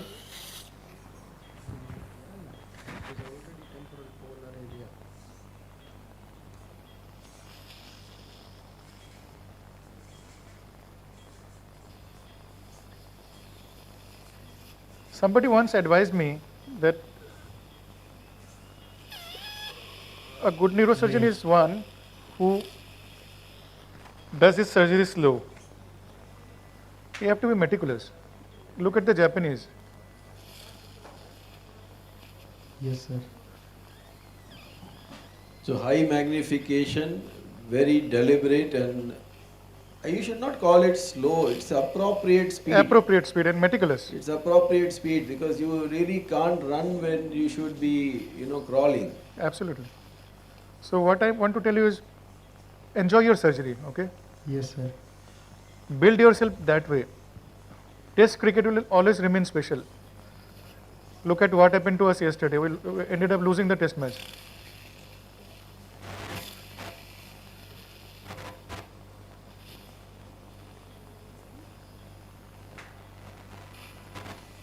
So that part of dura which we are delineating between the tumor and dura. Yeah. That was the one which we have separated from the cavernous. Yeah. From inner aspect you are able to see. Yeah.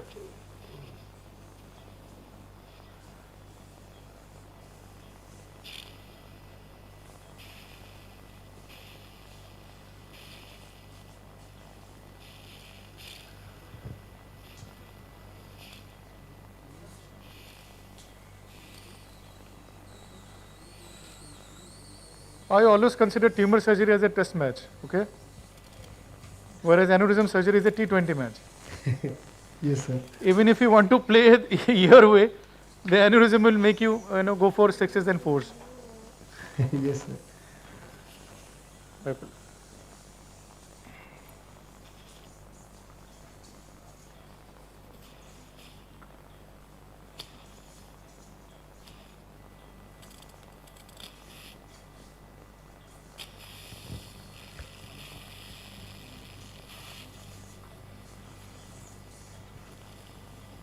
your intraoperative ruptures only happen later on when you try to be a little faster than what you should be. Yeah. Yeah. Just when you think that you are a great surgeon, something bad will happen.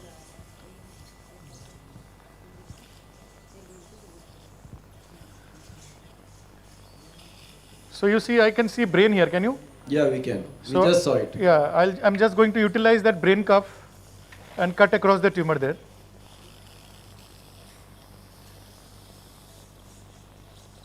Yeah, you can see the brain there.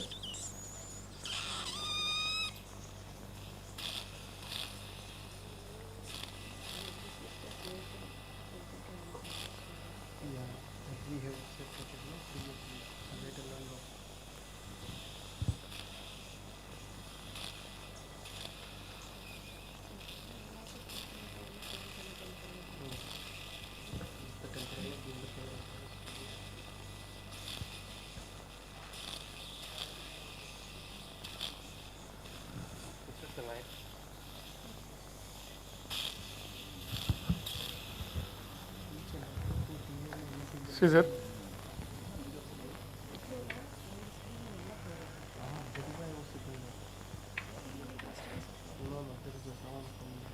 Scissor, please.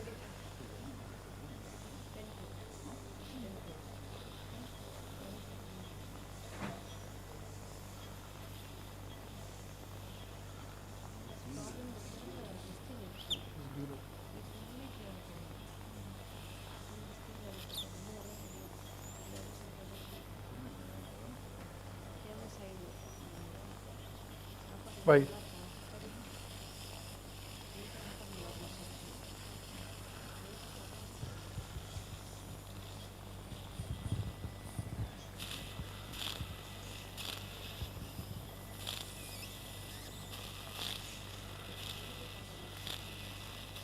Reading the radiology is very, very important. Yes, sir. We could exactly see the area of supposed attachment on the pre-op scan. There is a very, very nice book which I recommend everybody. It is Thinking Fast and Slow. So same thing like this, it's fast operations and slow operations. Generally the fast parts of our surgery are the subconscious surgery. That is, we delegate it to the subconscious. There we are not thinking and constantly, we are going with that. So that is also necessary. A lot of times when we are doing a drilling which is taking a few hours, that drilling is again, the haptic control. So we really throw that down. But deciding when to switch is a very, very important, and this deliberate one should be the, most common type of surgery which we do. Yeah. Moving by.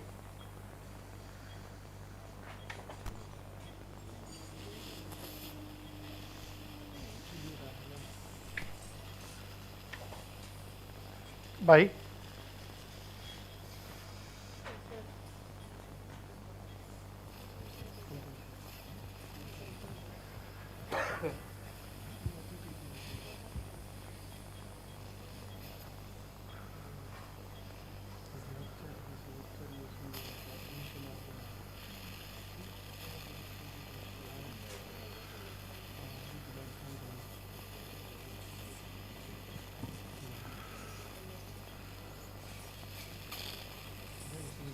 Scissor.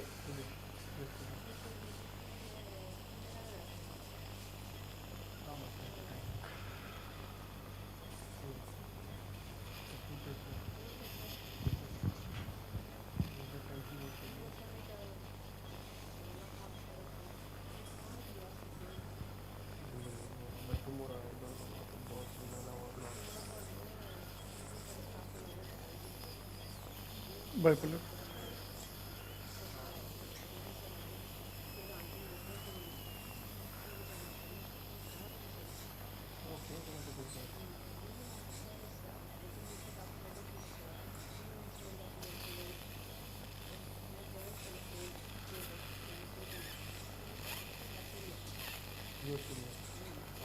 Scissor.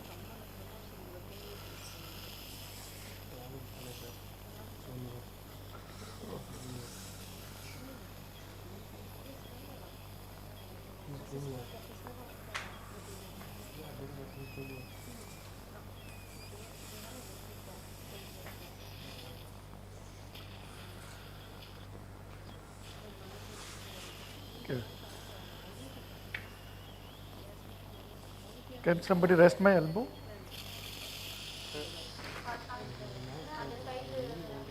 ये इसको थोड़ा हटा दे चमन इसको अभी हटा दो yeah I'll remove it so probably I'll relax remove this one no, remove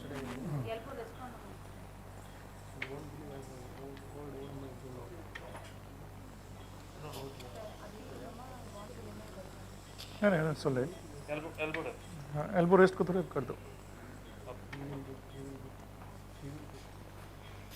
bipolar yeah Okay.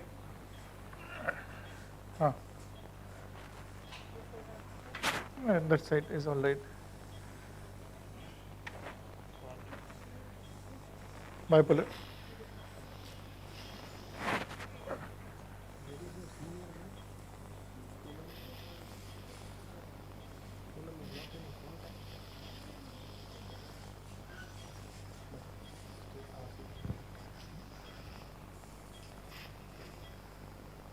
sorry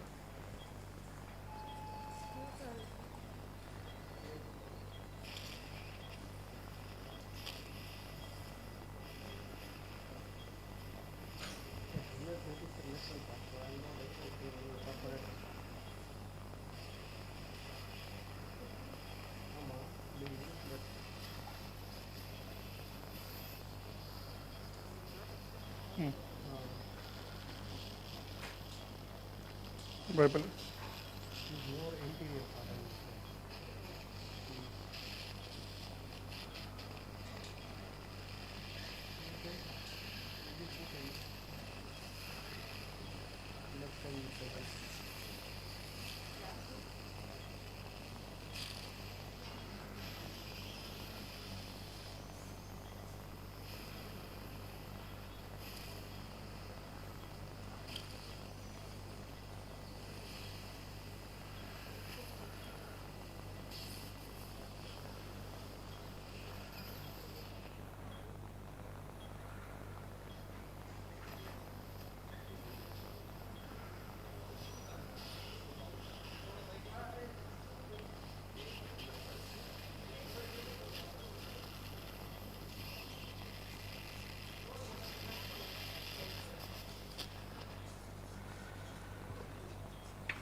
So all the attachment is at medially, right?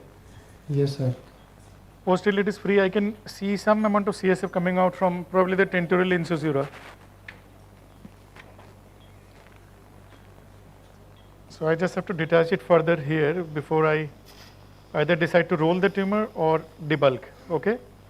Okay, sir. I'll just center the microscope. Yeah.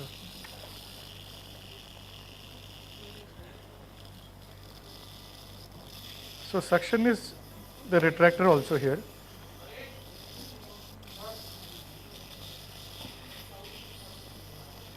One of the Dr. Dhandabani from PGI Chandigarh has published a paper, en-bloc resection of hypervascular tumors. It's a very nice paper because it's a technique which all of us use, but rarely when it is really warranted, then that is one particular way of removing it. That neuromonitoring one.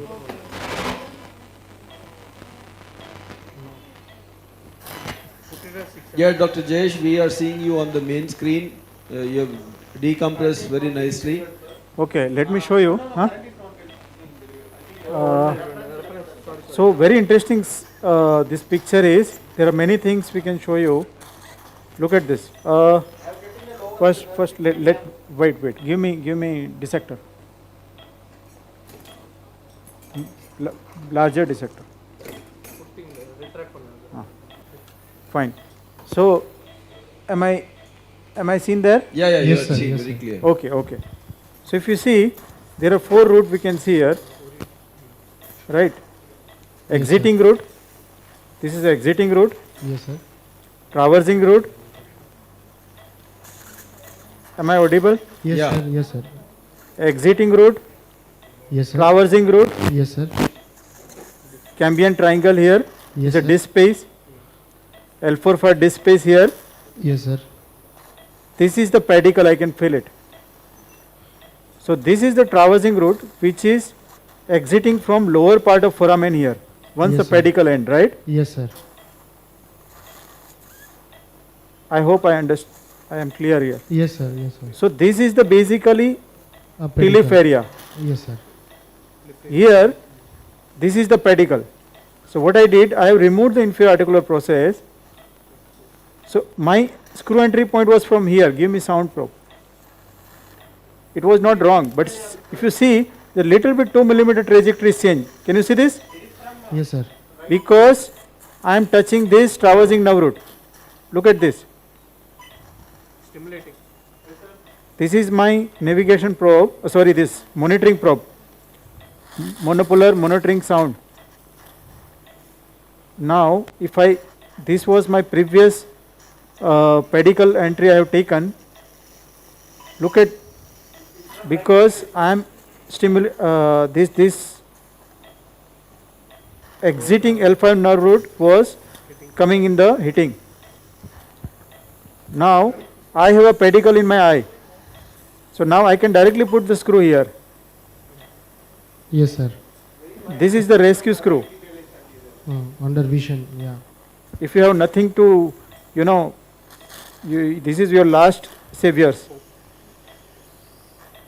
Because the pedicle is in front of you, give me a dissector. Now look at this, I can feel the pedicle. Now, Yes, sir. now pedicle is in my front of me, so I can directly put the screw from here. Yes, sir. Because your traversing nerve root is just touching here. Because there is a scoliosis here, it's a degenerative scoliosis, Cobb angle is more than 10 degrees, so that's why there is a crowding. So you see the traversing and exiting nerve root so much near. Yes, sir. One is traveling from here, one is going from here. Yes, And sir. very narrow disc space here. So that is the reason that even this was not the wrong entry point. Actually, this is the correct entry point. Still, it is touching the nerve root. I am not sure, are you with me? Yes, sir. We are able to see, sir. Okay. So this is the area of pedicle. I will directly put the screw here. This is my last screw, which is rescue screw. I will remove this. I will drill this. I will put a cage from here. That is Tilif. Okay, sir. Who is there? Is there Vandan? There Bala or what? All are here. Okay. Drill. Drill.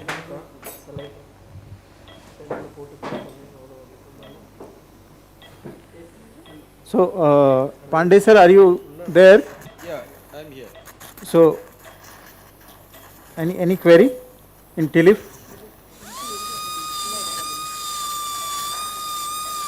Any query?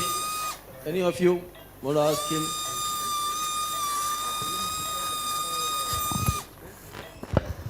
Sir, for every case we will drill this facet joint, inferior articular process. Only for this case we have selected selectively drilling this one.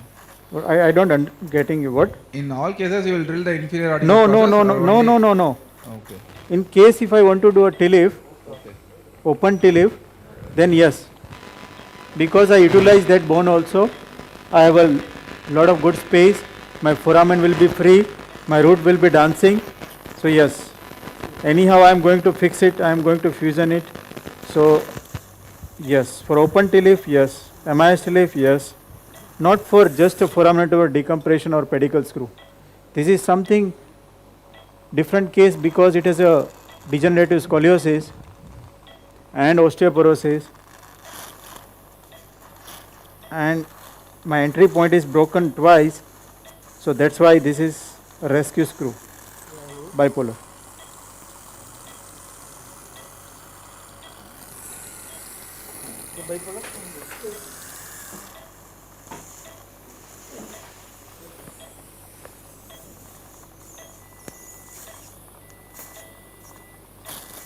Now retractor.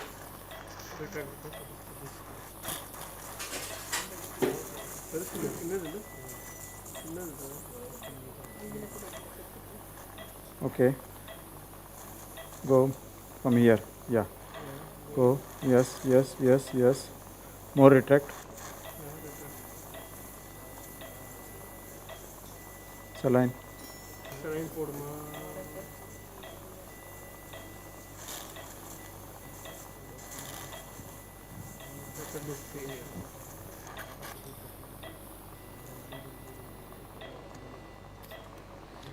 Suction is blocked.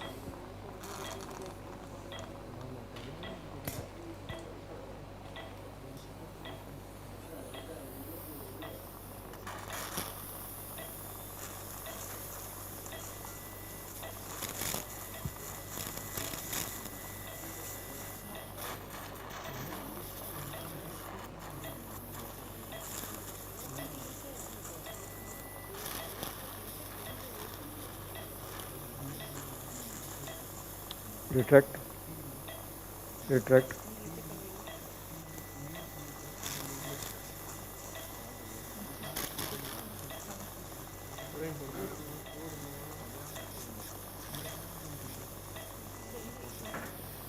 Don't you have that nerve hook to retract? Nerve retractor. Not this one. कोई दूसरा वाला suction.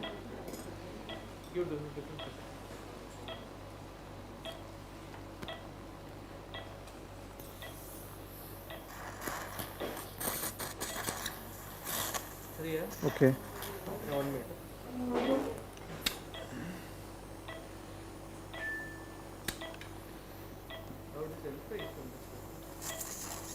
Hmm?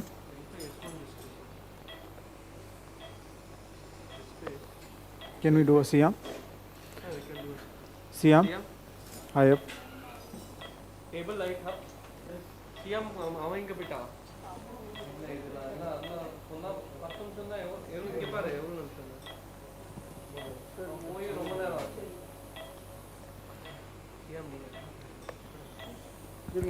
Table up. Table up. Sir, now adequate bony work has been done, sir. Yeah, it's laminectomy is almost there. I'm just, my TLIF is pending. Maybe one. So all MEP clear? All negative? Yeah. EMG? Fine. EMG is not free running because I have put this. No issue. Yeah, this. Siam? This all, this one is okay. Siam?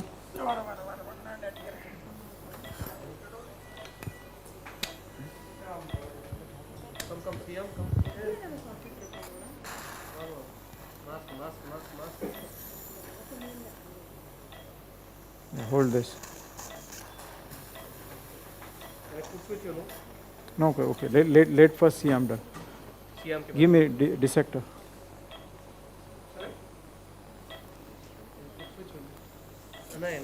Siam.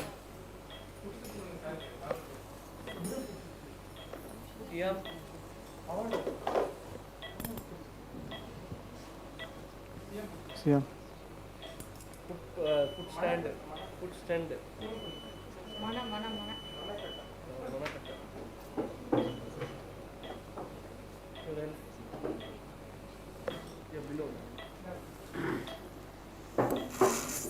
Yeah. Siam. Siam short. Yeah. So we'll go to L45. L45. That's all. Right? Yeah, correct. There is a listhesis also between L4 and L5. We'll put a cage there, we'll open that space. The remaining space is okay. Sure. And Siam? Siam?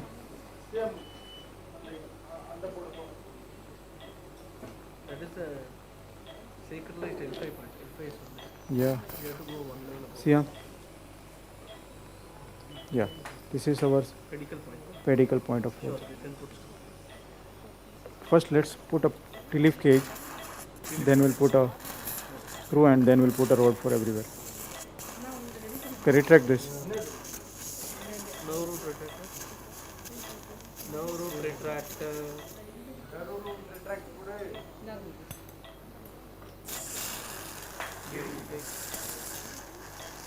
Okay. Bipolar.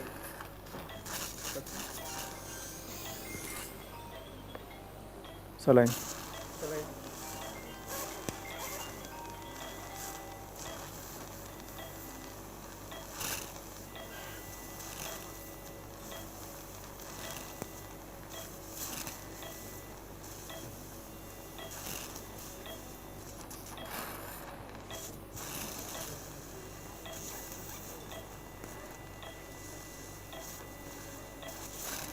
Okay, knife.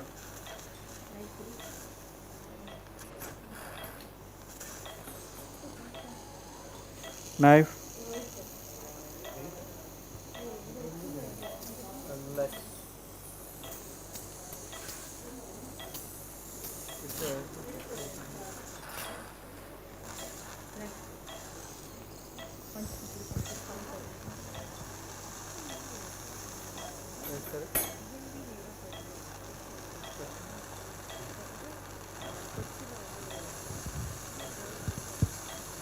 You need to tight it, it will remain inside.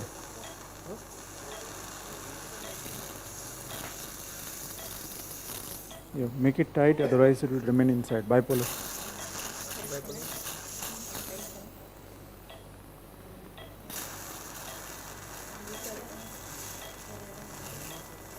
This is ligament, posterior ligament. Always hypervascular.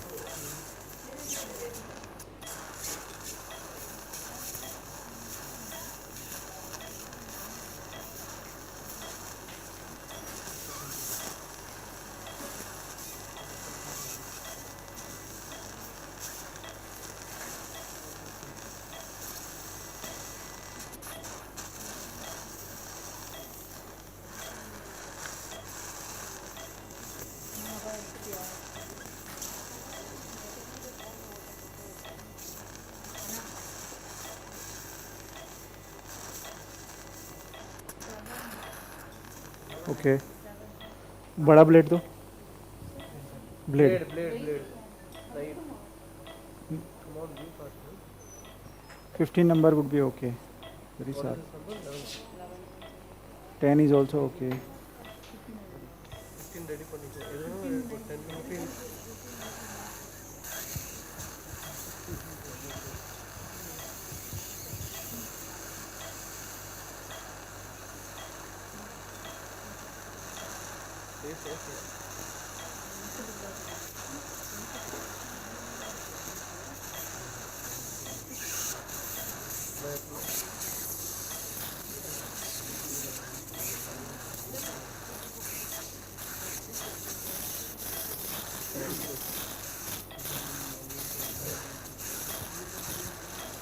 Bipolar.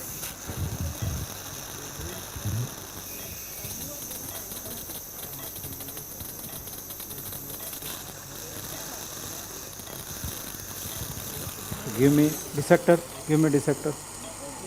Dissector. Sharp dissector. Siam.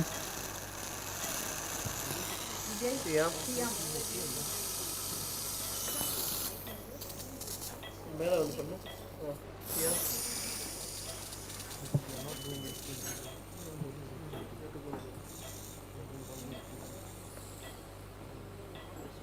One more. Upper, up. Little bit up. Siam shorted up here.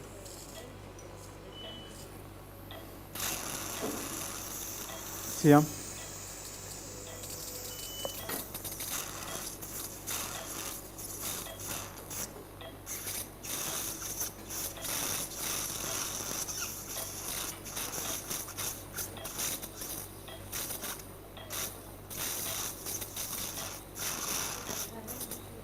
Siam.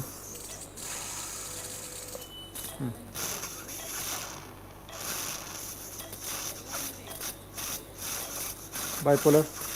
Make it loose. Bipolar. Give me bipolar.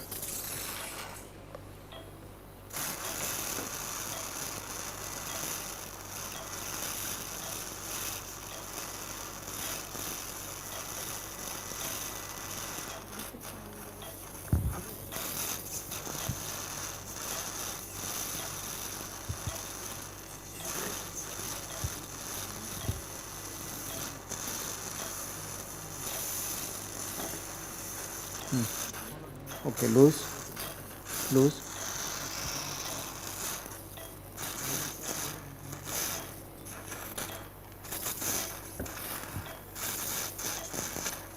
अब cut एक cotton दे दो patty patty it is much but it's too much.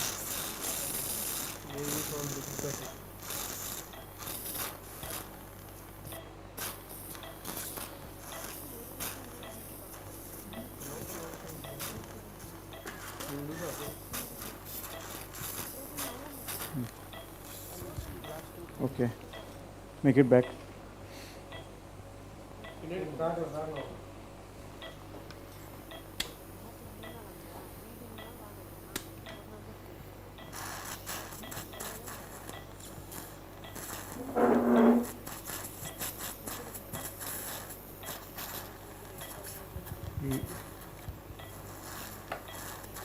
Drill.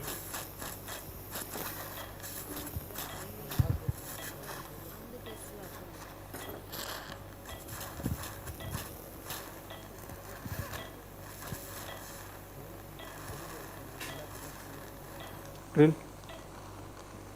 Saline.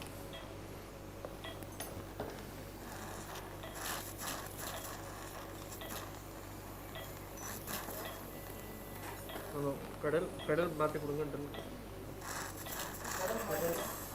இல்லை pedal மாற்ற தேவையில்லை அவர் கால் கிட்ட கொடுக்கும் அவர் கால் கிட்ட கொடுக்கல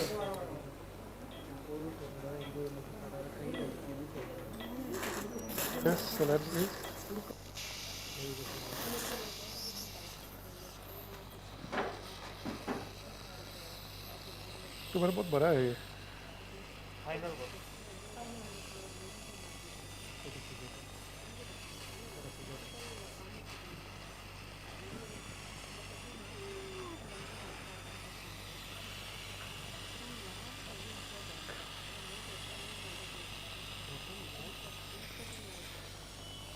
Can you lower the patient's head? Patient head low.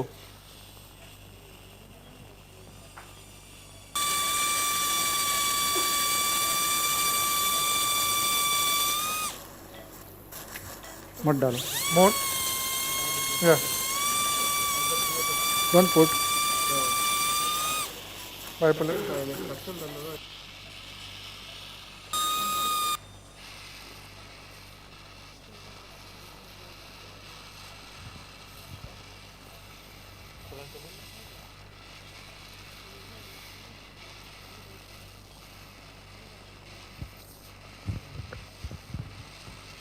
Kuntal sir? Yeah. Sir, we are with you. So what part you are cauterizing right now, sir? Okay. This is the attachment of the tumor. The sphenoid attachment, sir? Yeah. Can you see? Yes, sir. So this part is vascular. Yes, sir. So without cutting this, I made a right decision not going into the tumor. Okay, sir. Blood supply is substantial here. Yes, sir. So we are encountering some bleeding here. Yes, sir. It will take some time for us to cut across. Okay, sir.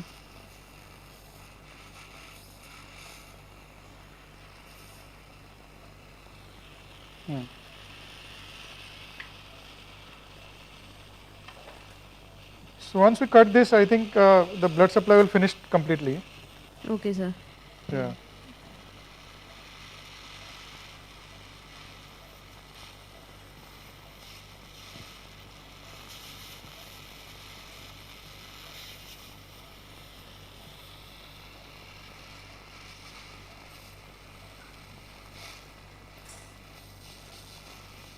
Sir, you are detaching it from the lateral wall of cavernous sinus, sir. Yeah.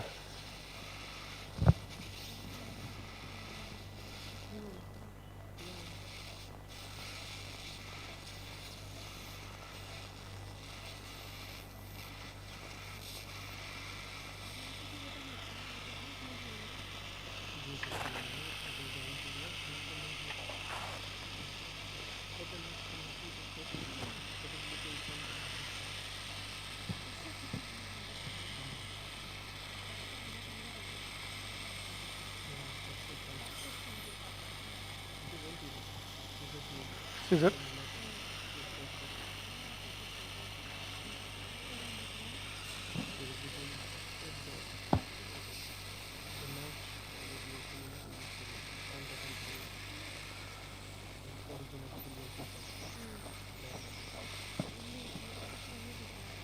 Bye.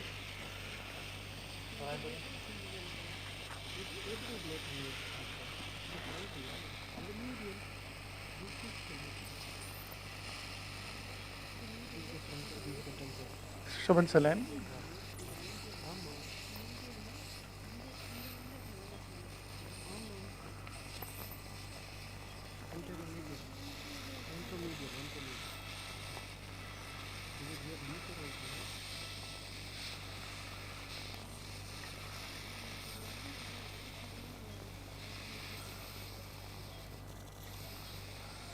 Scissor.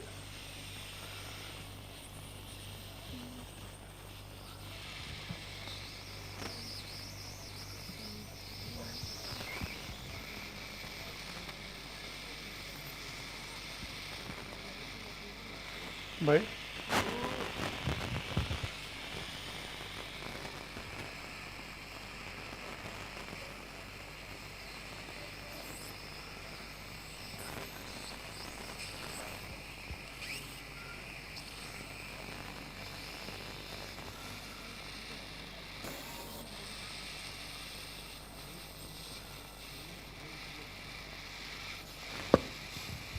Can you give me glue?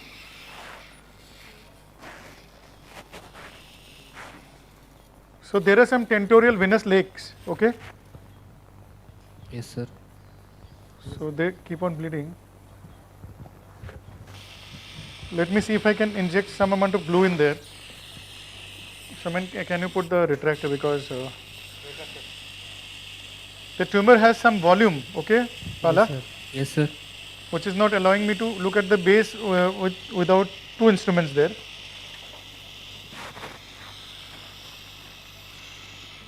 No.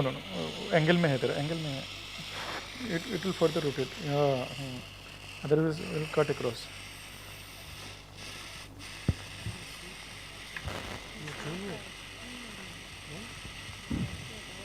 Yeah.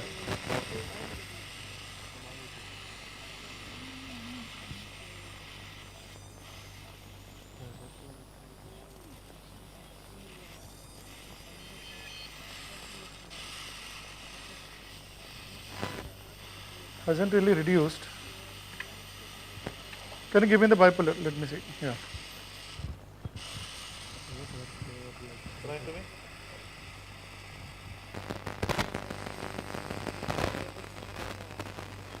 Saline, Shaman.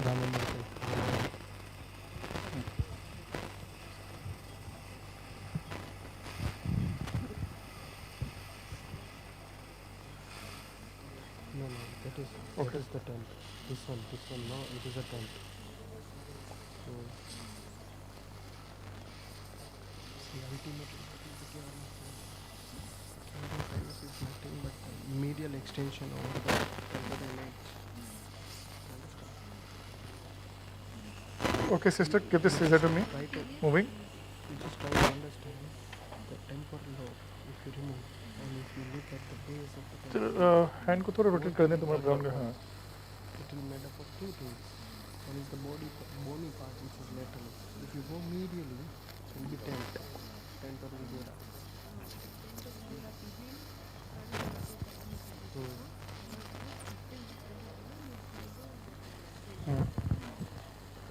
Understood? So this was the attachment to the cavernous sinus wall, huh? Yes, sir. Bipolar.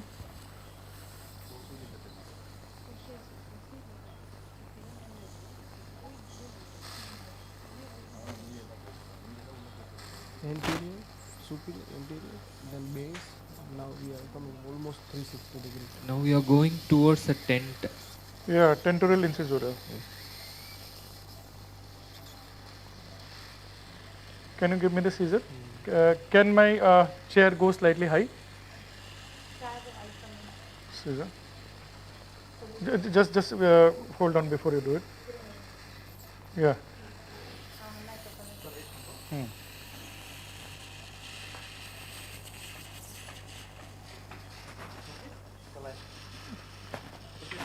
Let me see. Can you get your hand out of the way? Surgery flow will really take Yeah, better.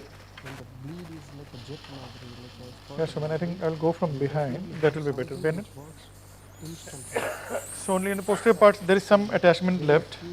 Okay. Otherwise, most of it is gone. Yes, sir. Yeah. You remove. Okay. Because we have big. Bend.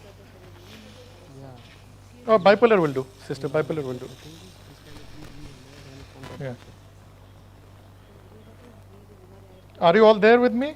Yes, sir. Yes, sir. So this is another principle of surgery is that if you are struggling at one place, don't be bogged down. Just pack and go to another area, right? Yes, sir. After a while, when you come back, there may be a chance. Things are different. Yes, sir. So there will be moments in surgery where the tumor will be or the pathology will be on top of you, right? Yes, sir. So you have to find ways of, see, I can find the base now here, right? Yes, sir. So automatically solutions will come. You just have to hang on. The projection of tumor. Once they cauterize now, it will become strong.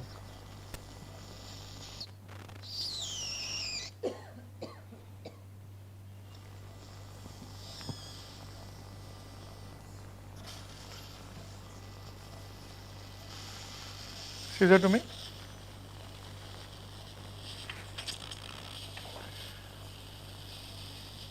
So if you are stuck in one area, go to another area, okay? Yes, sir.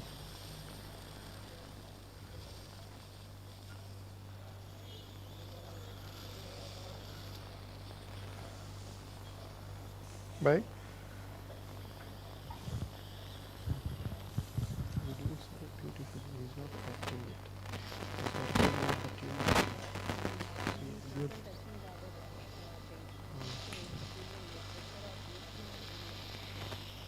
That's the best one.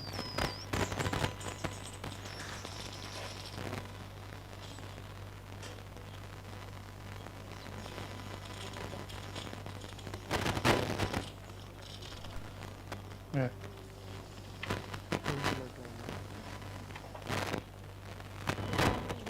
Bye, buddy.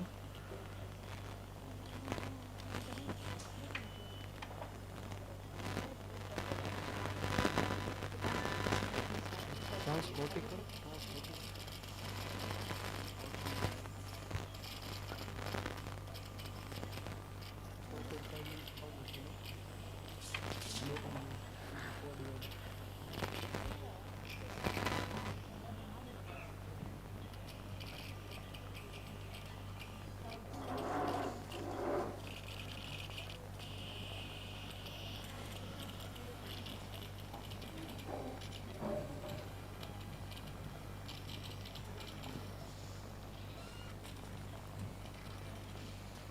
Is the section getting blocked? So this is the area of attachment. Can you see? Yes, sir. The pedicle kind of thing. Quite a broad area of attachment there is. The lateral attachment. Yeah.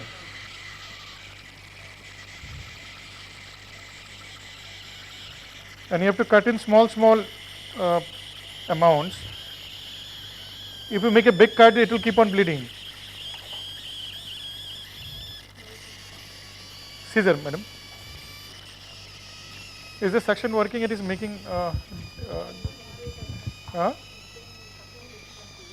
You change. The kind of sound it is producing is not good.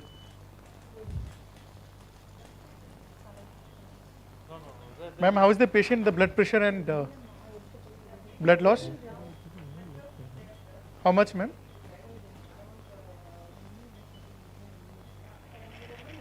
$500 ml. It's okay. Yeah.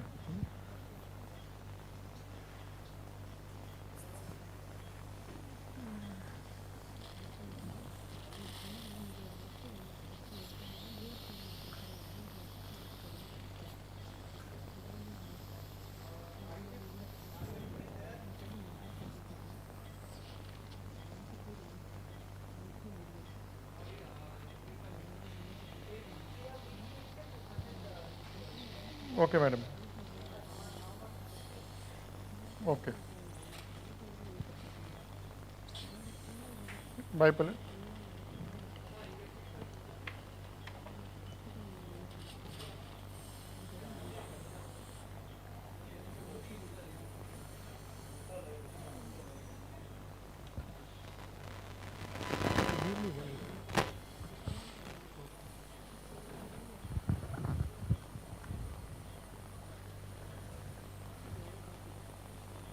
Saline for me.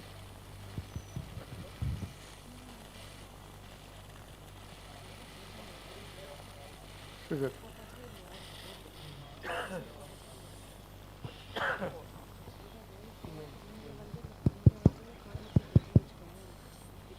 Hello? Bye. 9, Huh, 9. 9, please. Dr. Bala is there? Yes, sir. Huh. 9, sir. Now you see, I am Okay, proceeding suction for, is over. I remove the disc. Yes, sir. So first step is to prepare the end plate for the T-leaf. Yes, sir. The first is to put this is the saver. You see this? Shaver. Okay. Yeah. So first, because we can see here, show the Siam. The disc space is very narrow. So we need to start with the most smaller one. Okay, sir. And that is the 8 number. Then we can go to 9. Siam, no?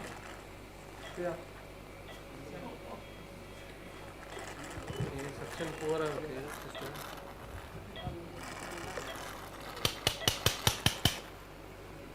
Sir, while doing this preparation of end plate, Yeah. one side should we fix the rod and open up the disc space? Is it- Fluoro. Section to me. Can you see the icon? Section to me. Section to me. Yes, sir. Yeah. So what I am doing, Bye. I am removing the soft part of cartilage. There are two parts of cartilage. One is soft cartilage, end plate and soft cartilage. So this saver helps us to remove the soft part of cartilage, nucleus pulposus. My thing is blocked. Please give something. Once we do that, then we need a Give something, please. Something. yeah. Then we need a various type of curate. Then we need a various type of corpse to remove the final No, my suction is blocked, please. annulus. Okay, one more. We open the disc space now. See ya. Yeah.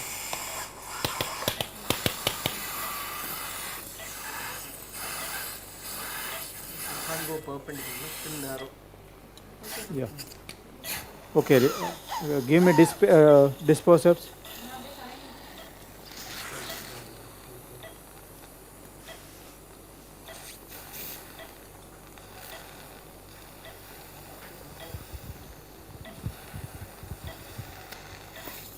So, Jay sir, I was asking about if we fix the rod on one side and try to distract the space and open up the disc space. That can be done. Yes, sir. Will it That can be done. That is a good way also. I am just bypassing that steps because I have to finish the work on right side first. Yes, sir. Give me curate. Curate.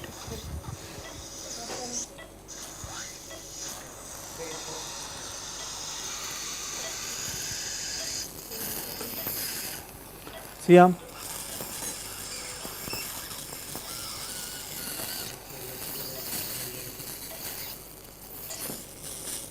Siam. Siam. Continuous. Fluoro. Fluoro.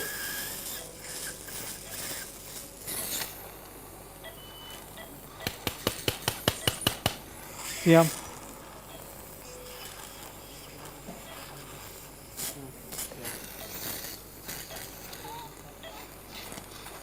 So this preparation is very important part of fusion.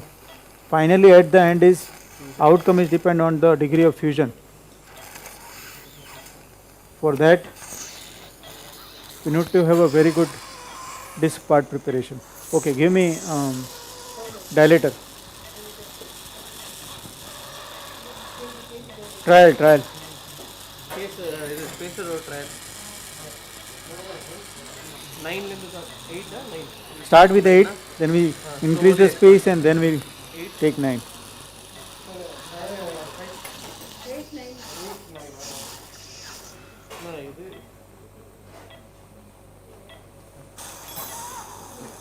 Jay sir, when we are preparing the end plates, we just has a tactile feeling as well as a change in the sound also. What?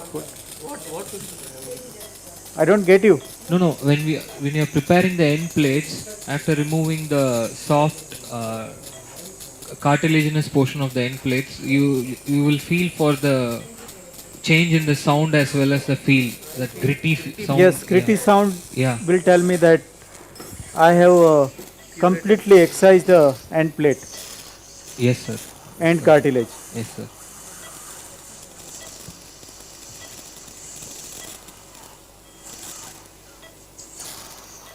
So trial, I asked for trial.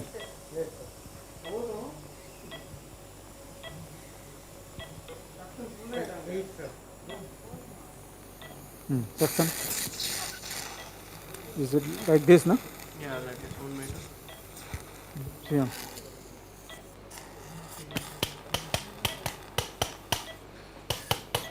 Siam.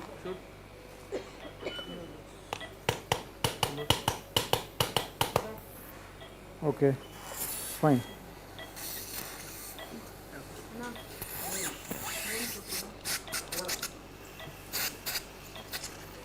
Okay, this was 8. One more. 9.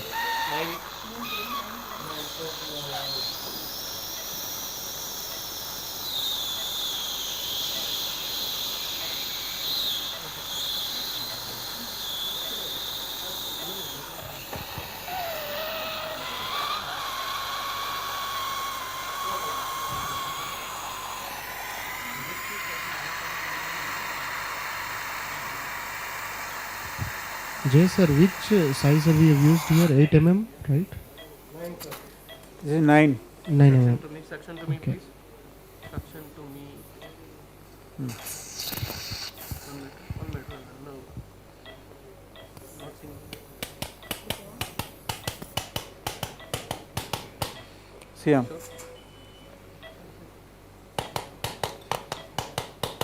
Siam.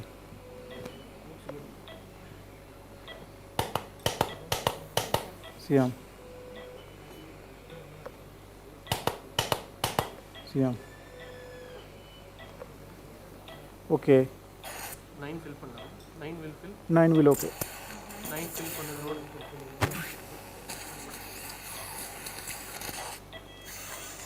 9 fill with the bone and give me. relaxing the root.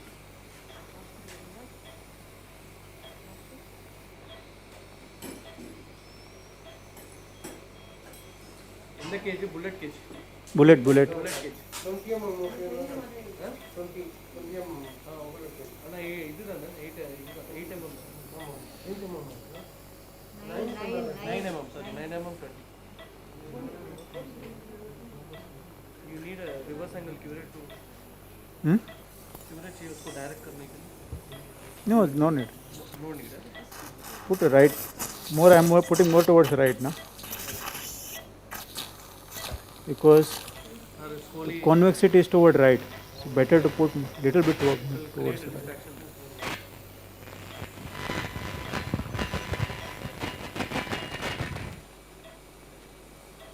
We'll put one more level above also. Yeah, If it, but I don't think so. No, that is the one which is listed as L34.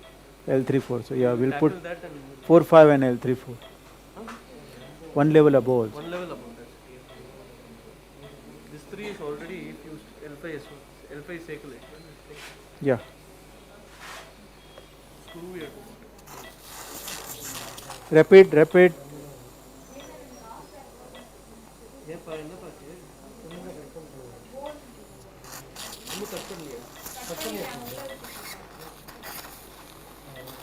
You want to kill anteriorly with some bone first? No need. Direct.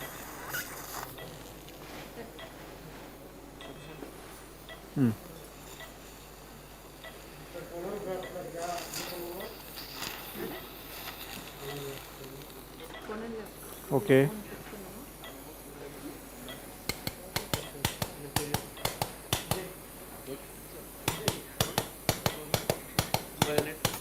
அதெல்லாம் பண்ணாத Yeah. கேட்காமலாம் வர பயனற்ற Yeah.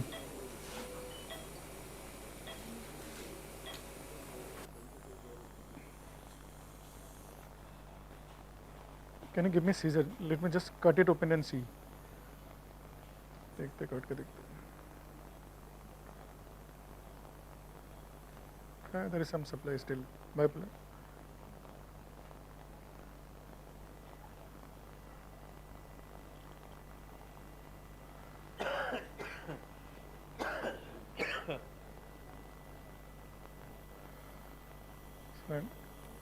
Hello? Yeah, we are with you. Sir, I have disconnected the tumor as you see. It took me a while Yes, sir. because the attachment was very broad. Bennett or bipolar?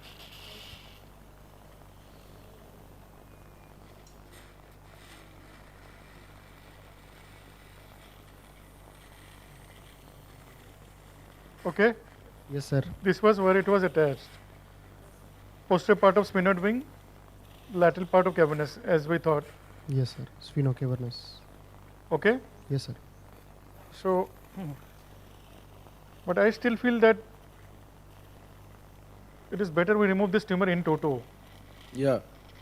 That strategy is sensible because once me and Dr. Vasudev, I already told you about that, but that Yeah. was of the cavernous sinus, and that one we went all round the tumor. Okay. And then when we tried to biopsy it, I lost a liter. Yeah, that is then but I don't think so, because that one what you did just now, I think you have got. But yeah, if you can remove it, that would be a N block is quite safe in this, because you've really done a beautiful job of freeing the tumor from all sides. Yeah, I think we have to take it out en bloc. Yeah. Because there's a potential it can bleed. Yes. Bipolar. So we'll try to roll the tumor while putting in this patties bipolar.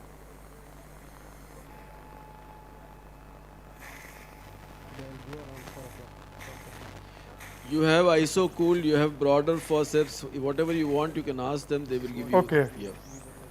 The non-sticky one? Yeah, that is also there. Sister, give me the non-sticky one. We And should you use. have irrigation also, broad irrigation, final Okay. irrigation, so all that is there.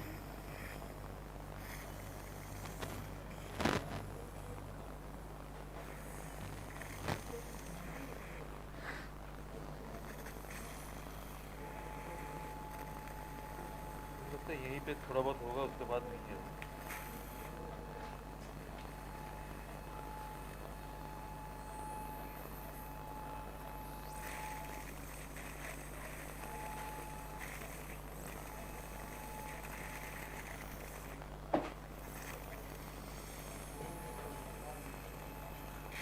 Sister, I'm waiting for your first shave, huh? ISO cool one. You giving me? नहीं है? Bipolar.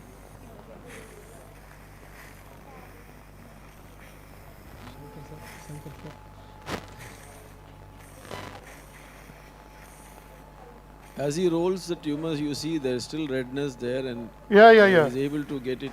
As you see, sir, I tried to open it here. Can you see? Yeah, we Yes, saw sir. that. We saw that. Just to assess what is there inside. So it does look like to me we will be in for a joyride if I open this. Bipolar. You have changed the bipolar? I would give you maybe a 80% you'll escape and a 20% chance that you will have that. Yeah. But it's always better to be safe. Yeah. We get I no just issue want to at be all, safe here. absolutely.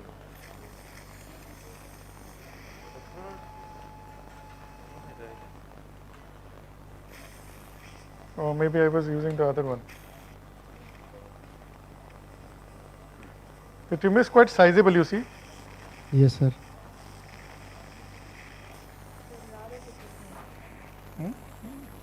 लगा दीजिए.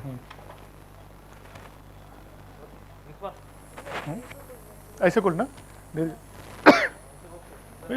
It's okay, no problem.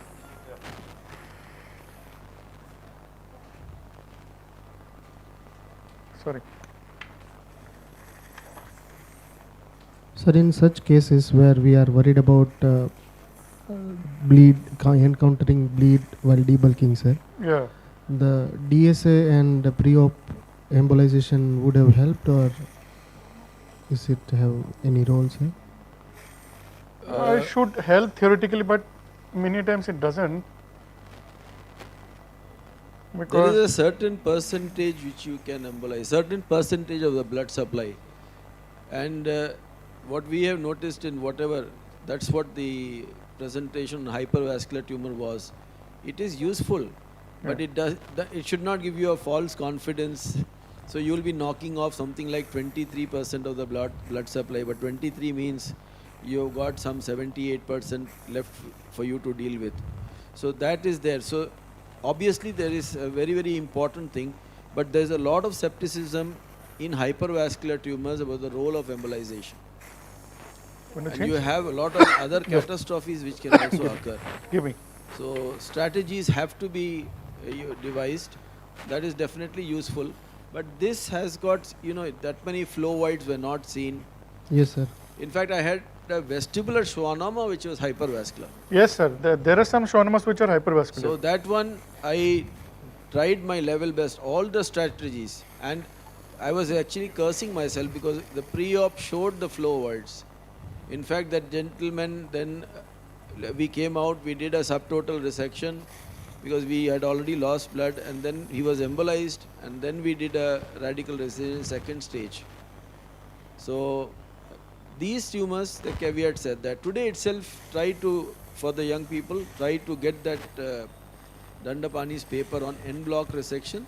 So this strategy is a very intelligent strategy that would be less risk taking. So you really don't take a risk, and then you try to do that because it's safe. Here now you're not going to damage anything now. You have really gone round it. So that would be a very safe trajectory. Even now as he goes, he may see one pipe coming from somewhere else. Although we did not see on the imaging any large major blood supply. So it is something like multiple diffuse fields.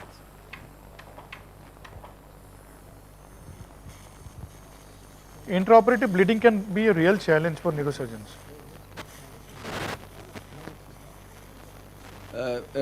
Professor Srinivasan is here. He has just now showed the odontoid screw placement.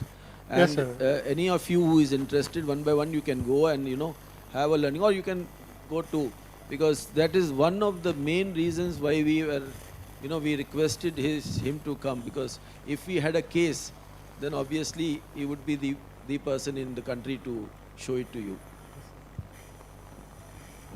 Thank you, sir, for that thing. That's a very nice.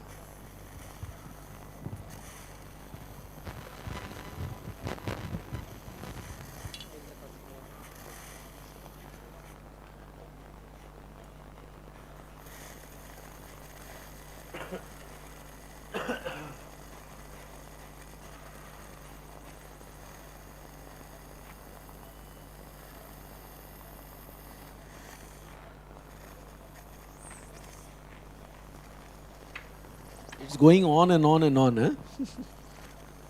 Yeah. It is a large tumor.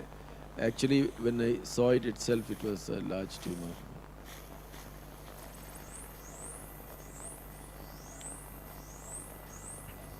Sir, when do you expect to see the MCA, sir? Yes, Bala? When are you expecting to see the MCA trunk and M1, M2? MC will be present on the Sylvan Fisher side. Okay. So first I'm trying to dissect it from the adjoining areas.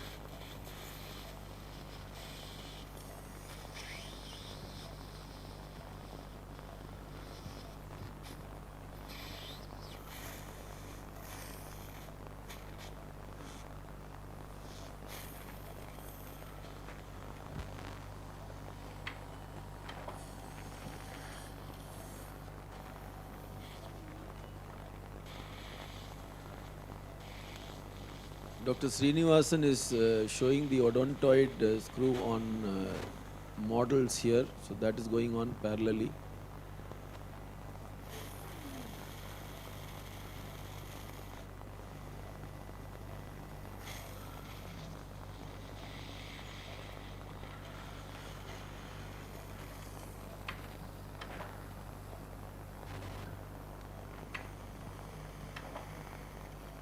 Yes, bipolar again. Just hold. Bipolar.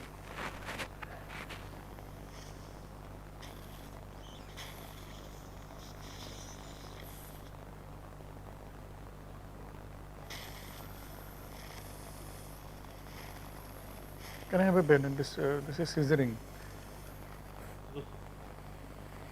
Bayoneted forceps.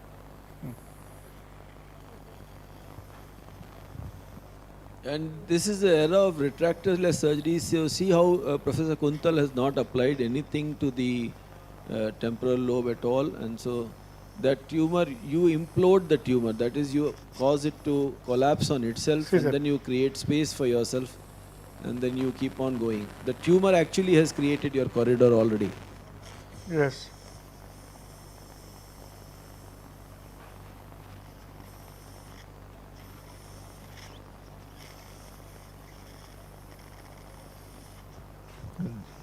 That is a frontotemporal arachnoid band, sir. Yeah.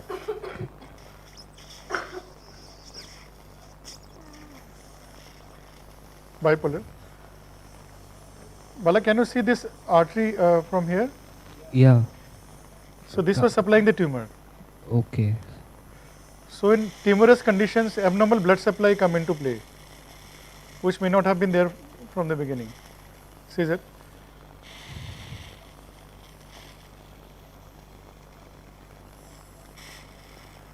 Okay.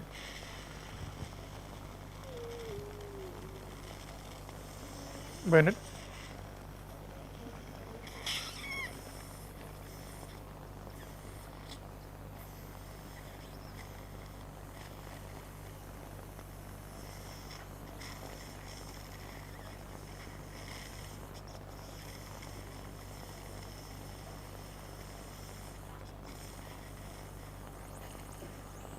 Scissor.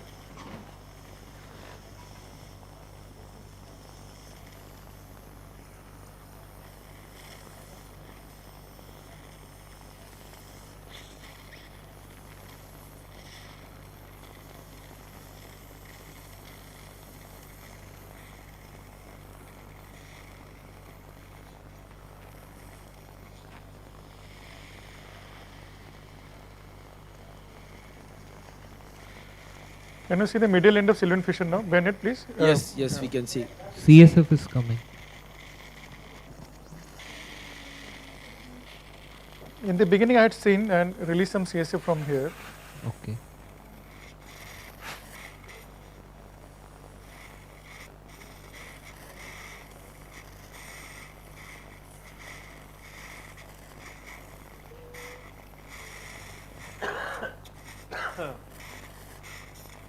Can you see the IC there? Yes, sir. I'll focus in that area. There is the ICA. Can you see? Yes, sir. This is the free edge of the tent. Okay? Free edge of the tentorium. Okay, sir.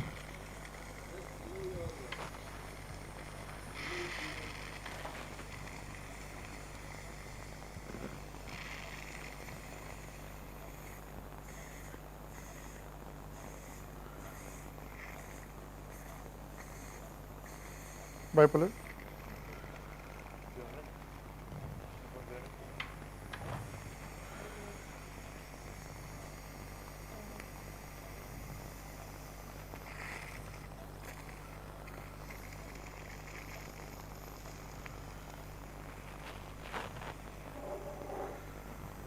ये ले लो.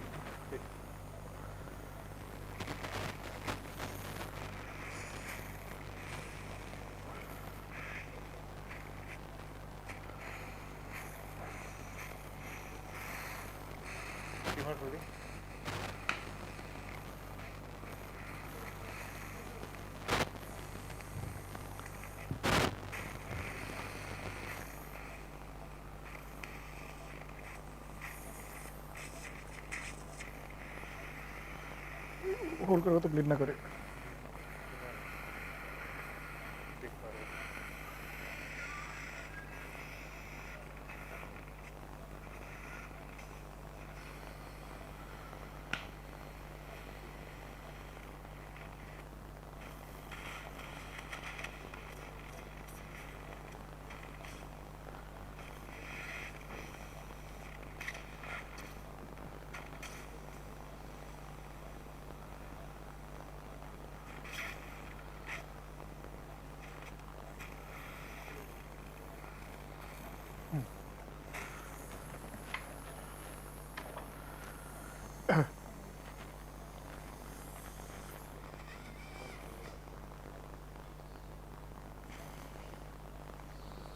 Can I have it? One way of identifying about the blood supply is the turgor. It still has some turgor, isn't it? Yeah, yeah. Yeah, that is the thing.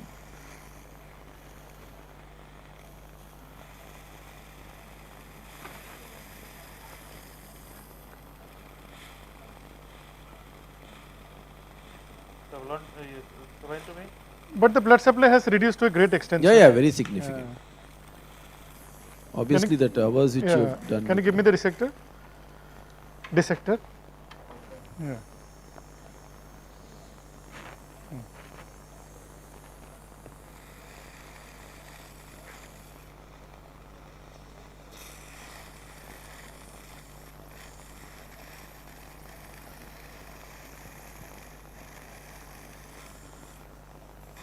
Yeah, you can hold it here, no? Insert it inside. Bend it. Bend it, please.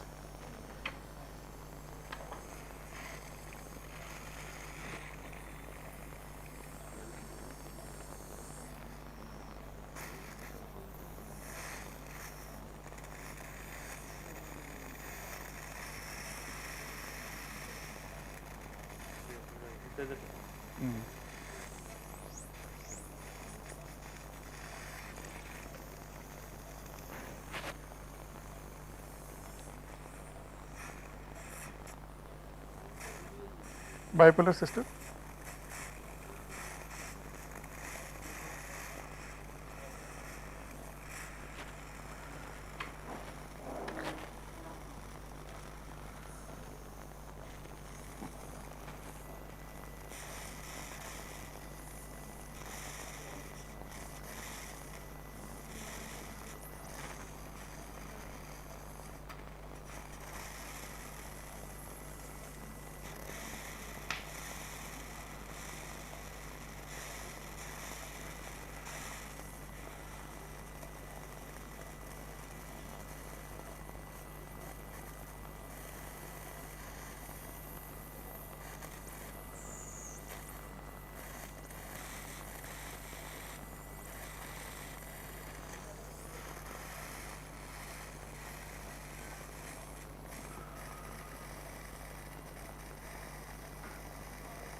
I think this is non-stick, yeah? Let's see.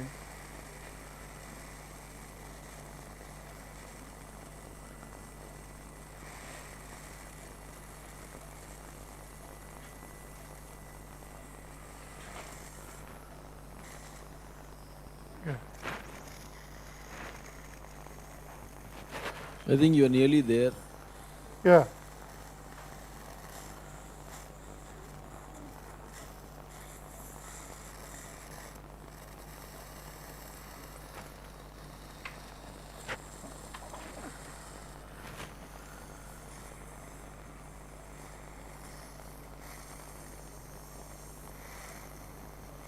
No need for saline.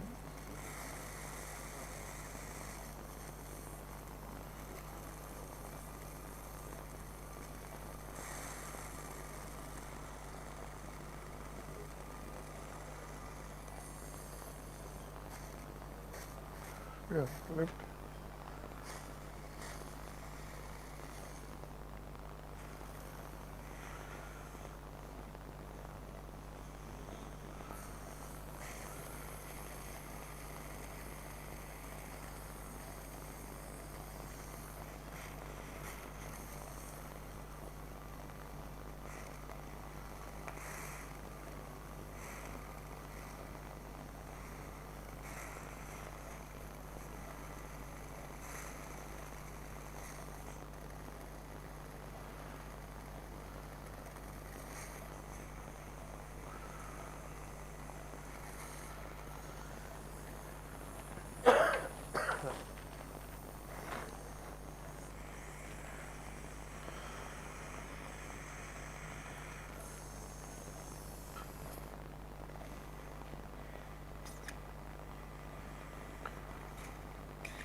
So whether it is tumor or whether it is trauma or intracerebral hematoma, this deliberate care with the neurosurgeon does.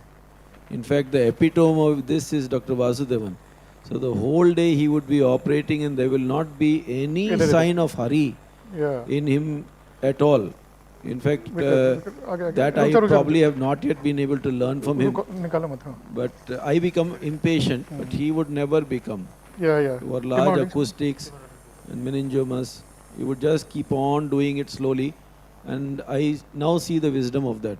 It's very, very important. Can you see, sir, now? Yeah, absolutely. Very nice. But this very nice has caveats that he did not. He took it out at appropriate speed, not.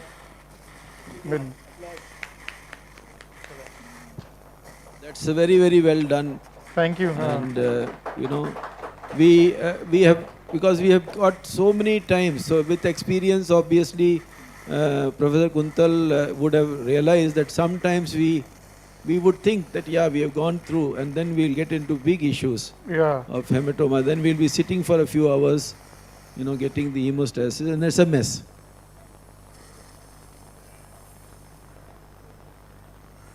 So there was so already Dr. some... Sauman and Dr. Kuntal, both of you, thank you so much. I think again today also we put a difficult thing for you. But not at all, sir. Thank you so much. I feel privileged to have come here. It's very nice. Having been given this opportunity by you. Thank you so much. It is a pleasure. Very soon would like to have you in SDPJ as well, sir.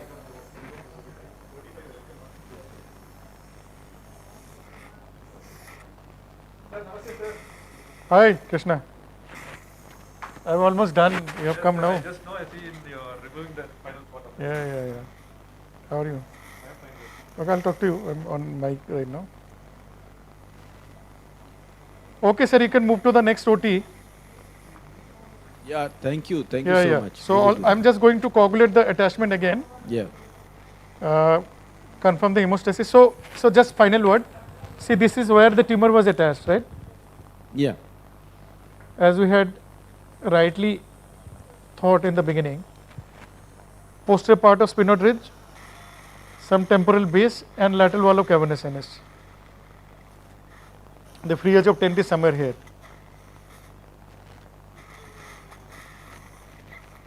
Okay, thank you. Blood.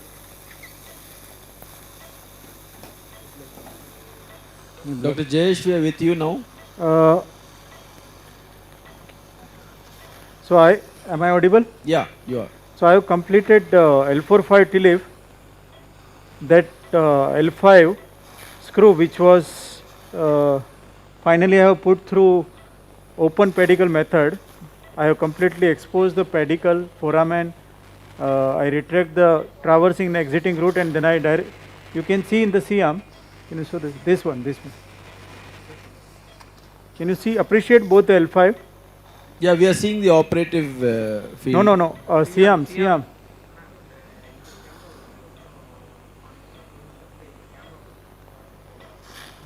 Yeah, we can see the CM now. Yeah. So right side of the screw of the L5 was very, very, the pedicle was breached, and then the transverse process was breached. So what I did, I have done the L4 open TLIF, L4-5, put a cage, a little bit distract. I delineate the pedicle directly, both the transverse and exiting route, and put a screw directly in the body. So this is something take much time. But now we are moving for L4-5 TLIF.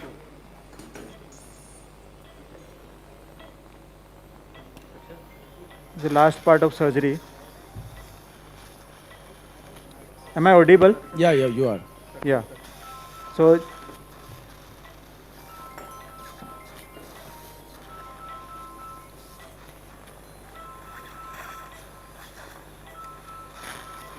drill.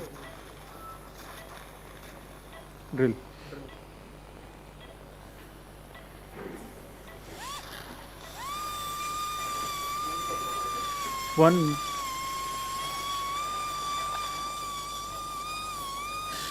take a nibbler, remove this.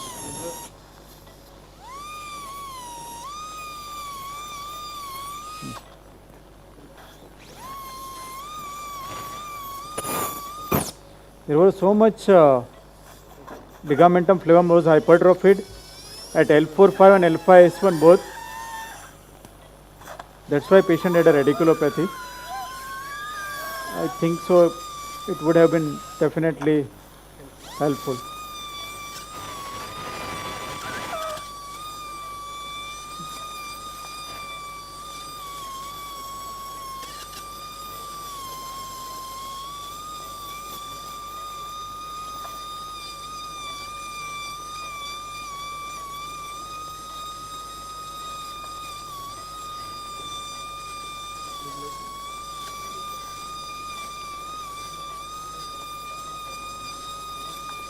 Upcut.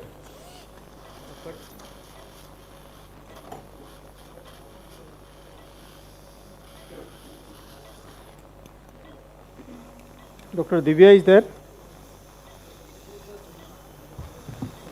We are here. She has just gone out. She'll be back in another. So what I was trying to tell her that if you see the screw on the left side, the opposite side, look at the distance between the pedicle.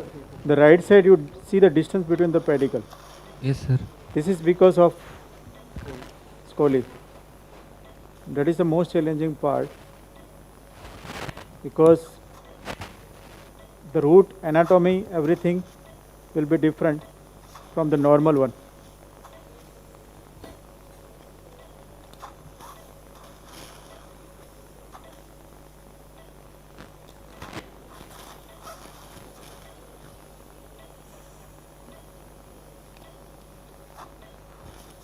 These shavers are really very unique, no? Their footprint is quite very thin and narrow. You have got all sizes of this, so you can ask for them. Savers? This shaver what you are using, yeah, different sizes are there, so whatever you want you can have. Yeah, yeah. Number 3.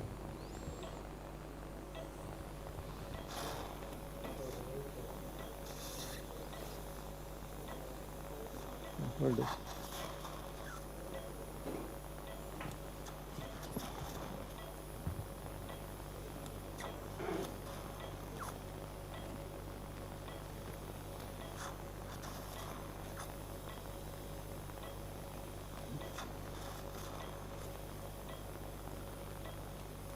You can appreciate the thickening of the ligamentum flavum at particularly at the subarticular part. Yeah, very, very thick indeed.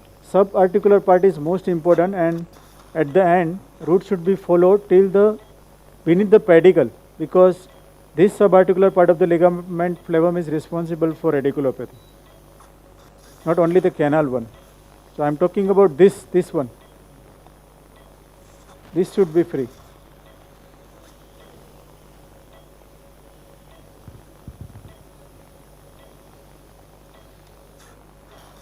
How do you manage your difficult dural tears here? Yeah, so there are some grade. Practically speaking, in my case, nowadays I do only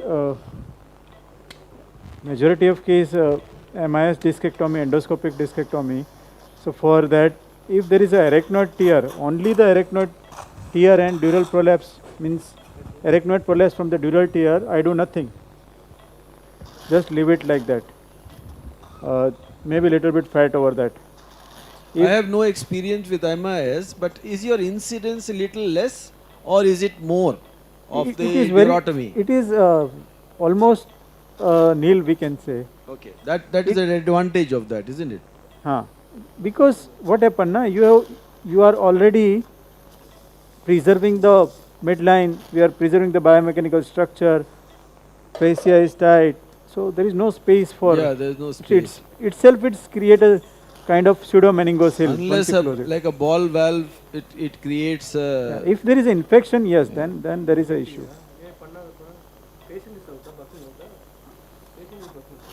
Patient is because these dependent areas, in fact, I don't know whether you know him. His name is Kaspar. He was at Harvard, the professor of neurosurgery at Harvard. Eckhard Kaspar. Okay. And now this gentleman himself had a lumbar surgery done. The exact indication I do not know, by another neurosurgeon. And he had multiple, procedures because the durotomy was missed. And then he developed a huge pseudo-meningocele which was causing pressure. And then one repair was attempted, and then another one.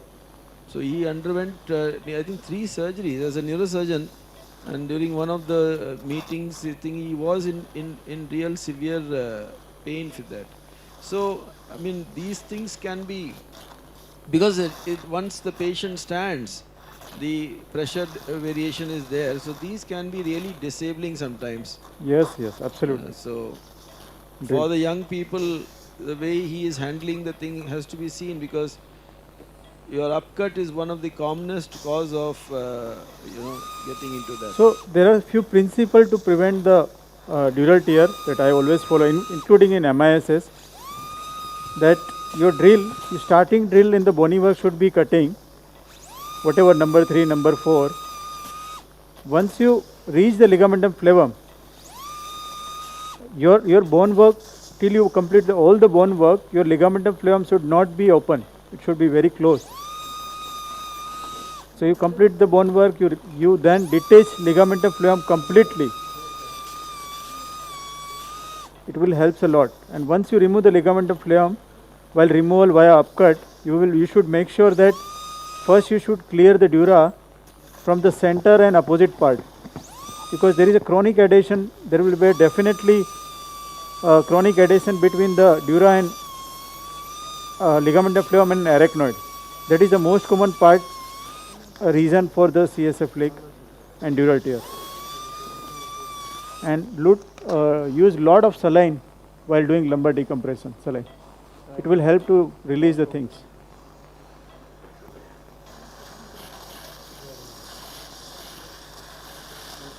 Upcut. And would the use of a bone cusa reduce the chance of an accidental durotomy rather than a drill? I think for laminectomy, bone cusa, for laminectomy, it is for early users or beginners, it is more risky. Yeah. Where to stop? Because the temperature, I mean, that irrigation becomes quite a lot. Yes. So whenever I've used it, the amount of irrigation required for that is quite a high thing.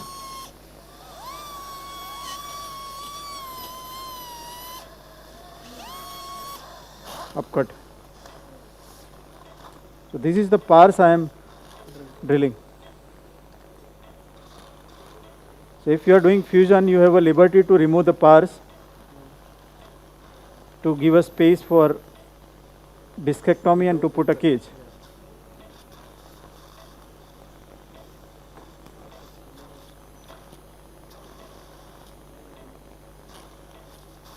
Upcut.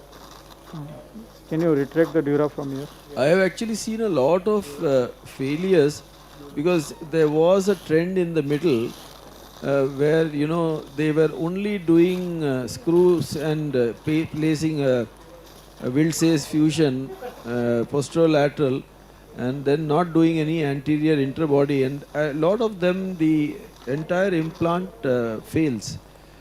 So we have seen a few of that. How frequent is that being done now? Are you talking about what? Just no anterior interbody fusion. Yes. And just posteriorly they do. A lot of people are doing that. But what I have in our practice, we have found a lot of failures. I mean, not ours, because obviously when ours failed, it must be going to somebody else.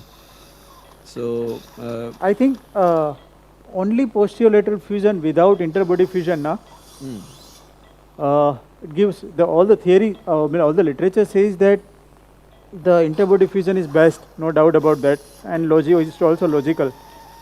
I think after some time, only posterior fusion may not give more than 50% fusion. There is a microinstability, persisting microinstability between the level, and that it may be the cause of long-term persistent postoperative fatigue and failed back syndrome sometimes. And it was happened frequently earlier. So it is. Interbody fusion is must. Without that, you cannot expect much.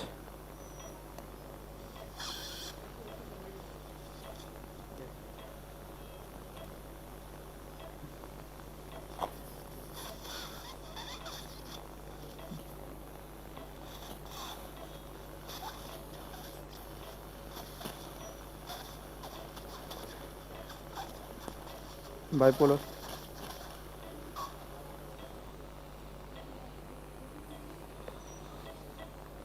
I am a big fan of Olive. Sir, have you used that expandable cages, sir? Yes, expandable cage is good concept. We could use in this. The Globers have a very nice expandable cages. It give you a good lordosis. Lumbar lordosis you can correct, you can increase.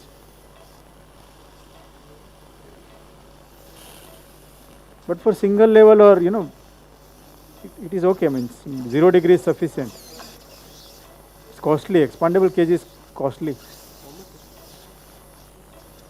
Okay, sir. Globus may give, I think, maybe 1 lakh or 90,000 around. No need for that. Knife.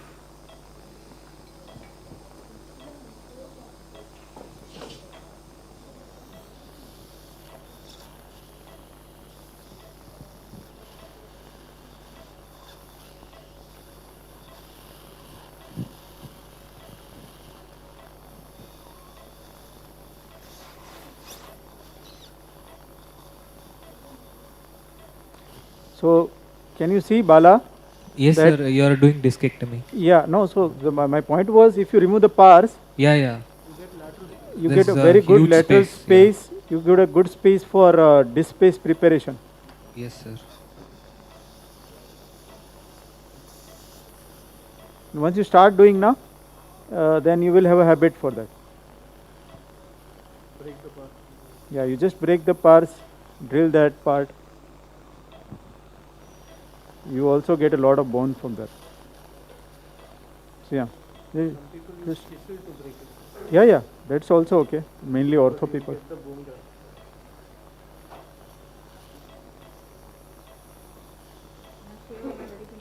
Yeah. Saver. So one thing is more important is site, from where you will operate. So more for resident there, the more the pain towards that side only you should operate, because you will going to do a more bony decompression towards that side. Yes, sir. Of course, you can do contralateral decompression from any side, but that may not be sufficient.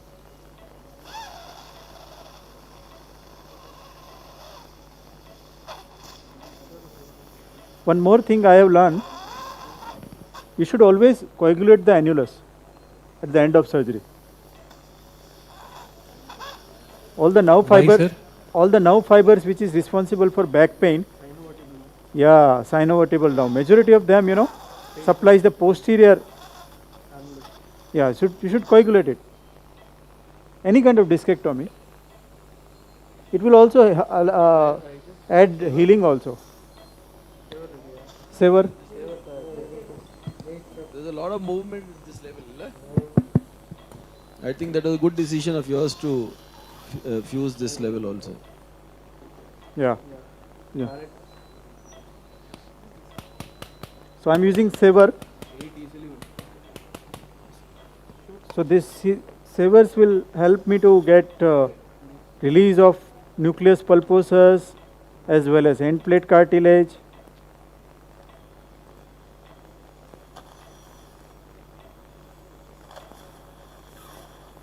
Give me the disposal.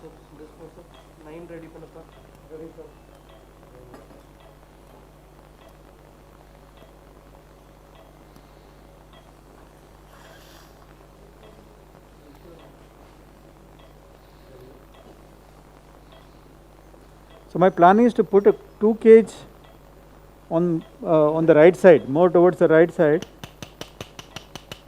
although not necessary, but your symptom is more towards the right, so it will definitely improve the symptoms. We get, because we complete the expose of all the symptomatic nerve root. We trace them from origin to the foramen, and they are free now. Save, no need.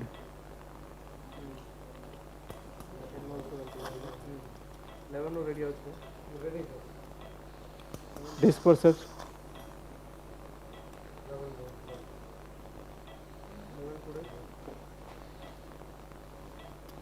Curate. Curate. No need. Curate. Curate, straight curate.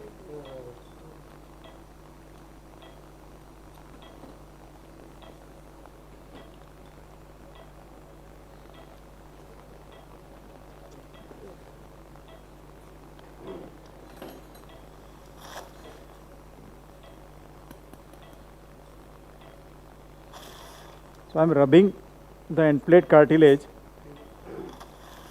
so it can give a good fusion. Okay. Trial.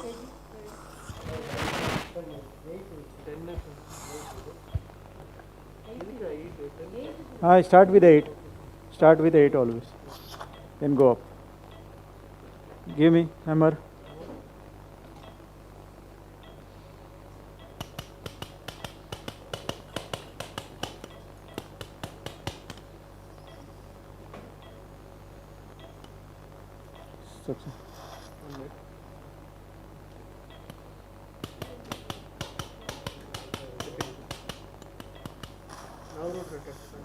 Siam, come near. Come near. Siam. Siam. Height. Huh. Height you have to increase. Table height, please. Or Siam can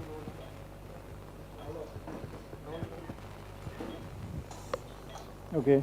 Table height, please. Table height. Table height. How is the patient? The last part of the surgery. This is the TLIF, and we will put a rod. Decompression is done, and then we are going to close.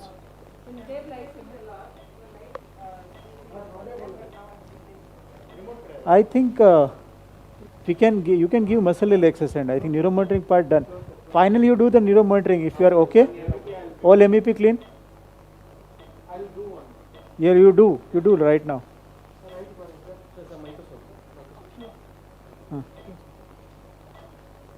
At least you can give the muscle relaxation, the patient become more better, right?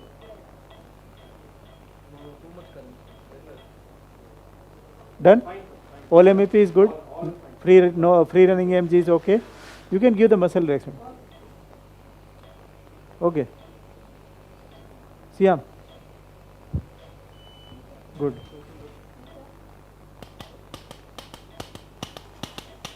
Siam. Fine.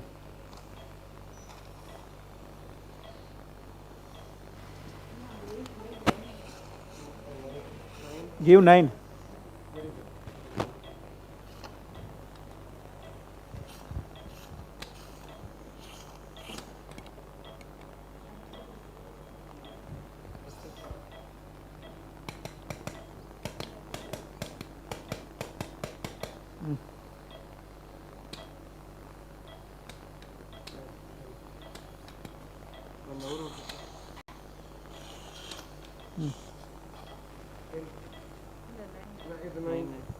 Nine ना?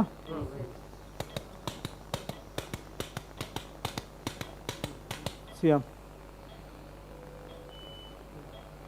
ठीक है चलो दो फटाफट जल्दी देना नहीं no 10 9 kg 9 fill fill rapidly rod contour பண்ணுங்க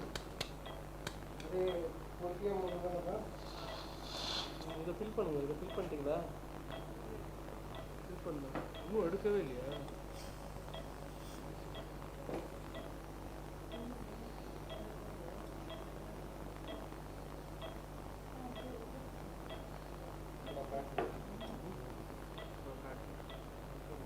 right? We'll do it later on.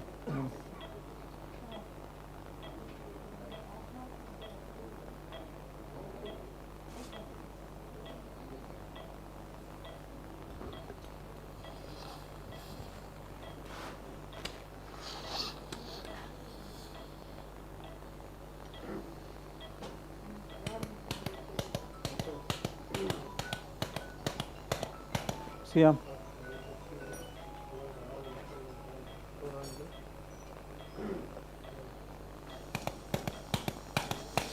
Siam. Oh, go this na. Go Up, little up, above. go above. Yeah. Shoot.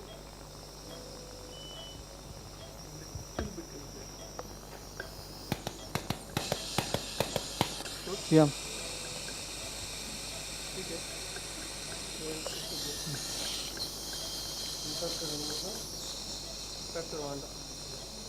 So we can see na the lumbar lordosis is Yeah, it is good. improving actually. Yeah.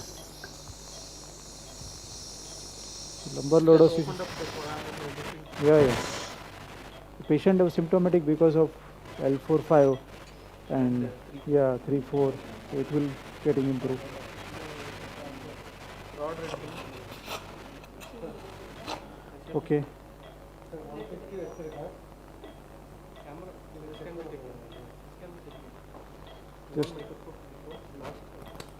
Just I want to check. Saline. Saline what? Give by minute. Give by minute.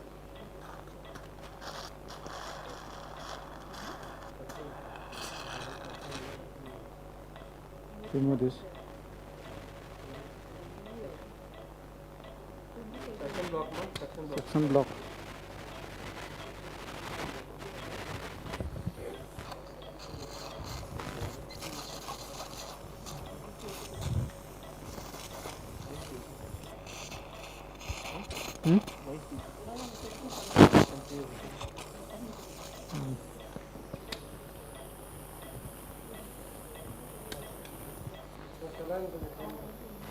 Big saline.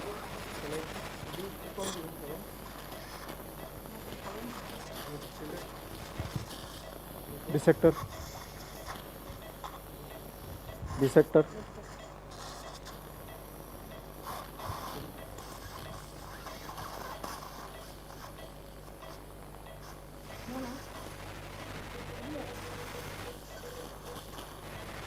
By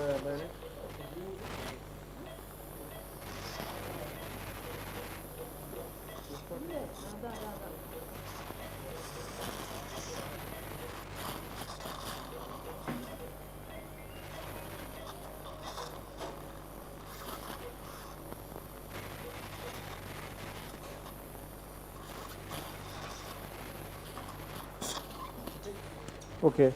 Take the microscope. Don't make it unsterile, just keep it light. Later.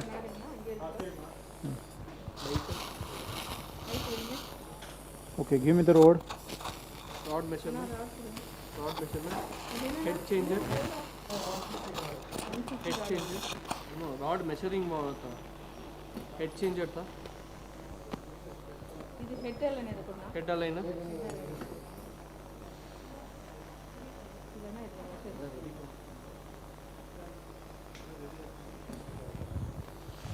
Hold this.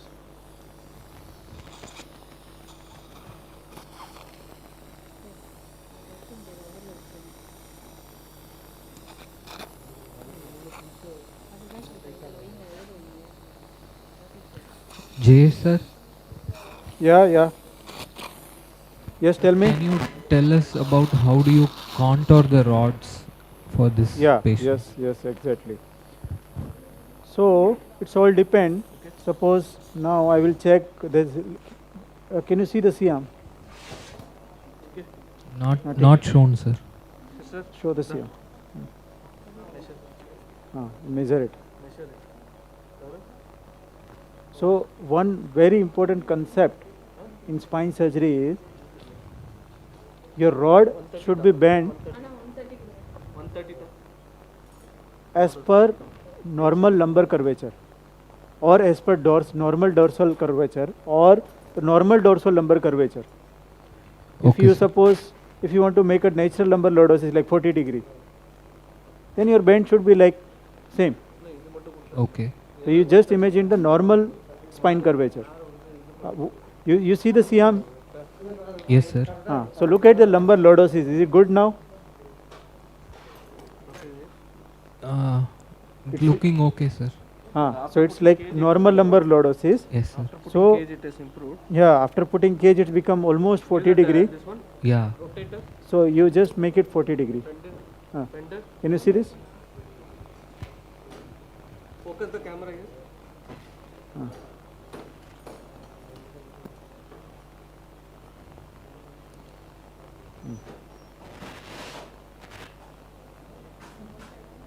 More center. Little bit more is good, no? Yeah, lumbar junction में थोड़ा और दो.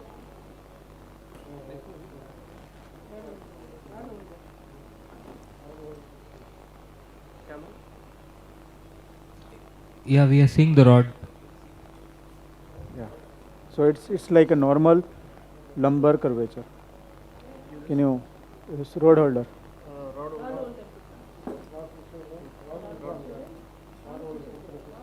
Put the thing.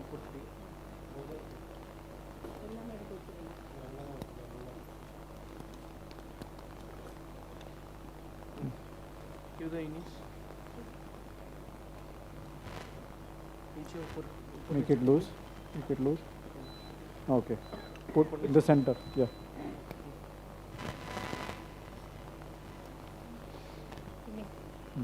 Detector.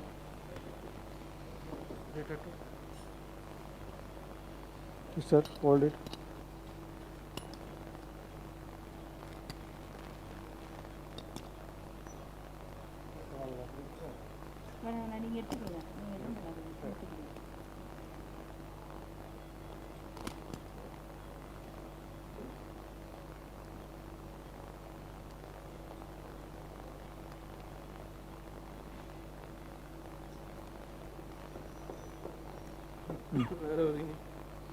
Next. Bala. Sir. In the instrumentation, this part is also important. You know, final tightening. I think the screw backage rate, the screw pull out rate, the fatigue rate, so all depend upon final tightener. If your final tightening of the screw is wrong, you push here. It will increase the chance of screw pull out rate and pseudoarthrosis, because if there is called screw vertebral body interface, and this should be very, very intact. Should be carefully final tighten. Otherwise it may go damage.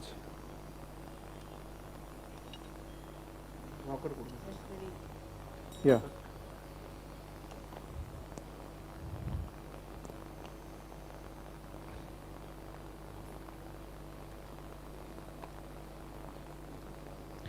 Regarding bending the rod, sir, I remember you telling me the bending has to be done for the correction which is needed.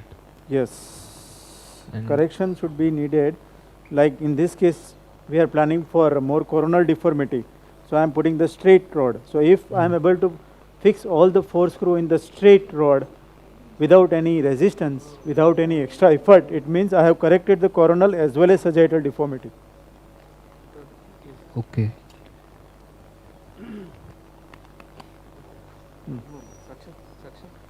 Suction. One more inning.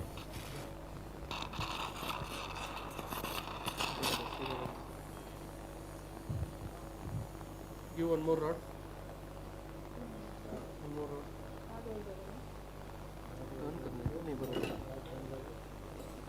Same road.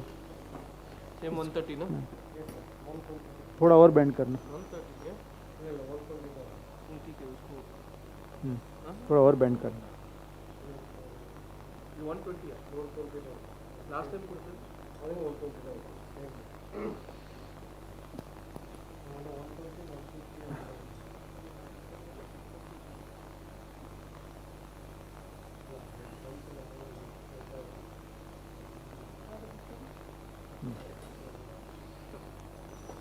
More load is to be given to lower surface. Head turner, suction.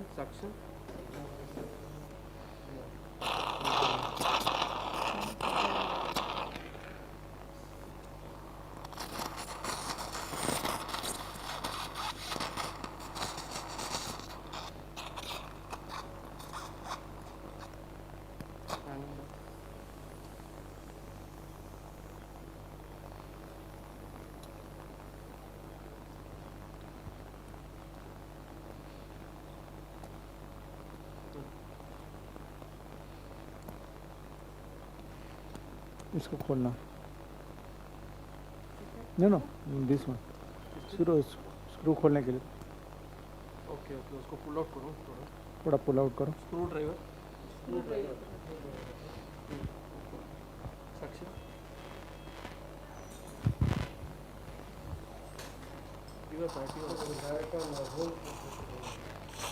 Screw driver मत पूरा.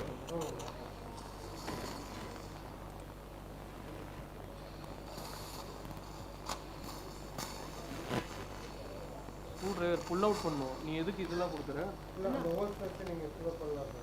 ஒன்றும் அதெல்லாம் okay.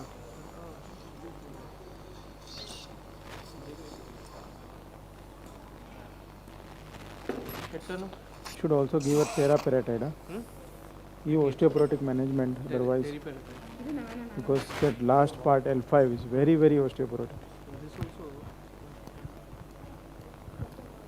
Not other one, but L5 was like very bad. You know, no? Yeah, I saw that. So it will not hold the screw otherwise. उसको load ज़्यादा है. ठीक है. और पास में नीचे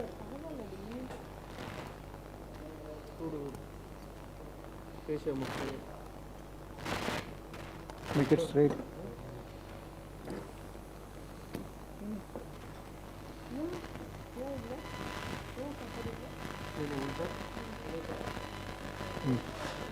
Put that.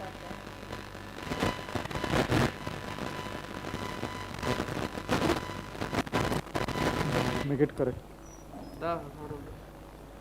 Make it correct. Na put ini.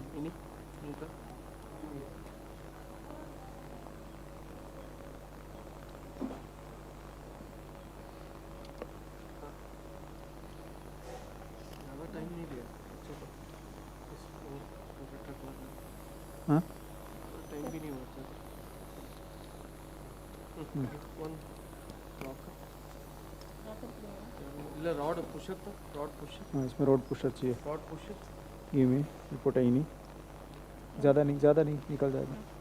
Give उसको बाहर ले सकते नहीं जाएगा. नहीं ज़रूरत नहीं. Wait.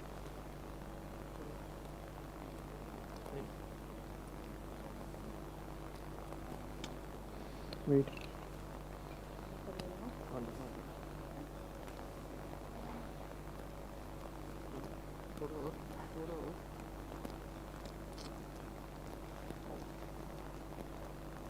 You some other any thread bill.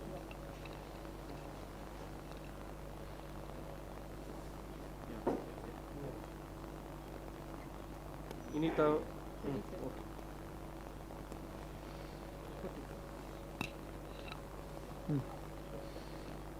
Suction.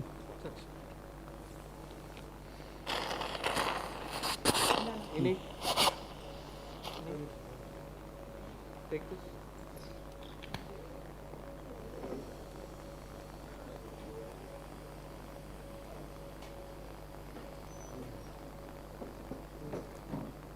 Where Anita? Suction. Stop it.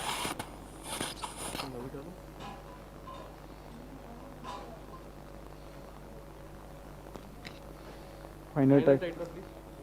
This one should be last. उसको चेंज कर दो, कर्वेचर थोड़ा लूज कर देना, कर्वेचर ऊपर ले लो, इन्हीं लूज ना, इन्हीं लूज ना.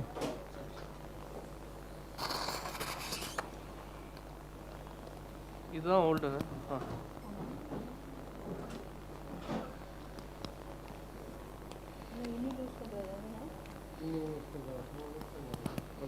Antibiotic repeat करा दो. Antibiotic can be repeated.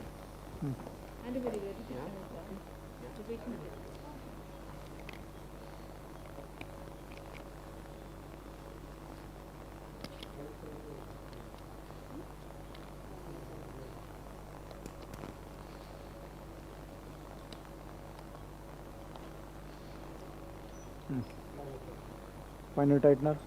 Set का ठीक है ना direction.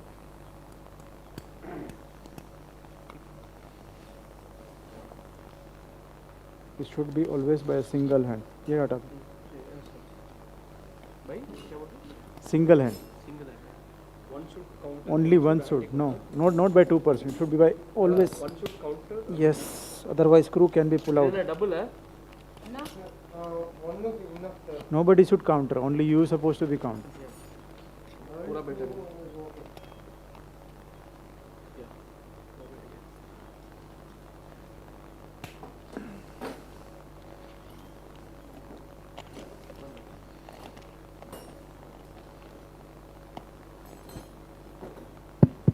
And because you did not distract, you need not compress, isn't it?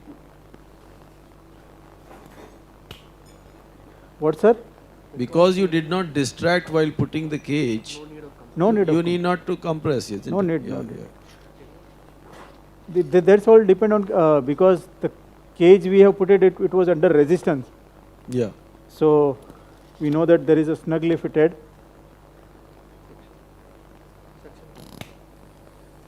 So if I am able to put the two rod in the 40-degree lumbar curvature, both the side will be straight. So it means we already corrected the coronal as well as sagittal imbalance.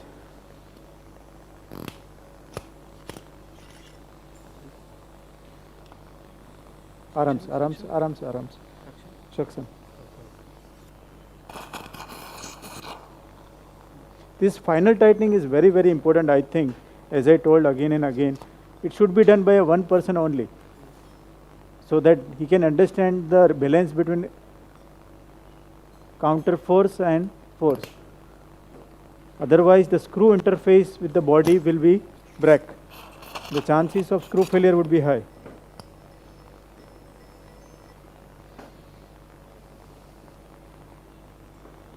Yeah, you should exactly give equal pressure.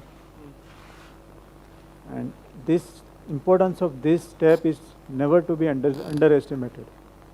Should be no movement. Yes, should be very smooth.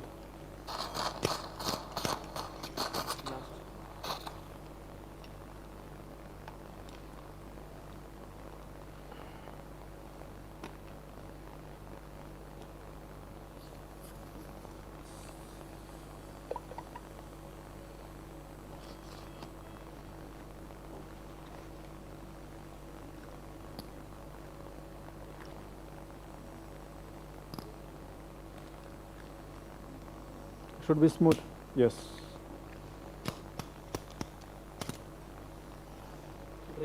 Now give the first wash of. Let's wash lateral view and AP view, final view. Okay. Thank you so much for Sir, a very difficult case. Just first, And, let's see the final view, how we corrected the things. AP, first lateral. Make it larger. Yeah, make the patient drum towards the patient. Make up. Patient up. Patient up.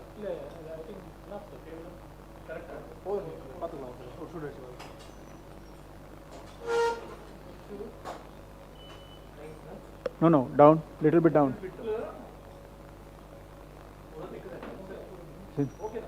See,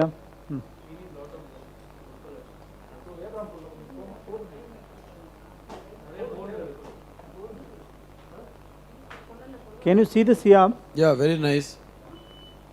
So we can see that the lumbar lordosis is maintained almost 40 degree.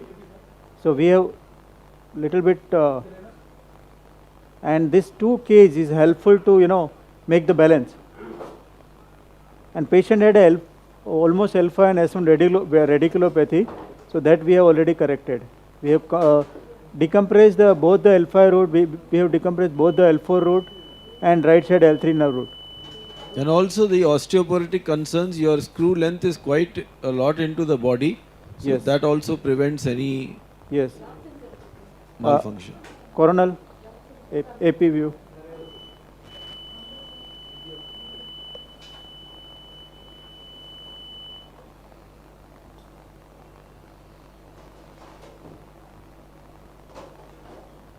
So make a lot of small bone, just prepare a lot of bone graft, yes. Both the side of rod and over the facet, just put it. AP view. Yes. I think we corrected the balance. Yeah, it is done.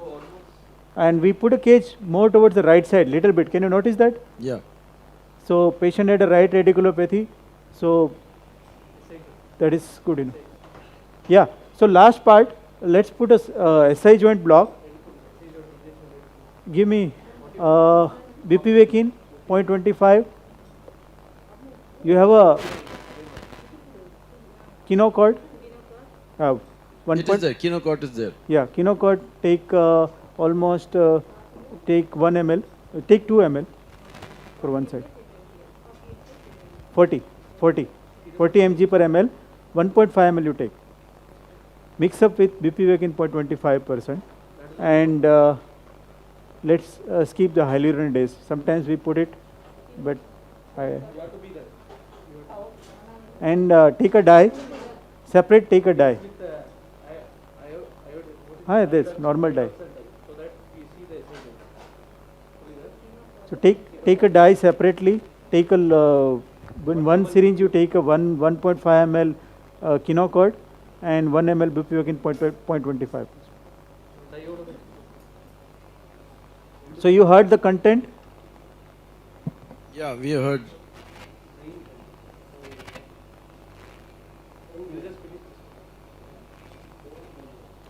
All okay? Good.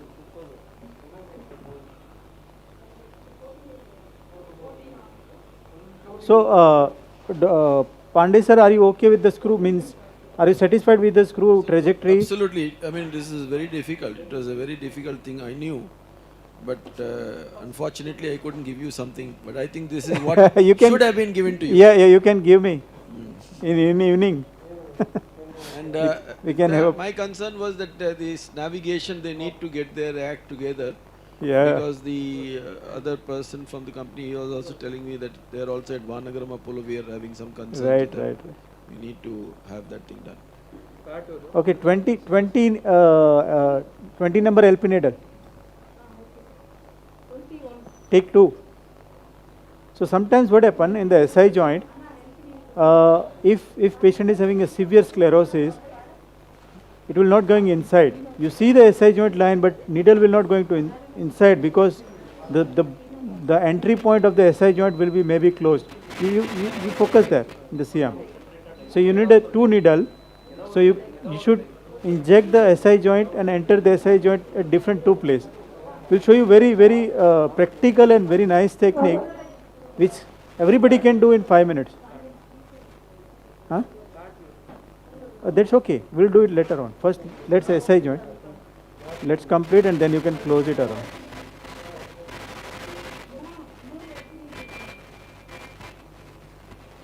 Yeah, give me 20 needle. 20 needle. Okay. You taken the dye. No, dye it is coming. Dye it is coming. Where is 2 syringe? And okay, till that let me show them anatomy of SI joint. Okay, Siam.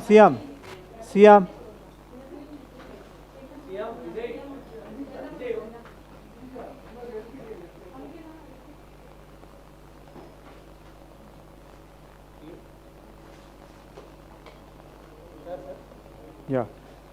Okay, epi view. No, here. Okay, yeah. Yeah. So, okay, little bit up. Yes. Can you show that? Yes. So, are you with me? Is there anybody? Yeah, we are with you. Yeah. Okay. Give me one artery force. Okay. So this is the two line. This is the SI joint line, right? And Yeah. can you see there are two lines? One is here. It's make a V. One is here, and one is here. So there are two lines. It's make a V. So one is the medial one is superior, means posterior SI joint line, and the lateral one is anterior SI joint line. Because your sacral angle is this. Your sacrum is like this. So it appear as a two line, posterior and anterior. It's make a V here. So your entry point is the lower 1/3 of that V, or apex of the V. Did you get it? Yes. Can you zoom out? Little bit zoom out. Yeah. So this make a V, and this lower half is the entry point because of the ilium. It covers the SI joint. Only the lower 1/3 of the SI joint is open. It gives you a space to enter the needle. And here also lower 1/3. So one needle we put here. Now the idea is to make these two lines to overlap each other. So if I make my CM 20 degree contralaterally, so SI joint will be parallel to me, and that's how you make the CM. So you first give a craniocaudal angle 10 to 20 degree, a craniocaudal. Yeah. Now do the CM. CM.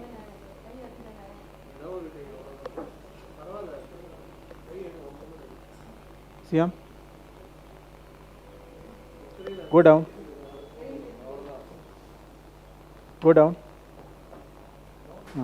Little bit improve the angle. Okay. CM. Okay. So now it's much better. Now rotate the CM to the opposite side, towards Rahul side, 10 to 15 degrees. More. Yes. Now do the CM. Now again. Little bit down. Yeah. CM. Now can you see the lower half of the SI joint is merged now? Yes. So this will give an extra advantage to us because it is contralaterally rotated. Our CM is rotated contralaterally.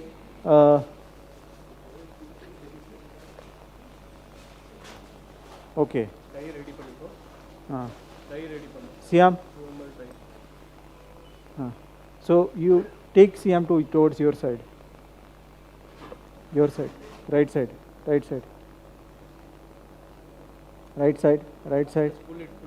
Yeah. CM. Yeah. Can you see the only single SI joint line?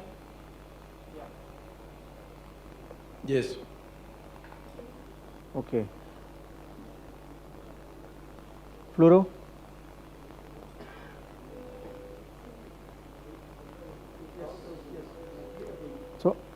So I make parallel to it my 20 degree needle, and on appearance it's called.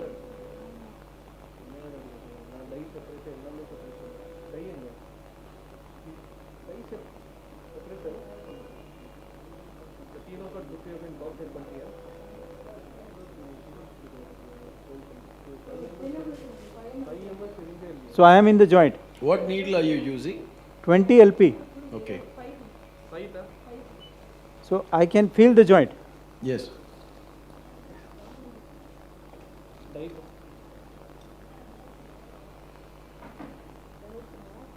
Now there is kind of, you can have a entry sensation. Can you have a dye? Hold this.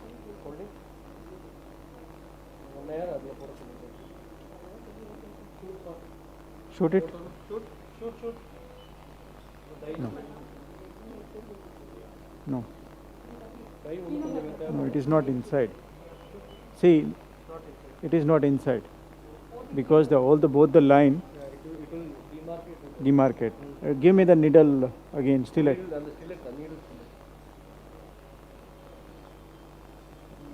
It wouldn't extravasate if it is inside, right?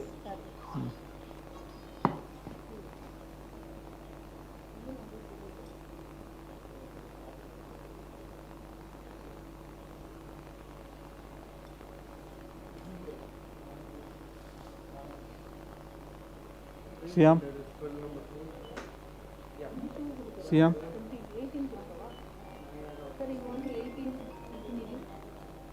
Siam.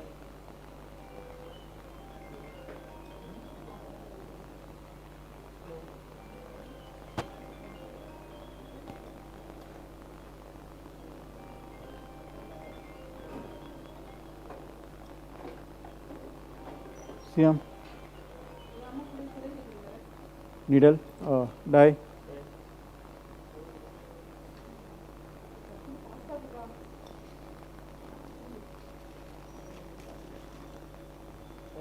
Siam. Can you see? Yes, we can see. Yeah. Give me dye. Give me drugs. Patient will have a tremendous relief from SI joint point just by 5 minutes of procedure. Yes.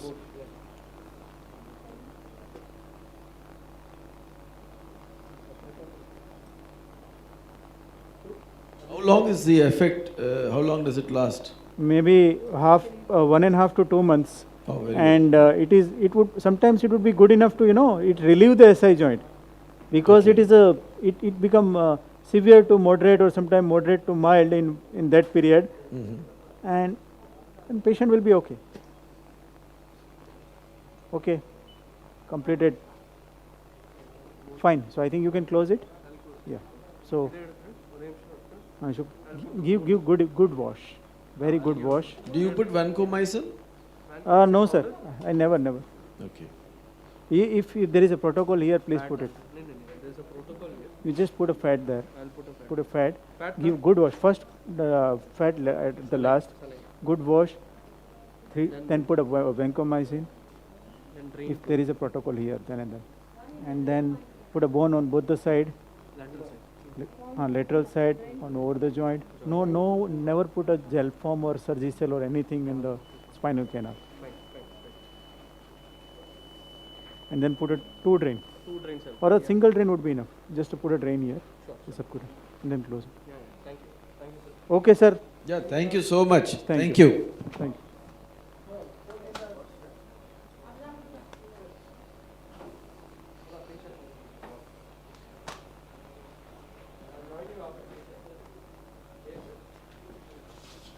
Ma'am, thank you so much. Thank you, sir. You have managed very well.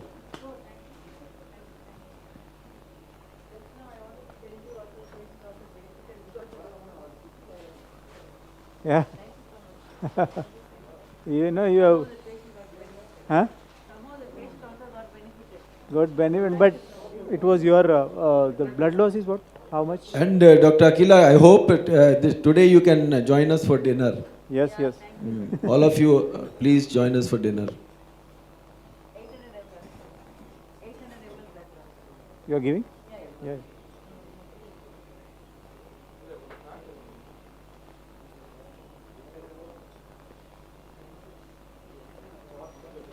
Thank you. Thank you. But you have done good job.